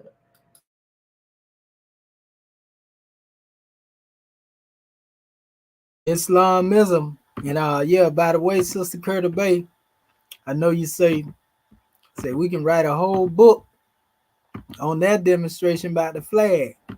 I'm gonna show you something here. Like I say, we definitely been working on it. Mm-hmm. You see the page here? Yeah. We got everything up here, so they don't make no mistake about it. Right here, we working on the universal origin of the Moorish flag, straight out of Kemet. Now watch this. We ain't even got all the way into it. See the leg of the kafesh with the star in it? Right? And this is how we gonna label the chapters in here. See the ensign of God? See the Netter sitting in here looking at the same symbol we were just showing you earlier? That's right. Which is known as the Ayat Netter. Years of people must cease and desist with the Egyptolomaicism and begin to teach the metaphysical formula of the Peshetsu Mtenu, which is the inscriptions and the produce of the scribes of ancient Kemet. It is widely accepted that the inscription for Neter, God, in Kemet are Ayat. It says a Ayat, sign, flag, banner, standard. So why not include the inscription referencing the formula concerning the kafesh, the scimitar, the star, aka the gate, the mouth of God? Thus, when the Neter, the great God, spoke creation into existence, our flag came with the creation. Oh, we ain't playing with them. You hear me? I hear you. So I told him, I said the established adept symbol combining the scimitar and five-pointed star specifically related to consciousness and the values of love, truth, peace, freedom, and justice. However, I can offer a speculative exegesis of how these elements could be combined symbolically to represent certain ideas related to consciousness and ethical principles. The scimitar is a curved sword with various symbolic associations such as power, authority, spiritual significance. As a weapon of resolution, it can represent the idea of cutting through ignorance and falsehood to reveal truth and knowledge. In esoteric context, it symbolizes the strength and determination required to overcome obstacles on the spiritual Hajj. The five-pointed star. The five-pointed star, commonly known as the pentagram, has a long history of esoteric symbolism. It is associated with various meanings, including the elements of earth, air, water, fire, and spirit, the human body, head, arms, and legs, and the points of virtue, love, truth, peace, freedom, and justice. Adept symbol. An adept is typically someone who has attained a high level of knowledge and skill in a particular field of spiritual discipline. In esoteric traditions, an adept is often associated with an advanced practitioner who has achieved a deep understanding of the mysteries of life and consciousness. Combining these elements into a speculative adept symbol related to the consciousness and ethical principles, we might interpret it as follows. The scimitar, representing the power to cut through ignorance and falsehood, signifies the adept's ability to discern truth and knowledge from illusion and delusion. The five-pointed star, represented love, truth, peace, freedom, and justice, symbolizes the adept's alignment with these higher ethical principles. Each point represents a virtue that the adept strives to embody in their thoughts, actions, and interactions with others. Together, the scimitar and the star could symbolize an adept's commitment to using their spiritual or esoteric knowledge and skills for the greater good, promoting consciousness and advocating for love, truth, peace, freedom, and justice in the world. Then I went into the human microcosm. In certain esoteric systems, the stars believe to represent the human being as the microcosm of the universe, with the 5 points symbolizing the body, mind, soul, heart, and spirit. Balance and harmony. The balance shape of the star suggests harmony and equilibrium, reflecting the pursuit of balance in life and spirituality. Regarding the adept symbol related to Prophet Noble Drew Ali and the principles of love, truth, peace, freedom, and justice, it is important to note that symbolism interpretation can be highly context specific and may evolve within specific spiritual traditions or organizations. If you are seeking specific information about the scimitar and 5-point stars and adept symbol within the context of the MST of A and its teachings, it is advisable to consult primary sources or scholars familiar with, the organization's belief and practices. As esoteric symbolism often involves deep spiritual teachings, interpretation can vary among different practitioners and may not always be publicly documented. So I went into, y'all already seen this. Of course, I had to put that in here. Yes, no. Then I actually said, all right, we're going to put this thing out here so they can't make no mistake about it. I want to let you know why this thing represents the consciousness it represents. So, that's like an active expression of the artwork. Then I have actual breakdowns dealing with the Mesquitiu and, the foreleg, the Big Dipper. It go deep, as I go in here. Opening of the mouth ceremony. I go in here and show here, which is actually where they get their concept of the swastika. You can see the cycles. Big Dipper here. I go into the breakdown of the Big Dipper, which is some of the stuff we heard earlier. And then I go into the Seba, which I was just speaking of earlier. The meaning of Seba. I go into the constellation Orion and how they represent a comedic expression in the heavens. As it is above, so it is below. So yeah, I got a lot in here. I got to get off into Atlantis and all that off in here too. Show you who the Mars is. We go back to the oldest man that they found recently, 350,000 years old. I talked about it, Jabir Yahu. Oh yeah, we ain't playing with him. I show how the axe, pretty much gives birth to the scimitar. See, that's the axe right there. They have in their hand. Then I went in the breakdown. This is actually the grand sister of the Moorish adept that I gave to the Moors. I actually put information out of that, some of that in here. Since it relate to it, I showed how, our flag came into existence. I quote Mingsti, talking about the wheel of time turning and the races on the high plane of thought, the old garments are given out. And I show how our flag manifested, from the symbol that the prophet gave. So yeah, we got it. The prophet said, if you don't want more to know, don't think. Islam.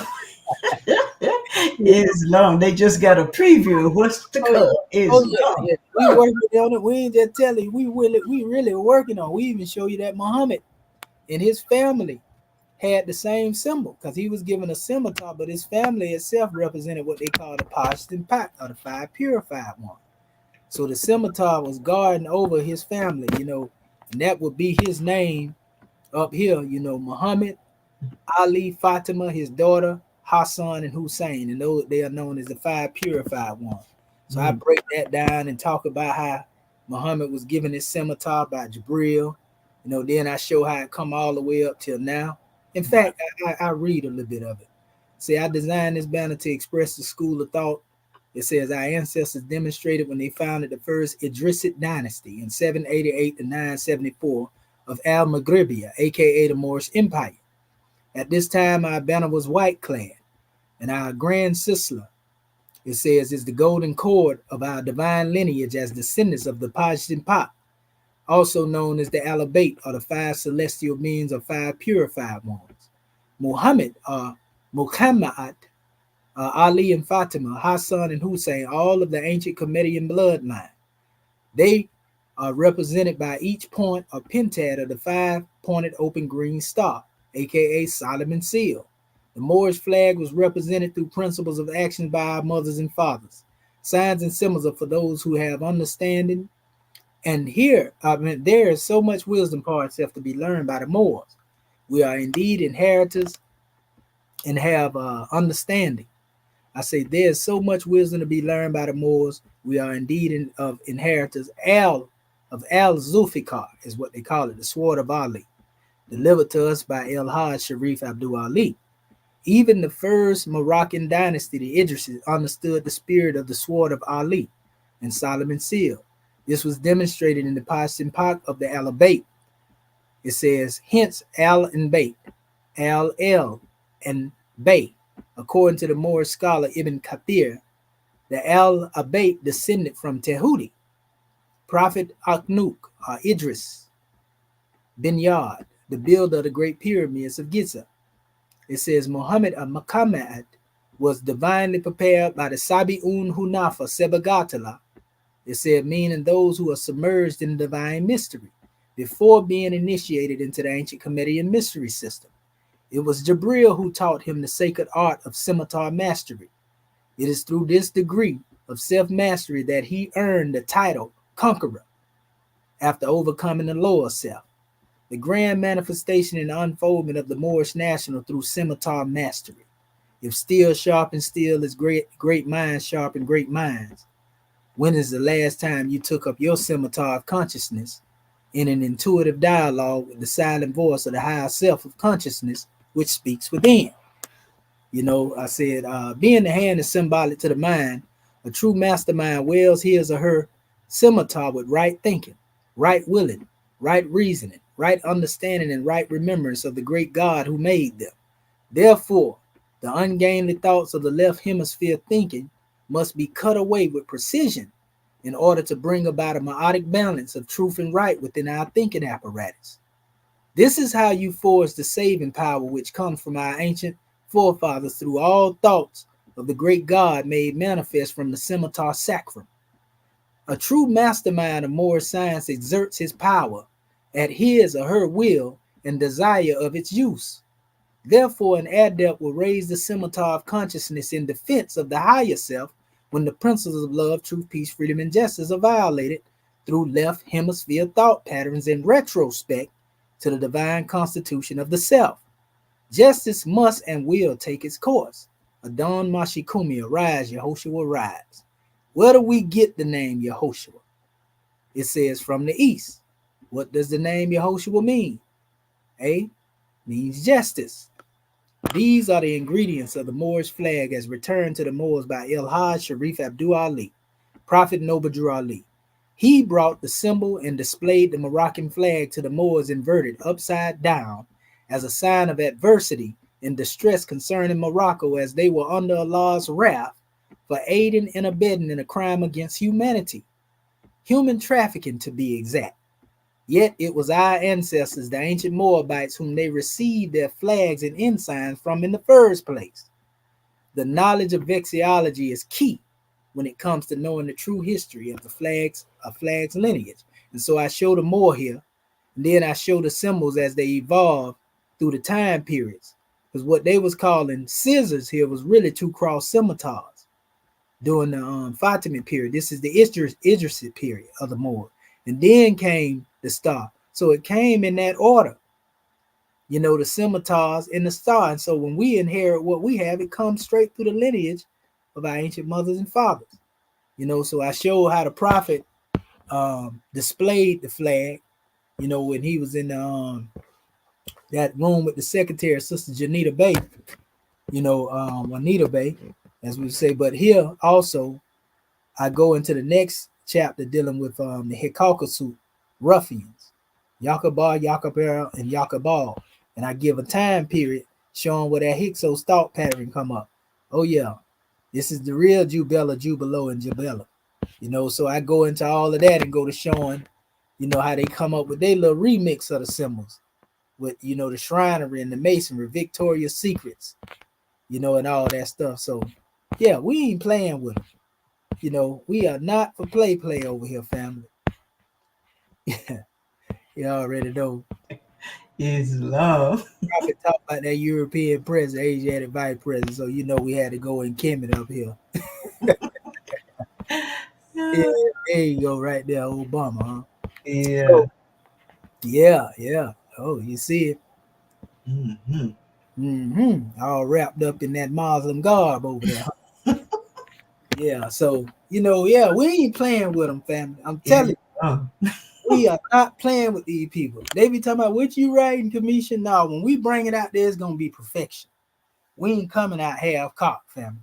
So I'm telling you, it's worth the wait. Islam. So, all right. I think our brother Bati Bey got a drawing he want to bring forth. So he biting that quit. Wow. That's all I keep saying. Wow. That's a man. You talking about re-education. And this one thing that one thing I enjoy about these classes is the fact that we are doing, you know, demystifying what people think they know. You know what I'm saying? And it even I had got to a discussion with a individual on I don't know, it was one of the platforms, and he was telling me that you know, these people, I see these people they had something I pulled out of one of them books that was and it had a whole bunch of pictograms on there, and I go through the whole the feed, and people are saying, yeah, this is what this means, and this is what that means, and this is how you say that. I'm sitting over there looking, and I sit back, laugh at the whole situation, because I know that you're not really deciphering, you know, what you're not really able to decipher what you think you're observing, because you're looking for a distinction. When you give a picture to somebody, a picture is able to grow as your understanding grows. So you have the ability to enhance and even improve upon what you understand. Now, people give you points of reference when they when they show a picture, but like you was said earlier, only the people who, you know, imprinted those impressions have the ability to, you know, create a valid starting point. Everybody else is really, from their pictograms, is just giving their a speculation of what they think they know about this. But it also gives, like I said, it goes back to the ability to be able to, for understanding to be built. You know, like the picture of the hand. If you got a picture of the arm with the palm up, that symbolizes something different than if you got the picture of the arm with the palm down. You know, one's receiving and one's giving.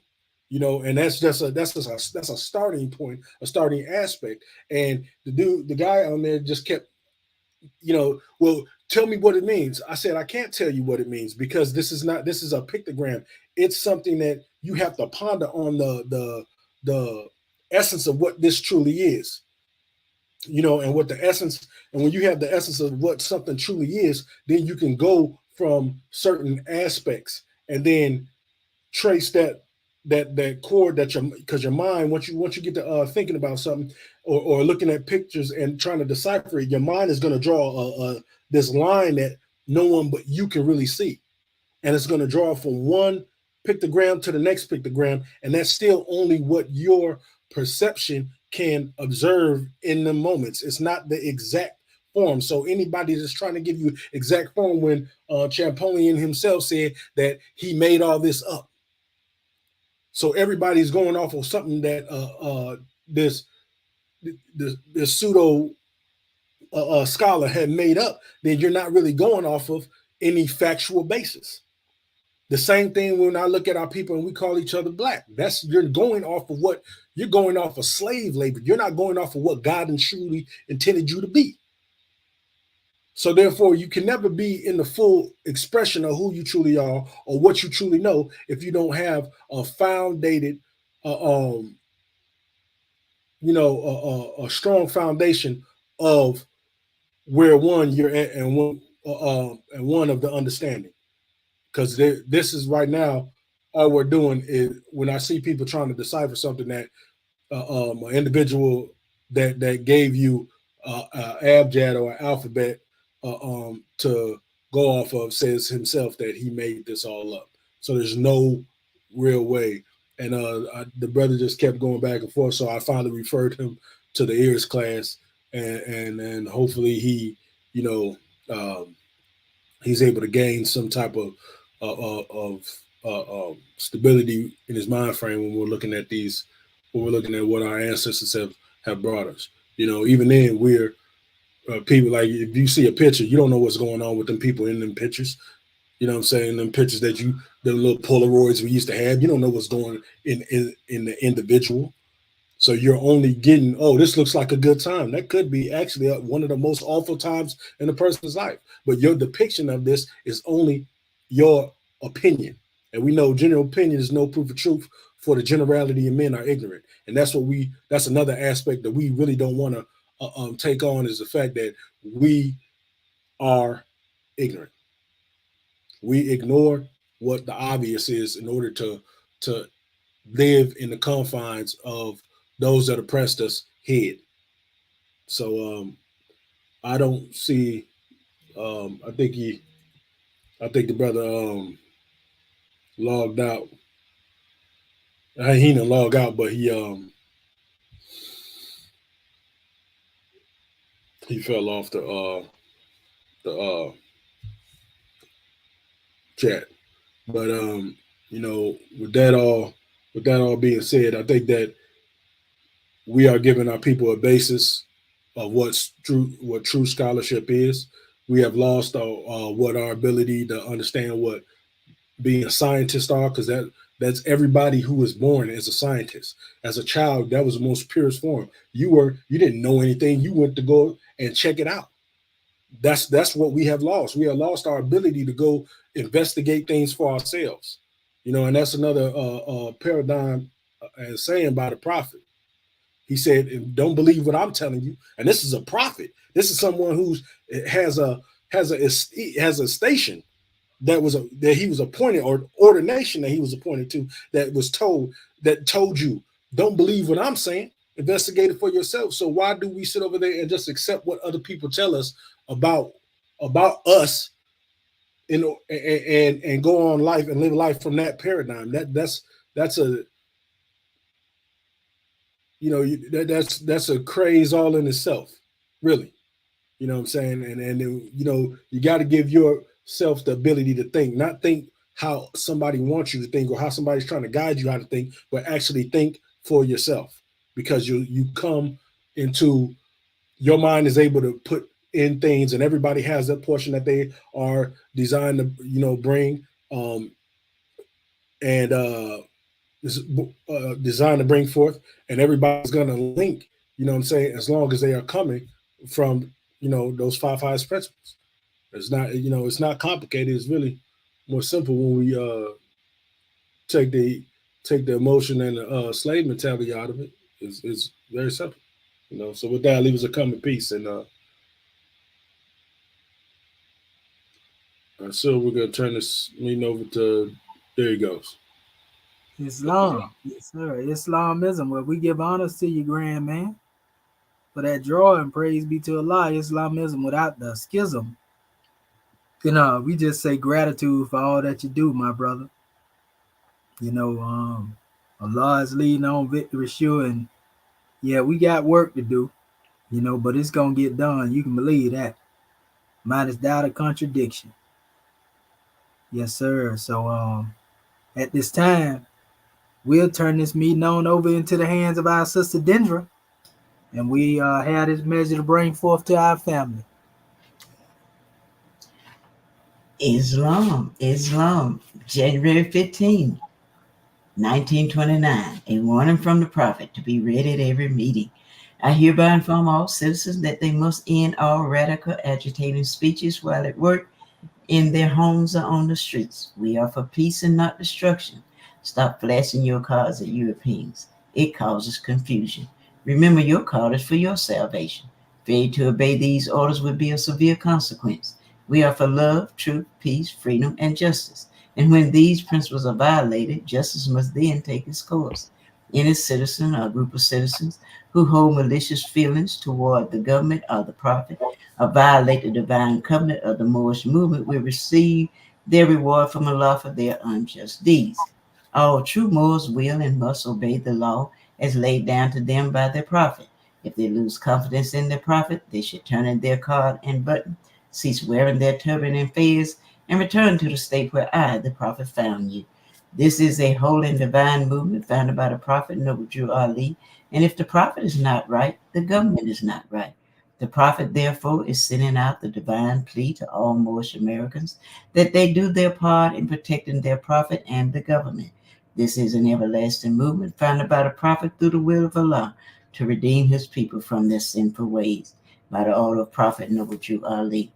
A holy covenant of the Asiatic nations. Ye are the children of one father provided for by his care, and the breast of one mother have given you suck.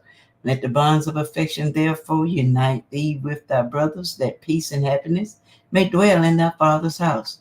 And when ye separate in the world, remember the relation that bindeth you to love and unity, and prefer not a stranger before thy own blood. If thy brother is in adversity, assist him. If thy sister is in trouble, forsake her not.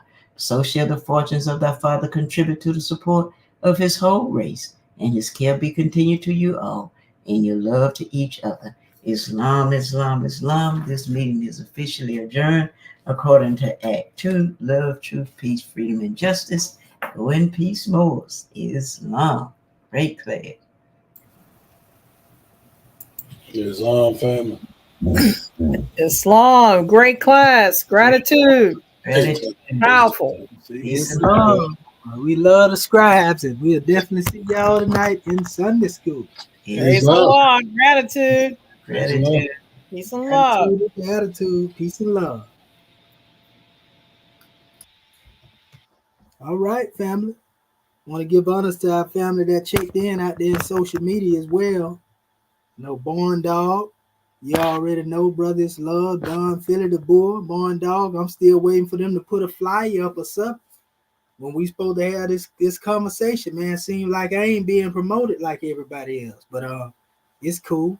You know, but Facebook user, M. Leroy Bay, FS Drathio, Gerald Hamid Muhammad Bay, honest to you, Alvanacia Alinga, Kachina Bay, honest to you, Black Man, and I know it say Southern the Most High, Tyrif Bay, Noble Brian, Muhammad Ismail, honest to you, brother. I said Tyrif Bay, creator of the boundless universe. Yeah, it's all love, family. Y'all already know what time it is, man. The proof is right here. You know, we done put it out there. It's on our people to get it. You know, we gonna keep bringing it, so it is what it is. Peace and love, family. See y'all in the next session.